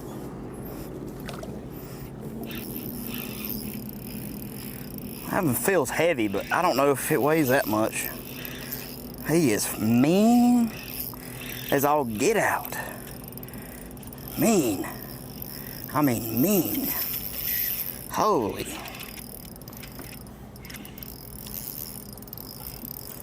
That was one of the sickest bites of all time. Come on, give up. Give up. Don't do no silly stuff.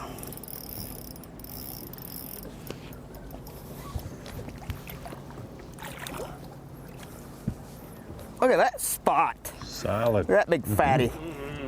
Yes, sir. Give me some. A little hot tua.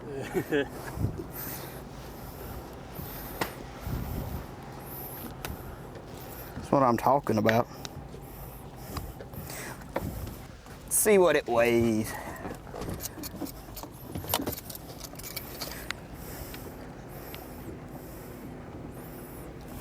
It's a belly now. That is a fat belly. Oh yeah, baby. Yep. Number 4. Need to call number 4. This is a 213. Nice. 2 3/4. It's a good one.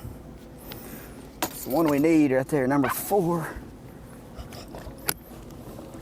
Solid fish there. That fish wasn't very long to be. No. 213. 13.8 on the day with that, 40 pounds, 15 ounces, 10 ounces back. Didn't want to bite nothing either.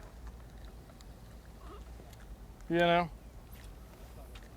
That's what I'm saying. Huff still has 2 fish that go 1 pound, 3 ounces on his bass track. 2 of them.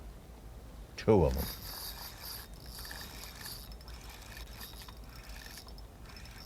Smallest bag to get to 21st place.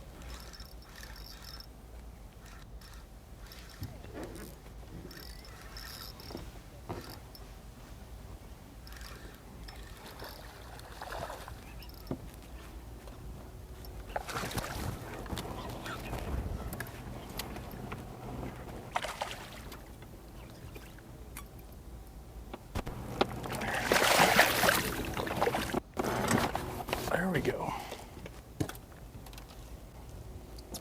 Now we just gotta see if we have enough fish alive to go. Well, that one ought to color 1-3, I would think. Yeah, I would say.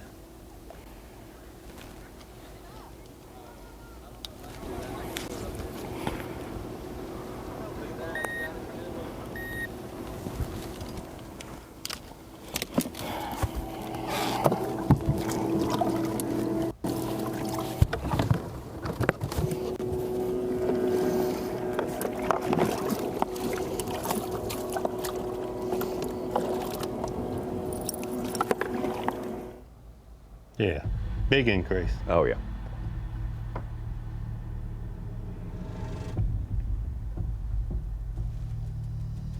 Hanging in there in 3rd place is Jay Secure It.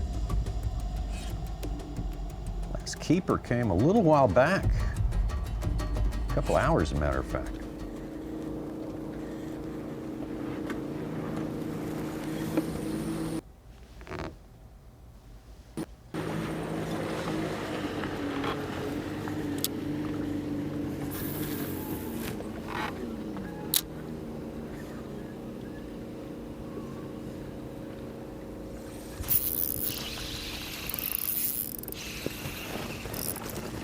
Wow. That's a good one.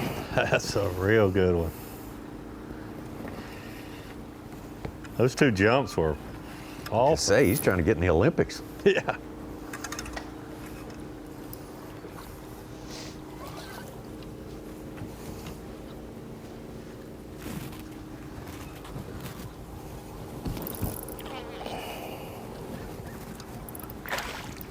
Yes. Oh, he's boat flipping those size. Whew. Definitely not using That was a a long 6 time pound coming test. right there.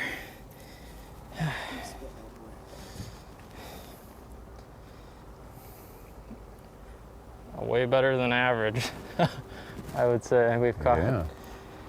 There's the bait. There's the bass. It's got a little belly on him. I mean, he ain't a giant, but good enough. How was that, long jump or high jump competition? When you look at Broad jump, they used to call it. the broad jump. Yeah, yeah. Now they call it the long jump. Yeah, it's like a 2.5.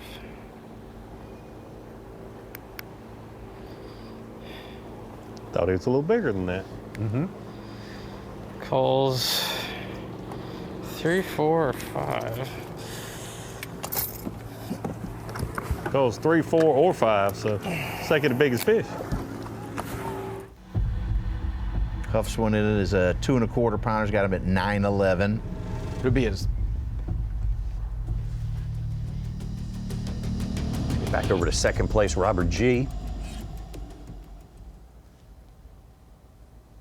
He's tightened up the gap between him and Taku Ito. Now, what's going on here? That's the best thing I've ever heard. Y'all are awesome. Oh, I think I saw this boat the other day. Getting a sandwich or? This is incredible. Is that Mr. James Hall? Here you go. I'm gonna throw him to All right. Looks No. you. Good luck. Thanks. Little Chick-fil-A. Appreciate it. Yeah, I got over 13. Awesome. Good. Good catch. That's like 20 on most ponds. Yeah, it is. See you, buddy. See you guys. Thank y'all. I appreciate it. Absolutely. Here you go. Thank you. Now Thank y'all that's very much. a true friend. Freaking awesome. How many times that happened to you on the water? My cameraman give me a Chick-fil-A. What the crap is going on? That's some good old Coleman hospitality right Oh, there. no way Yeah, Robert it's the just best took thing the I've ever pickles seen. off that. No, No. way he just Come chunked those on. pickles. Leave it alone. No. Not a pickles guy. Give that chicken sandwich back. Confirmed. Typical Boo this man. Tennessee Best day fan. of Throw the pickles off Unbelievable. of a Chick-fil-A. Are you going to do that? Chick-fil-A on the water. Chick-fil-A on the water? The Lord has blessed us. The Lord's chicken. Oh, got the I Lord's might still be chicken out there delivered. if I had that happen more often. That's crazy. I mean, that is wild. He's already a winner, ladies and gentlemen. Got Chick-fil-A. himself free Chick-fil-A on the water. That's a rare deal. All this talk about how it's going to be so difficult with the recreational traffic.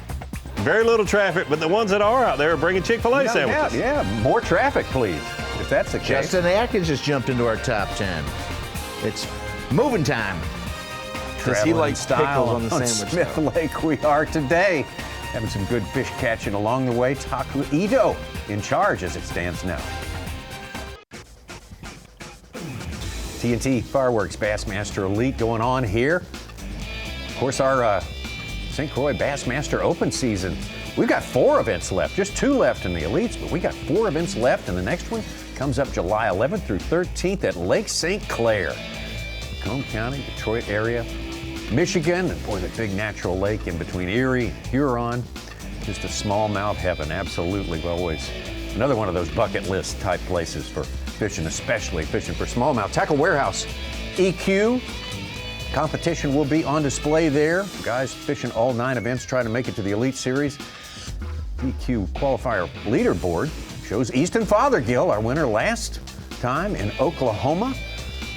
Boy, big, not a big lead, but a lead nonetheless, and taking down Evan Kung, who has held that spot down for so long during the course of this year. We go to Ebert, Cody Meyer, Matt Adams. Good competition. Yeah, that keeps going on. Never been, other than, I mean, I was coming around to him, even though he's a Vol fan, but to find out he takes pickles off his sandwich, his Chick-fil-A, that's just mind-blowing. Well. Oh yeah, enjoy that. I really hope I don't see one in the next couple minutes because I really want to eat this. You really want to devour the sandwich? Yep. That's so cool. Those guys are the best ever. Literally. That was my favorite people of all time.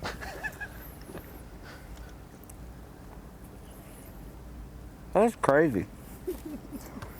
Smith Lake's my favorite lake now. They have a Chick-fil-A on the water. Shout out to Smith Lake Pontoon Delivery Service. They have Chick-fil-A shirts on too. They must own it or something. Yeah. or something. Yeah. I hope. Tommy, I told you. I hope I'm fishing and get another delivered sandwich. Our connections run deep on the show. This is awesome. I'm not seeing anything. But I just got a Chick-fil-A sandwich. I mean, what?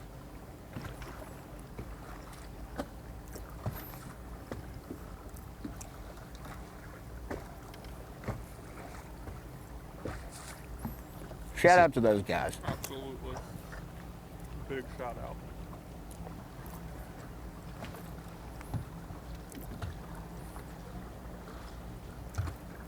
This is exciting. I'm really glad we didn't leave now.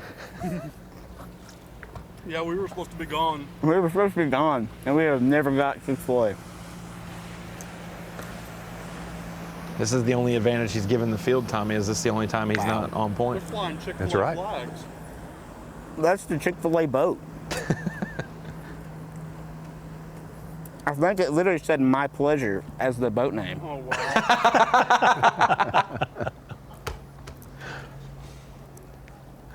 That's a good one. Tommy, I got word it was Josh Griffin, who's the manager of the Cullman Chick-fil-A. He runs the Tuesday Nighters on Smith Lake as well. Talk about You know, it'd be even more awesome. 3-pounder? A 4-pounder, and if a Zen boat came by and was like, "You want a free pack of Zens?" And I'm like, "Yeah." Absolutely. All right. I wish Chick-fil-A would sponsor me. Here's your chance, man. This is going to be a viral clip with the sandwich. Chick-fil-A, you need to sponsor me. I mean, I'll say "My Pleasure" anytime. Anytime I catch a bass, I'll say "My Pleasure." Pull out that sandwich wrapper and give them a good plug with the logo and everything. I just got hand delivered by Chick-fil-A on the water. Can't make this up. Smith Lake, Chick-fil-A on the water. Crazy. Please sponsor me. I love you, Chick-fil-A. I eat Chick-fil-A probably 4 times a week. Come on now. This will be the last day he can get it, guys, because they're not going to be able to get it on Championship Sunday. You all remember, I'm sure, that day. That's very true. Let's go up to Justin Hammer. I'll share a memory What with was you that? here in just a minute. Justin Hammer. He needs this one. You like that cast now, don't you? Yes, I do. Come here. Come here. Just get up in there. Yay! Crucial. Keeper number 4 for Josh Hammer's catching up to do today. Yeah, we've been seeing so many people. Anything helps right Most of the people with the cameras catching so many fish, I had lost track of that. He only had 3 up until now. Longest time.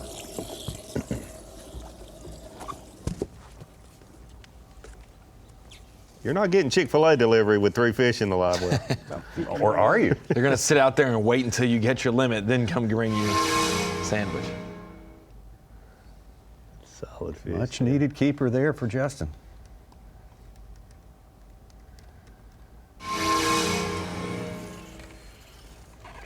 back into that top 10, and he's still got a ways to go. The 3.5 pounder out of the top 10. Oh my God! You do, see? I told you they were waiting on him to get his fourth one. Dude, they have the Bass Track. Such, did you give him the Bass Track private map? Yeah, I did. We're delivering Chick-fil-A Justin today. did not hesitate. He said, "Come on." God, they got to sponsor one of the next elite events. Come on now. No, sir. It ain't over yet. That's right. You have a good Hey, thank you. Oh, there it is. Oh, them things are still hot, too. Look at that. Now we're going to catch them. Yeah. I bet he doesn't throw the pickles off for old tide. We want to see if he could break Robert G's We'll just 82 follow him second, up the lake record. Guys, you remember that time, Ronnie? Yeah, what's the memory lane? Such, Davey, when total stranger walked in here and gave us each a Starlight mint. Remember that? I must have been We forgot out to that lock the door that day. I'm kidding. Oh, I was That's what we get. I was about to. Oh, that's great of the guys there. From Cullman, the Chick-fil-A Hey, it franchise shows you. owner. It shows you how much Cullman is excited to have the elites here. The whole town, Smith Lake Park, the booths and everything set up for the. I think the deal started at 10 o'clock today, a little bit earlier this morning. About the time that Alex gets done culling, they'll be pulling up to him. Yeah. Dropping them off as well. Now they're going to expect it every day. I don't know. Do they have Chick-fil-A's in that neck of the woods? No. Alex Redwine may have never had a Chick-fil-A. Oh, that's right. Oh, I'm sure they got them. No. I know professional fishermen's diets, and think between Robert G and Justin Henry, we got it covered on what they like to purchase on the road. Now John Garrett, up to 11 pounds, ninth place, knocked Matt Airy back to 11th.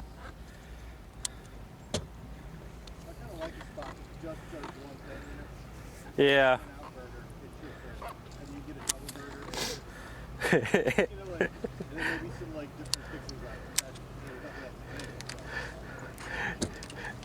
Because that's why I hate Cheesecake Factory.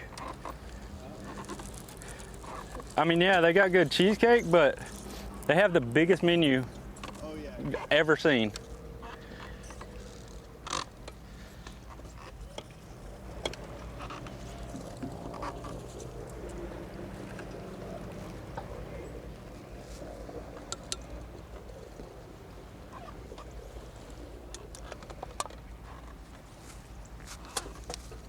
Justin Hamner, you reigning world champion, also to start this day, your leader in Progressive Bassmaster Angler of the Year points. That is a rare, unique experience. You carry those two leads all the way to the end of the year. Well, nobody's going to take the Classic away from him, but he's got a shot. Progressive Angler of the Year. Here's how he earned the first title. Grand Lake of the Cherokees, Tulsa, Oklahoma.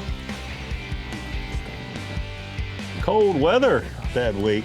Tulsa, Oklahoma. Blowing hard, high winds. Woo! Barely nosed out Cody Huff for the day one lead, but he was able to hang on to it all the way through 3 days. Every classic is a great classic. This one's really, really cool. Justin Hamner. Yeah. Coming in with over 22 pounds the first day, dropped off a little the second and a little bit more the final day, but certainly had enough to get it done. World champion. Obviously, you can't win the Classic without your day 3 weight, but that day 2 was the pivotal moment when a lot of other guys dropped off by multiple pounds. The fact that he could keep it above 20 for the second day in a row, absolutely massive for him. Tell you what, let's pause quickly here for some Northland trivia. I'm going to pose a question to you and then answer it after the break. How many Classic triple qualifiers have there been? Qualifying for the Classic, I guess, Three different ways in the same season. In 3 ways, in the same season. You can make it through the elites. You can make it through a couple of other trails. Nation open points. Nations, team, you can make it different ways. How many triple qualifiers have there been? Davey's Bass thinking Pro Shops hard. Bassmaster Classic. Is it 1, 2, 4 times has it happened, or 6? We'll be right back and answer for you. About an hour and a half's fishing time left. Moving on through this day here. Moving day, semifinal Saturday, looking for the 10. Our coverage live brought to you by TH Marine. TH Marine provides us those great weather reports and gave us the heads up to be more clouds than sun on this day, and that has been the case. There's the grebe. Oh, yeah. You're down. That's one of those wake boats. Here's the ultimate sofa right there for you. How do you get around the lake? That's some Northland Daily Trivia for you. Good question here. Head scratcher for me.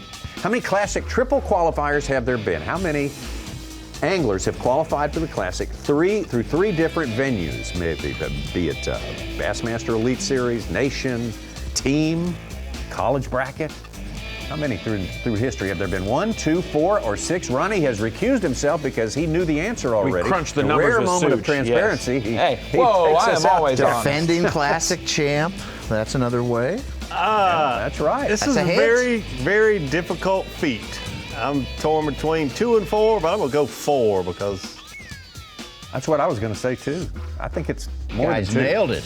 You Gotta guys be more both nailed it. All right. Patrick Walters, All right. Jesse Wiggins, right here. Chris Lane and Brent Chapman. There you go. The Wiggins one, who was the one who sent us the Wolfpack video earlier this week and identified the chicken man on the water for us. He is glued to the coverage this week on his Show's home all lake. about him. He said, or I believe his way of qualifying was crazy. He qualified for the elites through the opens after winning one as well. Won the first one the next season before he even fished his first class. Like, it was just... He qualified for a second classic before he even fished his first classic. He was 37th AOI, won the Harris Open, then he won the Smith at the end of the year. Wow. Yeah. Triple qual. Wow. Good calendar season for him. He For had the record- plenty of Chick-fil-A sandwiches. for the record, since the cow is the Chick-fil-A logo, would you call it Chick-fil-A the chicken man or the cow man? Well, we're eating chicken. But cow is their mascot. Ronnie says pickle man because they're so important. That's a long one. That's a long one. Not a bad one. Look at that one. Long but lean. Oh, he's pooping everywhere.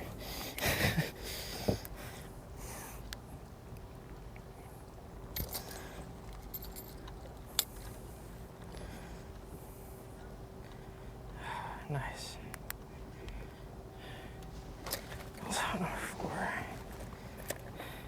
Got a 2-1 to get rid of. That should help Jay You don't have secure to put it. anything in. We'll leave that Take a one. moment and listen to Jay as he kind of lays it out for us, his approach to Smith Lake here in Alabama. Hey guys, Jay Shakur here, Bassmaster Elite Series angler. We are at stop number 7 on Lewis Smith Lake. Out here catching some big spotted bass. I've had 2 good days of competition so far, and I've done all my damage on this little guy right here. This is a Strike King Baby Z2 in a color called Gray Glimmer. Using just a 3/8 ounce Damiki style head, throwing it at these pelagic spotted bass that are out in, over 120 feet of water sometimes. So the game plan for day 3 is to get over that 13-pound hump. That's kind of like the bar I've set out there. If you catch 13 pounds, you're probably not going to slide down the leaderboard any. Well, that one right there got him past the 12-pound hump right there, so he is on his way to his stated goal. I don't know, it's been just a slow and steady day. I'm not killing them by any means, but I'm not catching anything, so we just are still looking for that 3-something pounder. I'm sure I've seen it, but I'm sure it's looked at my bait, but I haven't connected on it yet. So we're trying right till the very end. Oh gosh, oh boy. There's a school like 50 of them right here. Oh, wow.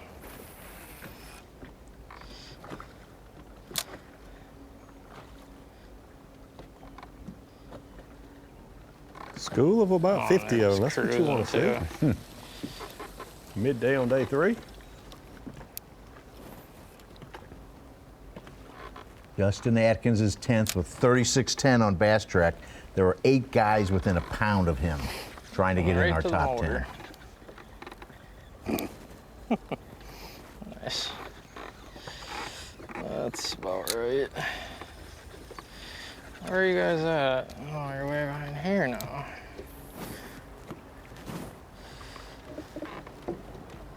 That shows you how fast those fish move. He made a cast to them about 10 or 15 feet in the front of the boat, and big, then but I just when he haven't found them caught any. again, they were behind the boat by probably, or behind him, Maybe I'll 40 catch feet. one They've now. moved that much that quickly.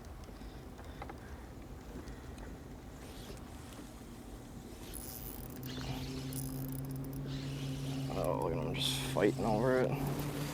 Yeah, that's not a big one. There's better ones in there, but the problem is these ones all get it first. I don't know if there's live scopes on the thing right.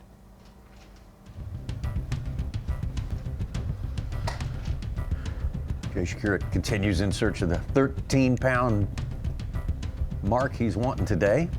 I'm sure he'd like to have even better than that. Steve Kennedy a while ago said, I'm going to a place where there's a limit of fish to be caught. Don't know if I can do it, but that's where I'm going to hang out for a while.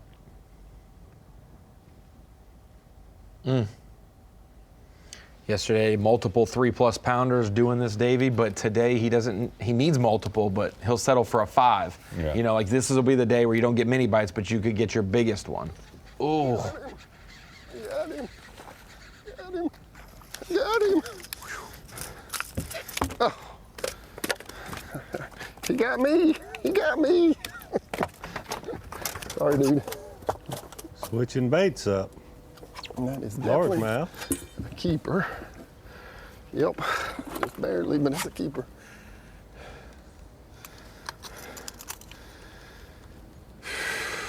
Call it a 112. Come on. About 5 pounds to get to the top 10 cut. Up there, dirt shallow, largemouth. Oh. And I caught him. And I made a mess again.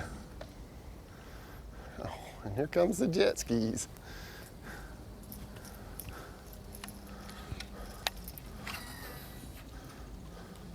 Needed that fish. He'd slipped way down.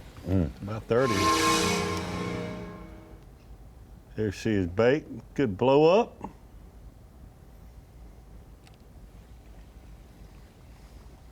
Dude, I like this setup. This thing is cool. What is that?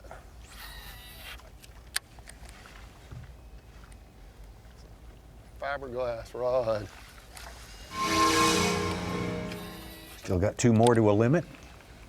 A couple of 2.5 pounders. As Such said, get him back to the top 10 where he started. Oh, he started above the 10th place, starting 3rd today. And he's in 33rd. He's one of those guys that's dangerous that if he did slide into 10th and it all happened tomorrow. Just like yesterday. Oh, yeah. It's the one, as soon as you think, Davey, the pattern has faded and I'm out of it, is when you have your biggest day of it, and it's for no rhyme or reason. Could be the same conditions and it just goes tomorrow.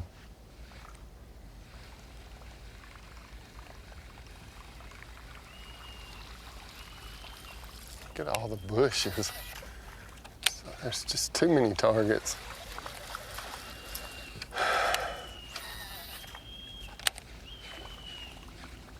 Even though we're past the full moon in June, this high water has helped keep some of these fish shallow.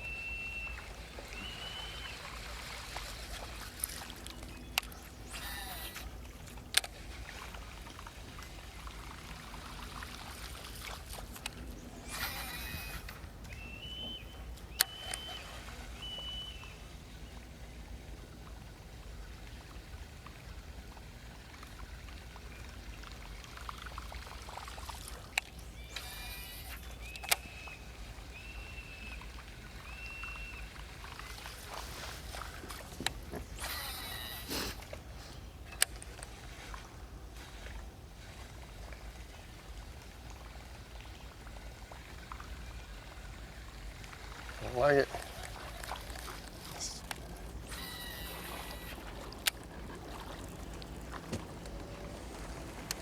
You can also get caught up in just watching how cool that bait looks coming across the top of the water and forget that you need to catch a bass. It's a little hypnotic, yeah. It You is. got to look at the big picture. The big picture includes these two. Started the day in good shape in the top 10 and has just been deadly slow for them. That's a big one.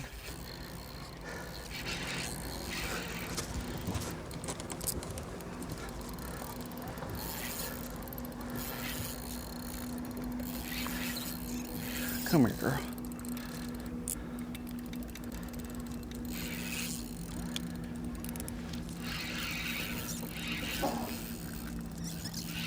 Oh my gosh, what?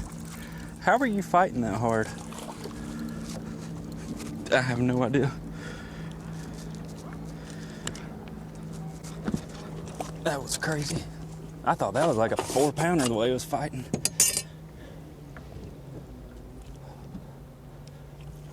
Definitely bigger than that first one though. Yay.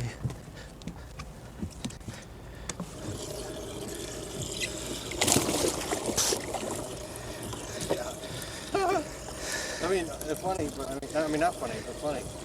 Justin Hamner looking to get back to at least the shape he was in yesterday. He was having a better time of it yesterday. He was. He certainly started off better yesterday. One of his first few casts yesterday morning with a drop shot. Solid 3-pound spotted bass. It was a fast start, but then it got slow for him after a while. Caught another keeper, and then, well, he had to wait till the end of the day to get the business taken care of. He did. It's very surprising after having a little over 14 pounds on day one, as excited as he was, saying, that's a slow day for me. I had a great practice, scary, spooky good practice, he said. And things slowed down for him a little yesterday, but even slower today. Yeah.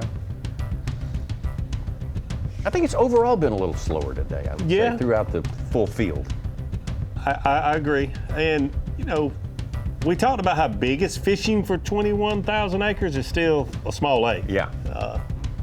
Bigger than we expected, but there's still, you know, you get anglers like Cody Huff said he caught 103 keepers the first day.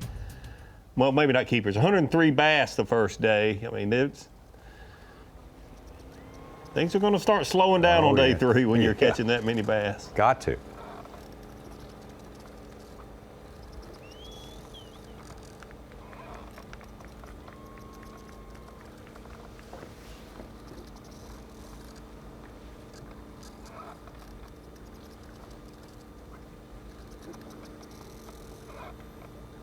Snaking back and forth, looking for him out in open water. He has been in the creeks a little more than a lot of the anglers other than Steve Kennedy.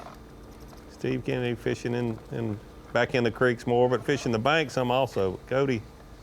It's so weird how different every little spot is. It's like some places they're swimming down deep, and then other places like this one, they're just all up by the top.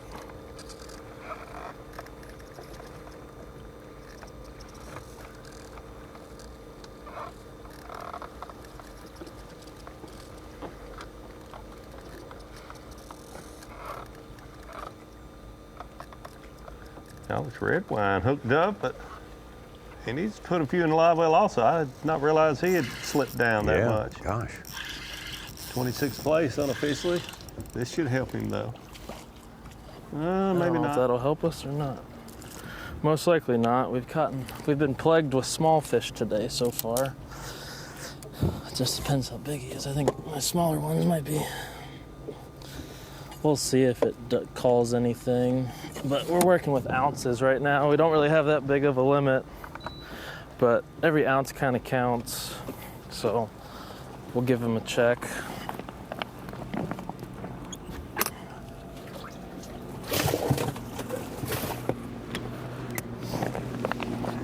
Bob Downey's the latest angler to take over 10th place. He just landed a 2 3/4 pounder. He's up from 23rd with 12-2 on the day. He's tied with John Gare with 36-15. We remind you that the storyline Bob's dealing with as well, and something we've been highlighting is he is on the quest to try to make the Classic. with only 47th right now. With only 8 events fished out of 9 when the season comes to a close. And the fact, Davey, he was Might be a tiny call. 95th in points like 3 events ago. Yeah. And he's going to be within, points of the Classic Cup, maybe leading this event. Right now it has him at 47th. Wow. Top 40 go to Classic.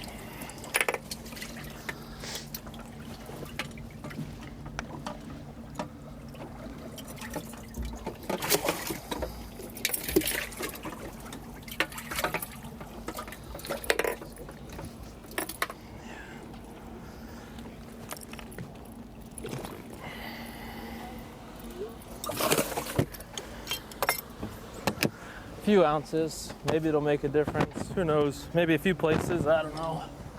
But we got about an hour left.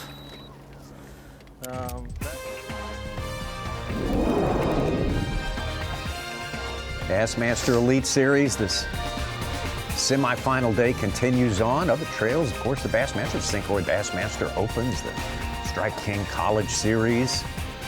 Also got the Yamaha Rightwaters Kayak Series, which is an ongoing thing here and gaining a lot of interest through the years.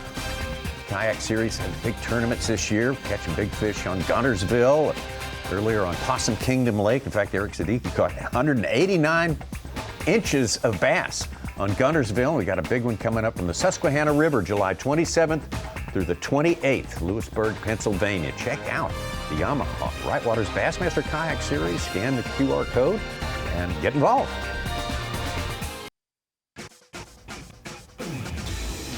TNT Fireworks Bassmaster Elite at Smith Lake here in Alabama, just north and west of Birmingham. Cullman, Alabama, our fantastic host city, and a little-known quantity as far as our Bassmaster Elite anglers go. We've never had an Elite Series event at Smith Lake. We've had some events predating the Bassmaster Elite Series. Of course, we've had lots of college and opens events here through the years as well. And Taku Ito, his first trip here, I'm sure he scouted here as well also, but he really likes this place. And it shows. He's got our lead right now. Not a huge lead over Robert G., who spent more time than anyone at the top of that leaderboard today. Jay Shakurit has been hard to unseat from the top 3 spots here. He has been solid all day long. Corey Johnston, ditto for him, and Cody Huff, and that rounds out the 5 who are left from our original top 10 when we started this day. The rest of those spaces, 5 through space 10, are occupied by anglers who have gained access to the top 10 as we go through the day. So the top 10 is what it's all about. It's all going to be made official.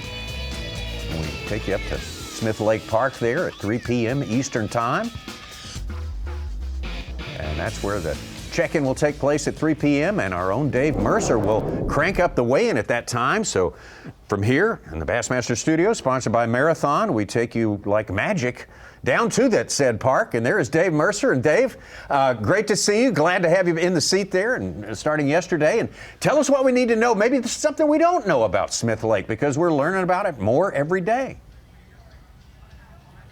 Well, the blessing this week, I think, has been the clouds. I mean, the traffic, the feared traffic we heard so much about has not been as much. It is definitely cranking up now. I drove past about 10 gas stations, and every one of them has a cigar boat basically lined up, pumping full of gas. So the lake is about to get very, very busy. We got a big crowd getting up here for weigh-in, and we got some celebrities in the house. We got Justin Danger, who's a big TikTok star. He's hanging out with TNT Fireworks. So a lot of who's who of bass fishing around here this week, and people excited that the Elite Series is here. But excited, this morning's takeoff was really cool, guys, because we've said this a lot. I'm sure you guys have said it in the studio. It feels a lot like a northern event. Not the weather, but the way it is literally anybody's game. I mean, this is a tight tournament, and for me as an MC of tournament weigh-ins, that's what you want. You don't want this to be a runaway, and we've had a different leader every day, and it looks like we're going to have another different leader here today, but it's going to be one of those. I mean, how fitting is it? TNT Fireworks, presenting sponsor, title sponsor of this event. We are going to have some fireworks on Championship Sunday because it really is that kind of a tight tournament. And our Angler of the Year race just got really, really tight. The end of the season is going to be very, very exciting. Yeah, so Dave, you know, the elites have not been there. It's been a long time since the top level of the B.A.S.S tournament trail has come, like 04 and 05. And it took only 9 pounds to win one of those events. The other one just a little more than that. A lot of unknowns coming into this event, and this time of year, it being late June. But, you know, I talked to the anglers that are doing well in the afternoons to find out what they're going to do the next day. But overall, has the anglers really has it been upbeat? Do they think this lake is better than they expected when they came here? I think so, definitely. And I think it's got a few things to do. I mean, it's got to do with the forage base. I mean, the big forage, it gives you big fish. I mean, and that's a major reason. Obviously, electronics, a big player. But, yeah, everyone's kind of upbeat. I think there's a little frustration because nobody's safe. You know, as good as the fishing has been, you're this close to it literally being a disaster. Steve Kennedy, a prime example of it. You know, feast or famine, and things can change really, really quick.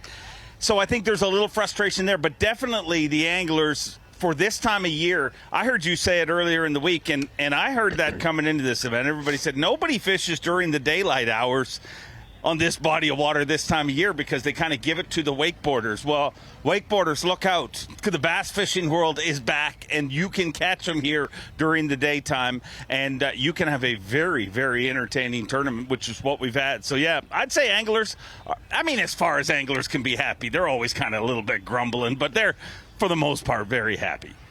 Dave, we've kind of left you hanging with the drama this year. We've had a lot of double-digit blowout victories, so Championship Sunday has been a little different on the weigh-in stage. But with the Angler of the Year race and the Rookie of the Year race, that was something we had kind of written off. It's a big lead for Trey McKinney. After what happened yesterday, that is now a race with 7 anglers within 50 points. You're going to have 12 that possibly could win and a couple Canadians who could make the top 10 today and carry that to New York.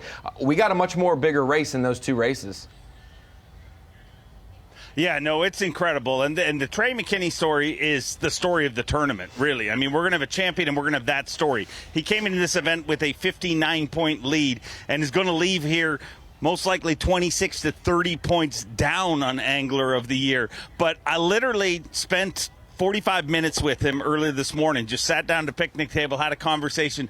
And I'm going to tell you one thing. Trey said he is literally heading, he was packing up his boat. He is heading to Lake Champlain. He said he's going to do nothing but smallmouth fish between now and this next tournament. And really, I think what we saw go down with him is a 19-year-old. There's a reason that 19-year-olds haven't done this in the past. There's so much more involved in this than just the angling. I mean, clearly he's got the fishing down, but it's the other things that caught up with him and really have tightened it up, that Angler of the Year race. Because if he checks in yesterday on time, he leaves here literally with almost an insurmountable gap in Angler of the Year. So it is definitely tightened up. I mean, a bunch of anglers who thought they were out of it, the Johnston brothers being one of them, but I mean, Justin Hamner being in the lead, going to the north, super compelling. It's going to be a lot of fun to watch it go down. But I'm going to say this.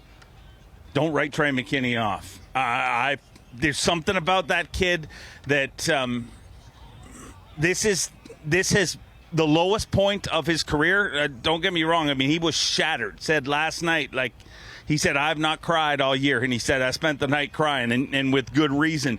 He took total onus for what was going on, and I just think he is going to spend the next month possessed, learning how to become very good with smallmouth bass, and I see it happening. But it's going to be a lot of fun. I mean, you got the Johnson brothers. I mean, Hamner, that to be able to do Angler of the Year and Classic in the same season, only ever been done by 2 other anglers. I mean, it's going to be a lot of fun. Thank you for making. I mean, sorry, Trey, but for everybody else, thanks for making the end of our season a lot more compelling. And that's what I told Trey. I mean, you're just a good script writer. I mean, you didn't want to blow it away. You want to come make it exciting, and he did that.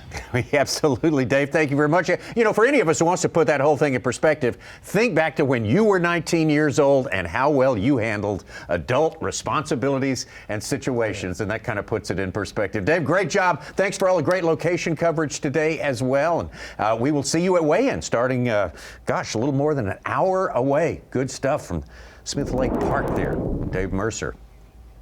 Biggest bag of the tournament, Tommy. 16-4 and lost it all. He would have been in second place coming into today, and probably, he said he was finally figuring it out. He was probably going to be here tomorrow. You can read his face right there, just plain as day, the amount of disappointment he had in himself. And he had the biggest bass of the tournament, too. He had a 4.5 pounder in there. Yep. A great learning opportunity is another good way to spend it. It's not all that dark, we all though. benefit from stuff like that. It's not all gloom and doom. Hamner has fallen. McKinney is now within 13 points. And the top 10 are within 50 points all the way down to Corey Johnson in 10th. It's going to be a race coming That's down the other thing that fast, makes it interesting, because it's like he didn't knock himself out of it. It'll be even more gratifying if he can win it after that. And I'm sure that's what he's thinking. So, yeah, that'll be a story for sure. Yep. Huge lead, give it all up, go to your weakest territory of the country, smallmouth fishing. If he could learn enough over the next couple weeks on various lakes, he could maybe do it. I just don't get how it happened. He goes near the check-in, fishes some more, and just fishing got good to him, I guess, and he 19 years old. Tommy nailed it. I mean, just think, when you were 19 years old, there's a lot of things that people older and more mature than you said, I don't know what you were thinking when you did that. Okay. Did you ever oversleep when you were 19 years old? Don't answer that, because we know the truth about that. If you were ever late to work, did you ever miss a day of work? That's And he thought, he said, truly, I was first flight. I was the second one to leave the dock. I had been sitting there at the dock for 15 minutes, docked up, and it wasn't the normal, usual, you know that, Davey, those first couple people dock up, and you confirm real quick, 2 o'clock or whatever. He said, whenever I docked up, I just never confirmed it with anyone, and you don't pass by the takeoff when you're the dock. You leave from the takeoff. So normally they say, what time, Davey? 2 o'clock? Or if you say it wrong, they confirm the correct time, and he said he just never asked and assumed it was 3 o'clock.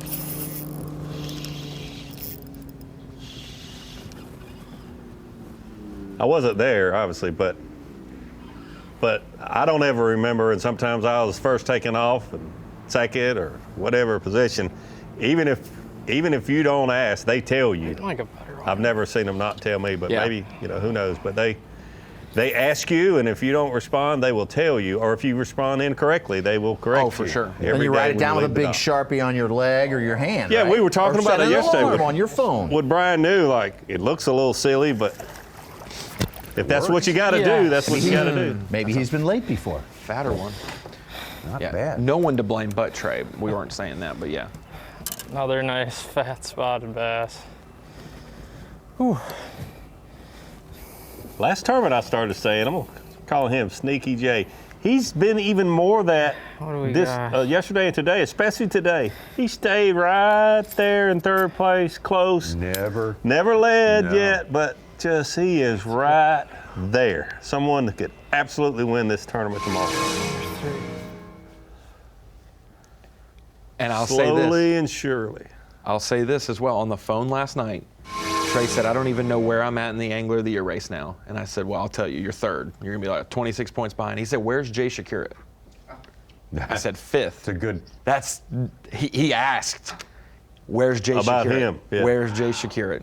Worried about him the most? I didn't need further explanation. I could tell in a story, hey, where's Jay at? Yeah.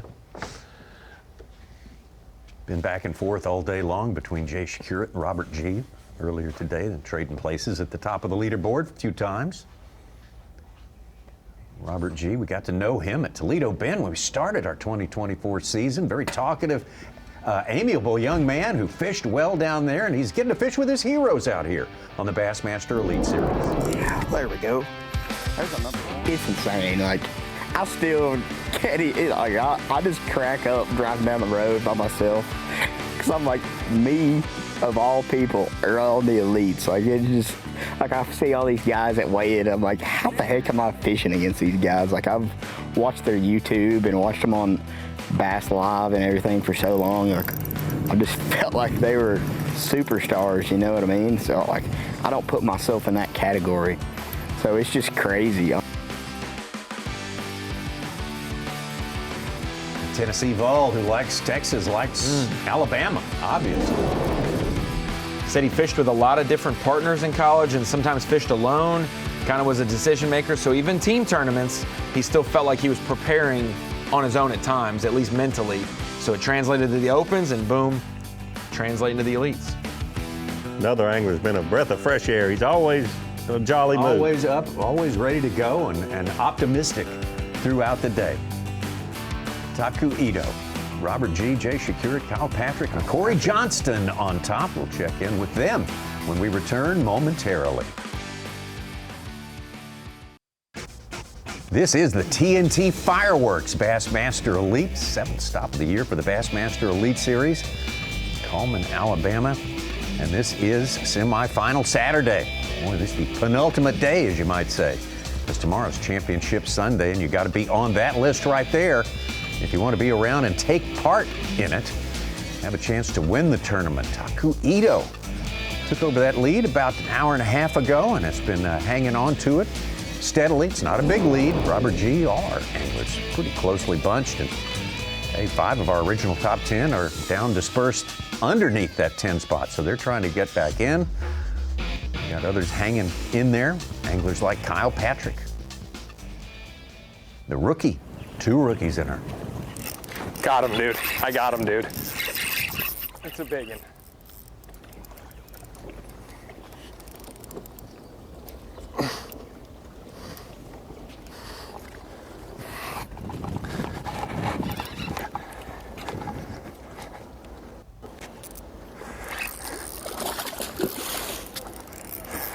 You could tell. Like when he set the hook, I got him, dude. I got him, dude. He knew it was a big one when I had him with it. Stay. Sonar. Yes. Yes. Oh, largemouth. Oh, yeah, Elmo, wow.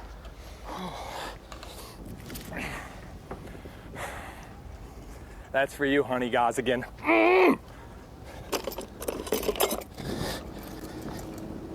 my God. Oh my God, dude. That is a very, very good fish for this day. A very good fish. Oh yeah, 4 pounds, 3 ounces. Ooh. 110 is gone. Yes! Know what that music is? I'll have to agree. What, 4 pounds? Largemouth. Wait, are we Smith Lake? sure this is the power, or is this the sandwich? Which are we getting? We don't know. Yeah, there we go. let's stay focused, Ronnie. Let's stay focused. Yeah. Kyle Patrick using his sonar to locate a 4-pound largemouth. He's been around boat docks most of the day catching a lot of spotted bass. This is a largemouth, a 4-pound largemouth. That's why Kyle Patrick, Power Pole replay of the day.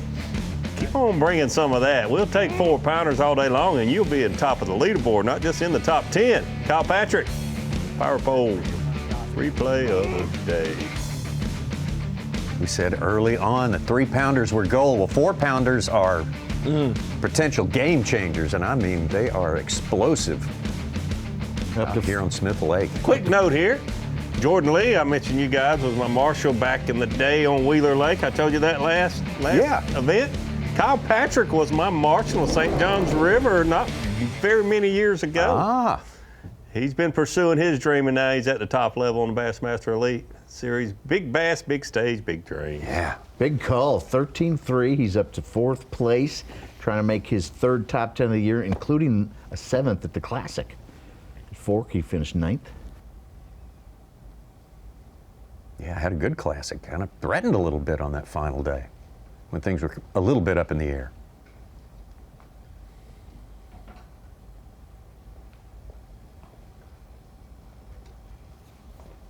You know, I think the EQs, they've changed. We've had good rookie classes before the EQs, but so many of this year's class, they didn't like kind of stumble into making the elites. Oh, I didn't really expect this, but I fished those 3 events and made it. Wasn't my initial goal when I signed up. You know. Almost, and we heard that, and that's that's great for what it is. Yeah. It's great to hear that story, but almost all of these guys that come through the EQs is like, this is the journey I set myself. The path that I hope to travel.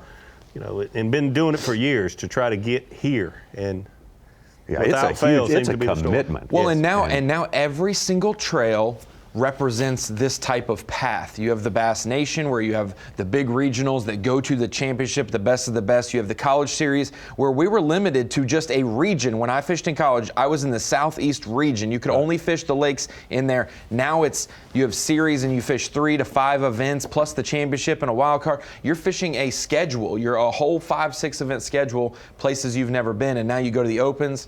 Same thing you see at the elites.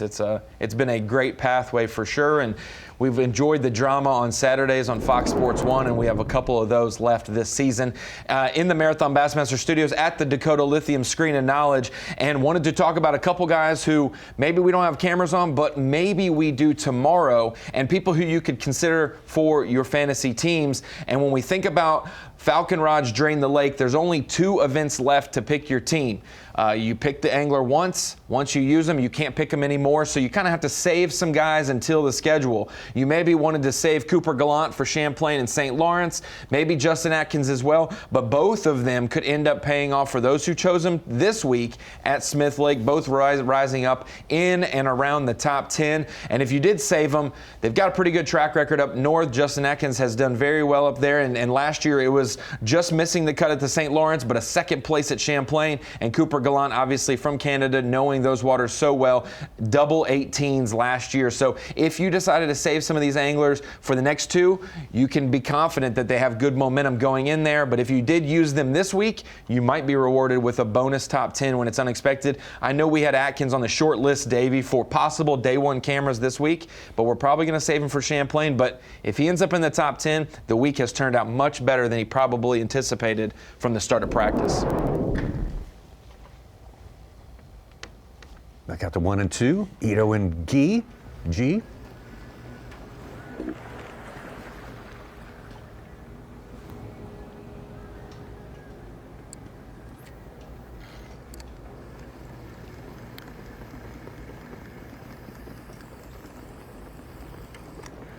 It is going to go right down to the wire tomorrow afternoon. It really is. Could be these 2, could be any of the other 8 that are going to be fishing tomorrow. But I would certainly think these 2 are going to be in there this time of day, and they're sitting unfished in first and second place. 2 biggest bass have come in the last half hour. Afternoon bite with Patrick's 4-3 and Matt Aries 4-0. I think I picked all the Carolina guys who missed the cut this week, and Matt Aries was one that I kind of volleyballed around, and he's going to be the one who sneaks into the top 10 from the home lake of Norman and spotted bass, or Carolina bass, whatever we're calling them.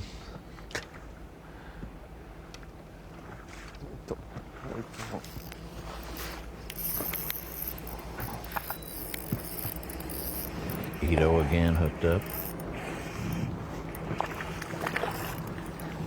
There.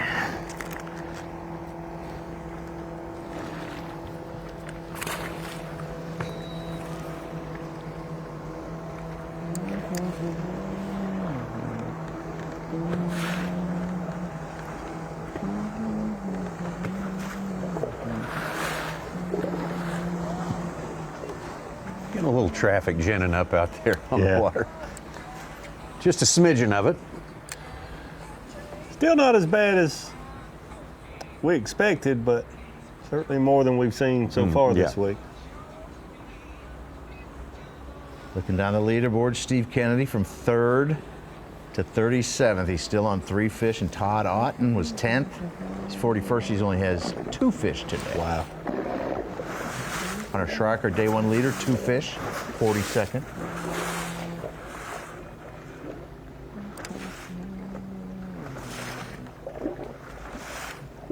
He humming a song? Yes. He does that when he's fishing live. He'll little singing, a little. He just nervous energy. First look at Todd Auten at a while. Ooh. Ask and you shall receive, Such. Guess so. I just Said, got to say take his name that. 3 times. Otten.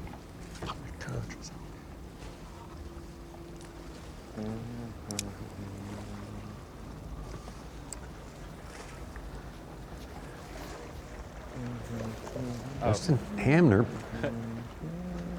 slowly trying to get back in the top 10, but running out of time at this point. Hey, if he was 8th, falls to 21st, he'd give 13 points back. Depending on where Cody Huff, who was the leader, if he falls but stays in the top 10 and has the chance to rise back up tomorrow, you could have people within 5 points of the AOY lead. It could be 3 of them within 10 points. Trey's waiting for them to come back to him a little bit today if they both fall. Huff has just one above him, 572, 571. Hamner, 584. But there's some guys down there who could pass Hamner if he doesn't catch a few more today. And this is surprising with Hamner because he was the only angler in the top 10 the first day that said, I'm disappointed. I expected better than 14 pounds. And that's been his best day. Taku hooked up. I don't know if that's going to help him. Probably not. Looks good. Hamner was really looking forward to Smith Lake.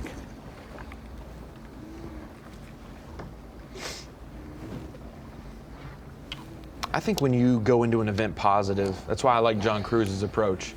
I always ask anglers, which event are you looking forward to the most? Which one are you worried about or not looking forward to the most? None of them or all of them was his answer. Like, I'm not overly excited for any of them and I'm not dreading any of them. I'm just excited to fish each one and going into an expected tough event with a positive mindset. I'm not saying that helps you catch more fish, but I guarantee you it keeps you more razor sharp in practice rather than I don't even want to be here. I'm just going through the motions. I don't even want to practice any. I'm just going to show up. Oh, I promise you, you should be that way because I had several wins on places I never dreamed. That's where when I saw the schedule, that I'd go there and win that tournament. And then okay, let's go. Fished multiple tournaments on my home lake. There, Lake Murray had great finishes, but I never won. And when I saw it, I was like, wow, yeah, that's one I might win. I never won one there. But to think I was going to go to St.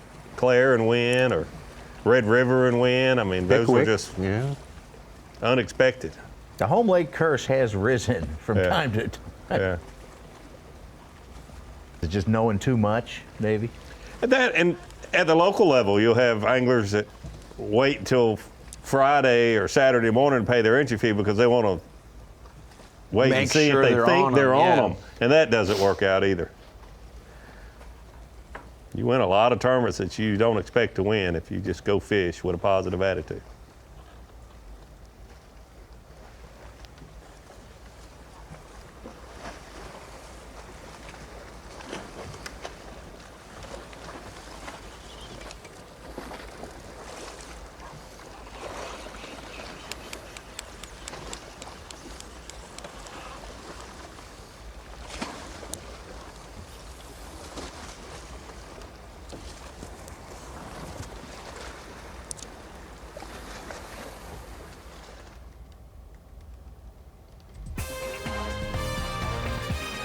Hamner fishes on. Got down to about 40 minutes maximum time for anyone in the first flight before they have to report, check in, Smith Lake Park.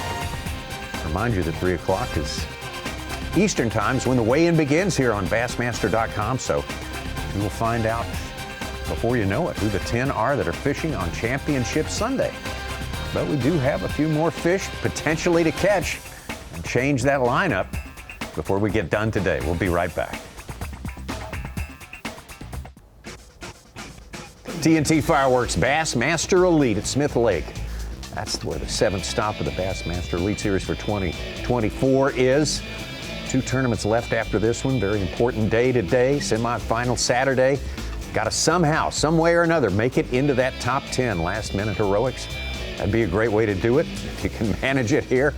Fishing has been all terrific to watch. Great challenges for these guys. A good way to test the best in the business. And there's a good way to unlock as we look at the fish catches that have taken place on the lake today.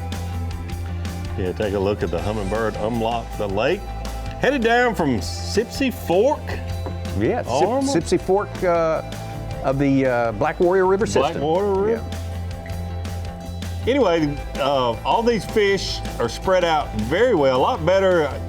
I have to say that the first morning I was pretty sure that we were going to see over half of our catches on the lower third of this lake, and that has not been the case. You see the catches, a lot of them been throughout this lake, spread out through this lake. Robert G. caught one of his biggest fish today within 100 or 2 yards of the dam itself. So from one end to the other, 21,000 acres, 500 miles of shoreline. Just shows what a good lake this is right now. Certainly the size of the fish have gotten bigger and better. I think a lot of it due to the blueback herring. We take a look at our leaderboard there.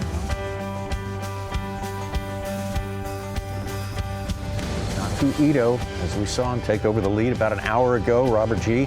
since then has been hanging in there in second place. Jay Shakurik, Kyle Patrick, just saw him move up into fourth spot there. Caught a big 4-pounder.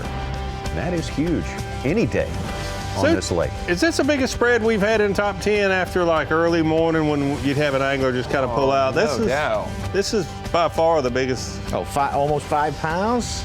Yeah, 4.5 Yeah, or so. it was so tight days 1 and 2. I mean, you had almost everybody catch limits both days. Yeah. Average fish has been 2 1/4. You get those 4s and a couple 3s. Way ahead of the game. It gets real tight after that. Yeah. But the top 10 is spread out a little more. Well, I mean, the last, there it is, right down there. There's not much, still some ties. Matt Robertson, Chris Johnson, still with a chance to pull off something big and find their way in. You go farther down, and the harder it gets. Kyle Welcher, last year's Progressive Bassmaster Angler of the Year, making a cut there, but not quite getting close enough to that top 10 with time running out. Brian New, who was in our top 10 after day number 1. Alex Redwine, who spent the better part of 3 days in the top 10 and now finds himself on the outside looking in. And I'll tell you, I didn't say it to root against Alex. Alex, Jay, Bob, all in the same type of stretch. Someone was going to suffer. You can't divide fish up, no matter how good they're biting for that long, especially on a tournament where the safety's off. You're hooking, catching most of them. It's worked out well for them for a number of tournaments, but that is not the recipe for success in the history of the Bassmaster Elite Series. Hunter Shryock and Wesley Gore started out. Spending lots of time in the boat with them. Couldn't quite keep the pace through the 2.5, now 3 days. There's the Yeti hot seat, and right below it, Justin Atkins. Bryant Smith hanging tough after we talked about him on day 1 with the leaderboard, but he'd been quiet. I don't think we mentioned him at all yesterday, and he's going to pay off big time for a lot of people. Old Sands and Matt Airy as well have spent time in that top 10 throughout the day. I want to say a big note of thanks to our host organization. Visit Cullman, Alabama. What a fun place, obviously. I mean, Smith Lake is just a gorgeous, gorgeous place. The water's so clear and beautiful and just a perfect retreat in the summertime hours, and a great place for bass fishing, too. We've had tons of tournaments here with the Bassmasters, but never once a Bassmaster Elite until this week. Is that a snub pontoon there? All right. We're full, folks. Hey, there's a lot of things I could say there, but I, believe it or not, I'm not going to go there. This trip is sold out, but we can wait for the next one. Tommy, Davey, Z, all on a jet ski. Could we get that going in the future? No, of course. That'd be a real pleasure for everyone. One thing at a time. We need Chick-fil-A delivered here in studio first. I'll make you a deal, Tommy. You and Davey go to St. Clair, meet up with Z for the Open, run around. I will host here. I'll bear the burden if you provide that kind of spectacle. Yeah, we'll chew on that. See, kind of kick it around and see what people think. Post 4th of July celebration. Run it up the flagpole and see who salutes that running. Get an early head start on Milwaukee. You'll already be up there. There you go.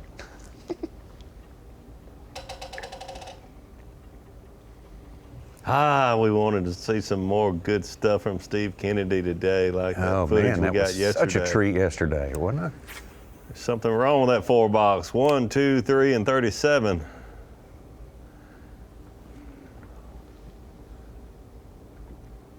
He knew it though. He knew it just like, Oh yeah. Brian New, Hunter Schrock, anyone that chose to cast to the bank for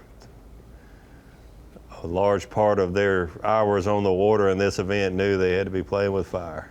It's hard not to when you saw how much fun it is. Yeah, I mean, Steve somebody's got to Kennedy do it. Absolutely. Yeah, somebody needs to that do it makes for the us. show.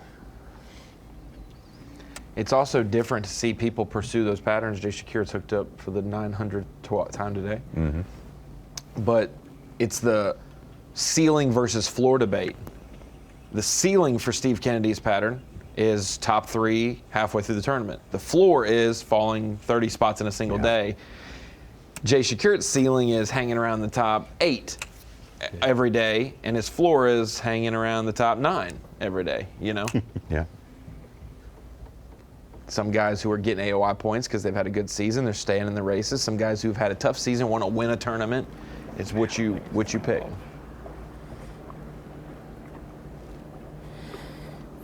Jay trying to get every ounce. 220.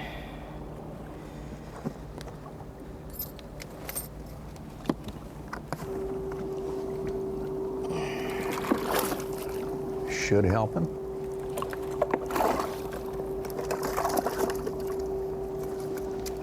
Gonna eyeball him, possibly beam him up and see if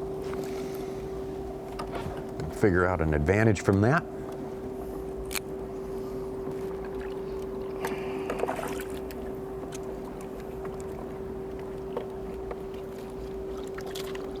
Robert G hooked up. Yeah, one's still a little bit bigger.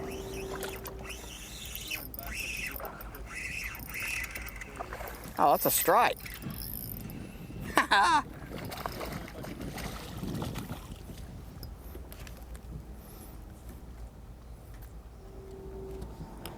This striker's about to hit me in the nuts. Oh. Dang it.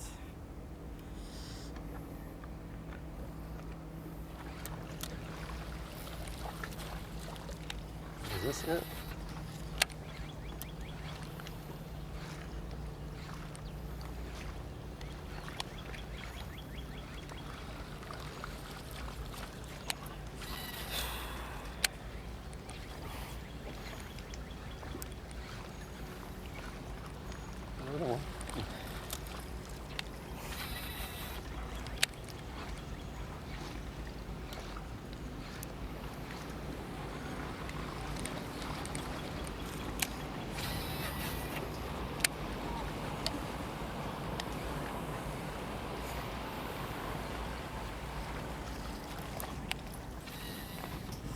Broke me off.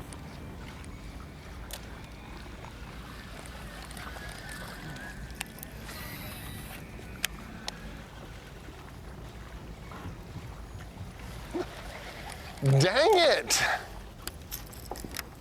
Let's go.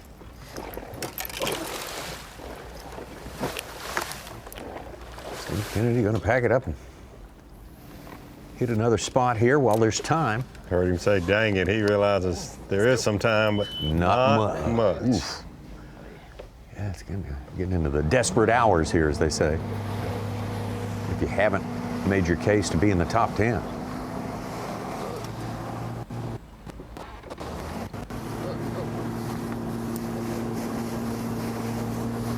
That's how you do it right there.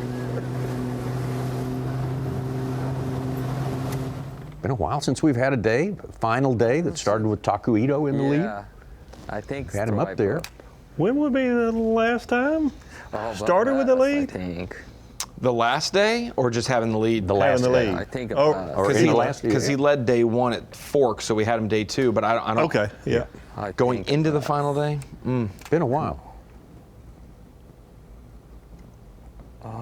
It might have been 2021. He might have never, because he wasn't the leader when he won then. Yeah, he might have behind, never led going into the final day. pounds. That's possible. He had 30 plus the first day at Fork. 39, yeah.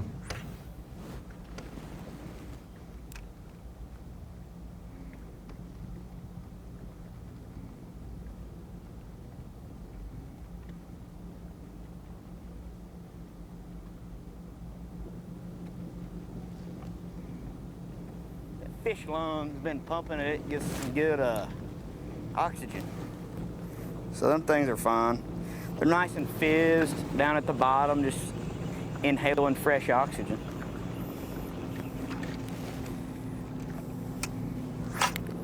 You know those guys on the football game, like at the football games that put on the mask?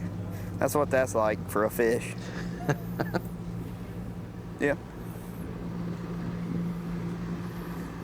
RG pitching the fish lung.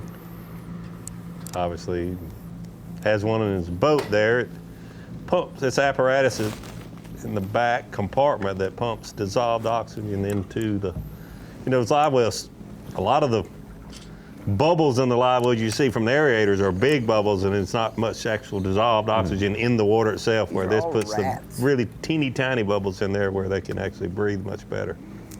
And I think it has a system to cool the water, keep it at a lower temperature also.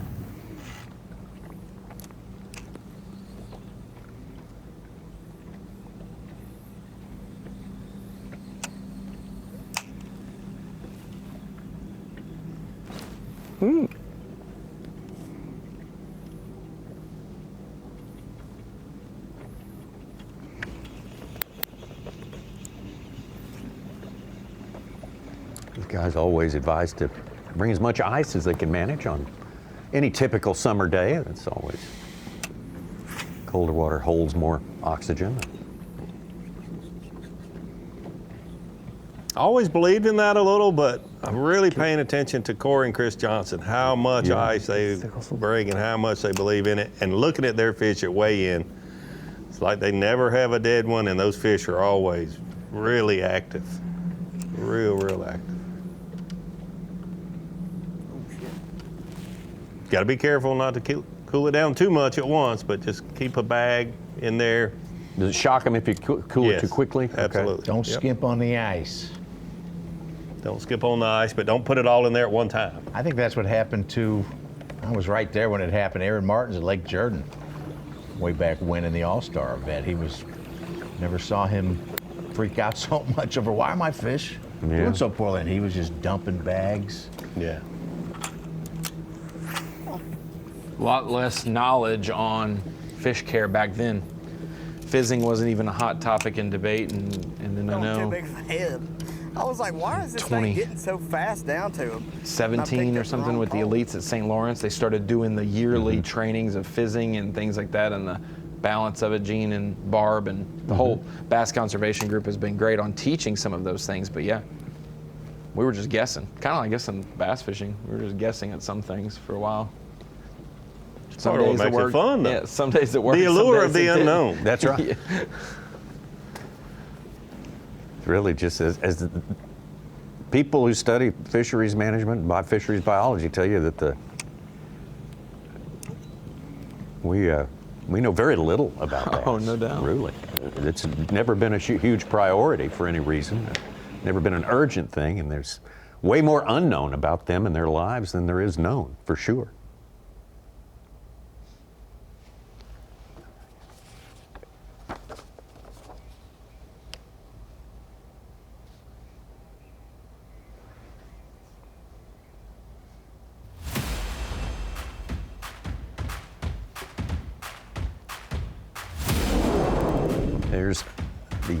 There's the park, Smith Lake Park, where the weigh-in will take place. Check-in will commence right before that. Before long, people probably have a chance to take a look at the all-new Toyota Tacoma, redesigned for 2024. Very strong new look. A lot of people very excited about that. Probably wouldn't take much convincing to tell you about a chance you have to win one of those and make you act on it. You can enter daily from June 19th through September 19th at the Tacoma Hit the Trail Sweepstakes. Every day till June 19th, you can register to win your own 2024 Toyota Tacoma. It's Go to Bassmaster.com and figure out how to do it and get the process started.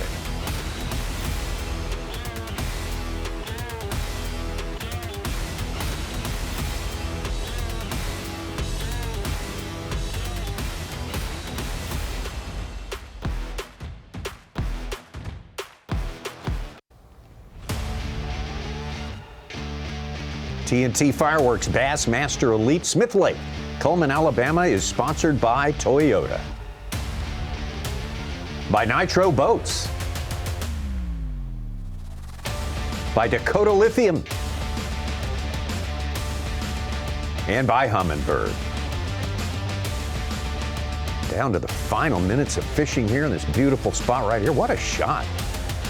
And a lot more than fishing going on out there on the waters of Smith Lake today. Yeehaw. There's a lot of running around and showing out a little bit on the water. That's what these days are all about. And deep into the summertime in this part of the world. I think that jet ski's getting chased by a school of spotted bass, Davey. Got to get out of there. That's why they're fast swimmers. Let's take you out to Justin Hamner. Justin Hamner started inside our top 10 today.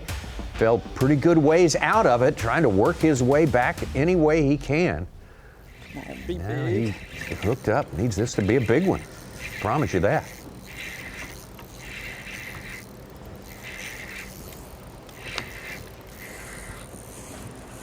Oh my gosh, I need you so bad. Sounds like it is a good one. Got a It little, does. little signal pro. There he is. I mean, so much if he could slide in that top 10 and maybe even gain some more points. Tomorrow, AOY races. All of a sudden, very interesting. Oh, man. Yes, sir. Gosh, that helps a lot.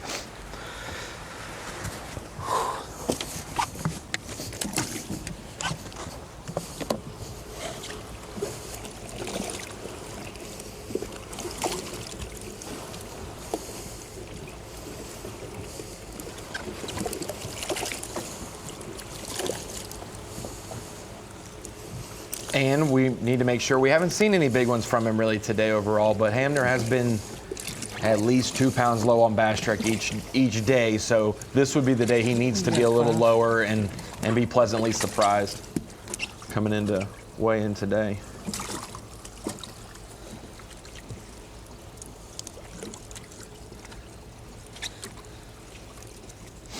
Looking for his smallest one. Smallest one should be about 1.5 pounds. It's going to afford him some upgrade there. Get him closer to that top 10. 12th place, but he's still about a half pound behind our 10th place angler. But he did regain his AOI points. He's over, and Huff fall in a couple spots. He's over 21 points ahead.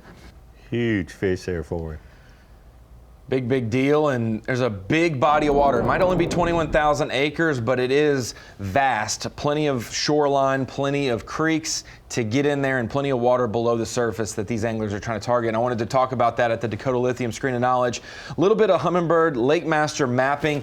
Two contrasting styles. We talked about Hunter Shryock, Brian New, Steve Kennedy, guys who have had success this week. Getting paid to fish on Saturday is always a good deal, but they wanted to be able to carry their pattern into Sunday. Steve Kennedy is the only one really on the verge of hoping to do that. Still needs some work to be done. This is just a shot of about halfway back of Dismal Creek, and Dismal is a place we saw Hunter Shryock travel and fish in some. I think we've seen other creeks like this for Steve Kennedy at times. He's more on the eastern part of the lake.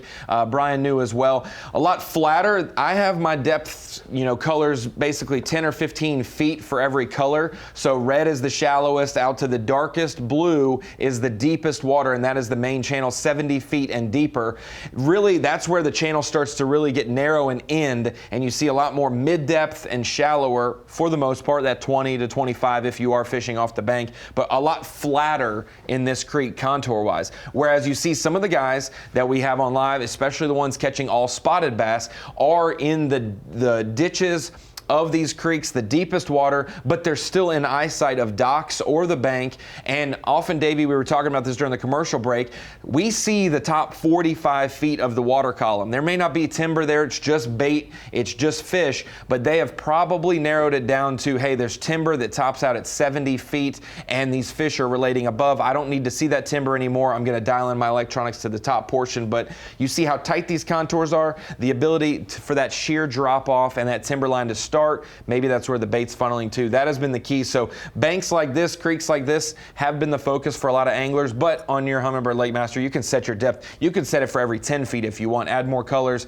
so that you can really dial in that depth zone. But for these guys, over 100 feet of water most of the time, but only fishing really in the top 30 feet of the water column for some of our best competitors. Good stuff there, Ronnie. This unique place, Smith Lake. There's the site back at the Smith Lake Park. Beautiful facility out there, northeast corner of the lake. And folks starting to get ready, starting to gather as the boats get ready to check in. Couple boats already back and a bunch of others heading that way. Wanted 13 today. I think we got 13, so I think we'll put ourselves in contention anyway, I think. Could be wrong, but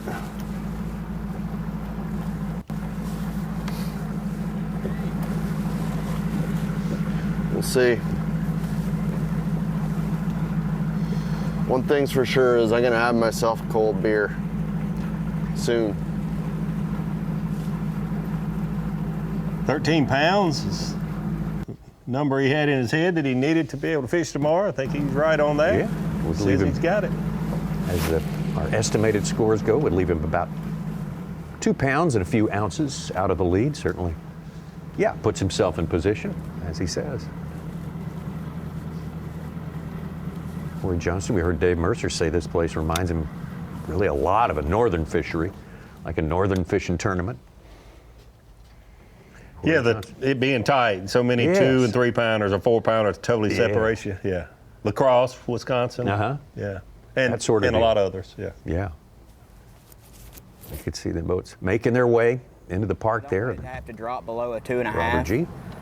But I just want to come in and get checked in so I don't have any dead fish penalties, because yesterday I had 3 and I lost 12 ounces, so I don't want to lose any more ounces than I have. Thank you. 13. So how was the day? How did you go as you thought it would? Yeah, if I knew if I got 5 bites down there where I was fishing, I would have over 12. So yeah, it went about as what I expected. Like, I wish I could have caught like a couple big ones, but hopefully I get to fish tomorrow and I can catch those. So what if you're fishing tomorrow? What's the plan? I'm gonna stay down there the whole time and try to catch the 5 the biggest ones I can. Same thing. Yep. Yep. Try to catch the 5 biggest ones I can. Sounds like a good plan to me. Yeah, makes a lot of sense when you think about it. He'll have to do it without the help of a bonus sandwich. Hey, maybe the Chick-fil-A man will show up. I don't know. Sunday? Oh, that's right. Yeah, good point. But the manager can make that call if he makes a couple open on extras. Sunday. They don't sell them on Sunday. He could have made them tonight. You never know. Well, it's all speculation at this point. Don't forget, we're coming your way for 5 hours on FS1 tomorrow. Coverage starts at 8 a.m. Eastern Time, and then we'll have more coverage all the way to the end of the day right here on Bassmaster.com, including the weigh-in. Looking forward to our next 2 events on the Bassmaster Elite Series coming up from the state of New York. That'll all be in August. But in the meantime, we'll have a Bassmaster Live show for you in July from Lake St. Clair. That'll be a good one. Will be Oh, great man, indeed. yeah, always joy to go up there this time of year. Anchor Bay, Anchor Bay, Anchor Bay. Oh, boy. That's what it was for the elites last year.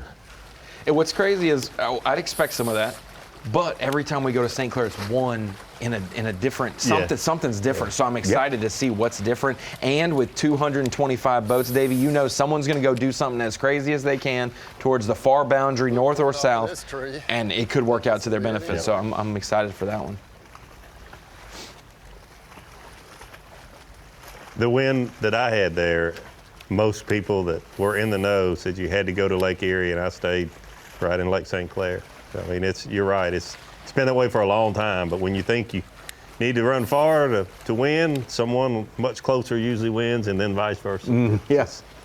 The mile roads, and then the next year you had to be up the St. Clair River or Lake Erie. It just seems to always be changing. Anchor Bay, Anchor Bay, Anchor Bay.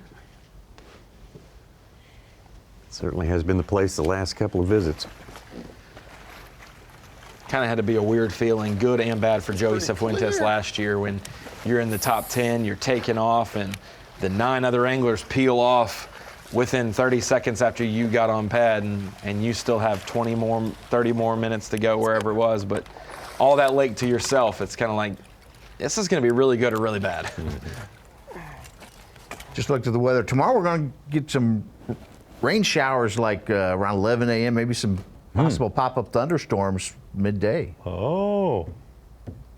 Was not as hot today as it has been the previous 2 days at this tournament. Inject a little chaos. Could be, could shake things up. Everything's so close. We score tightly together with the other ones, and anything can happen on a day like that. Should be a good one tomorrow. We'll be down to 10 anglers.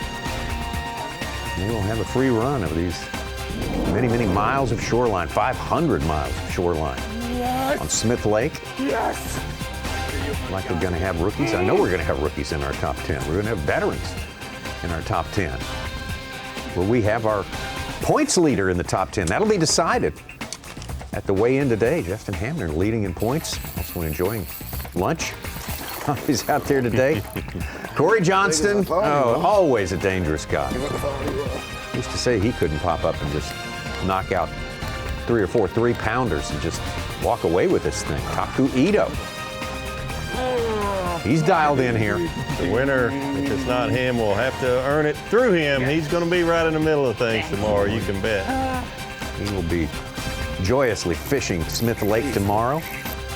Robert G says, I'm going to go down and catch the 5 biggest ones I can find. Let's freaking go. Spend all day down at my special spot. I mean, why go somewhere else? You know the Chick-fil-A manager knows where you're fishing. And don't change locations now. These guys don't need the lure of sandwiches to get them back for the final day. It's going to be excited, and of course somebody's going to be a big-time winner. Hoist that blue trophy at the end of it all. Remember, tomorrow we are coming your way starting at 8 a.m. Eastern on FS1. And the coverage will continue after that on Bassmaster.com, as it will here right now, because weigh-in begins just seconds away.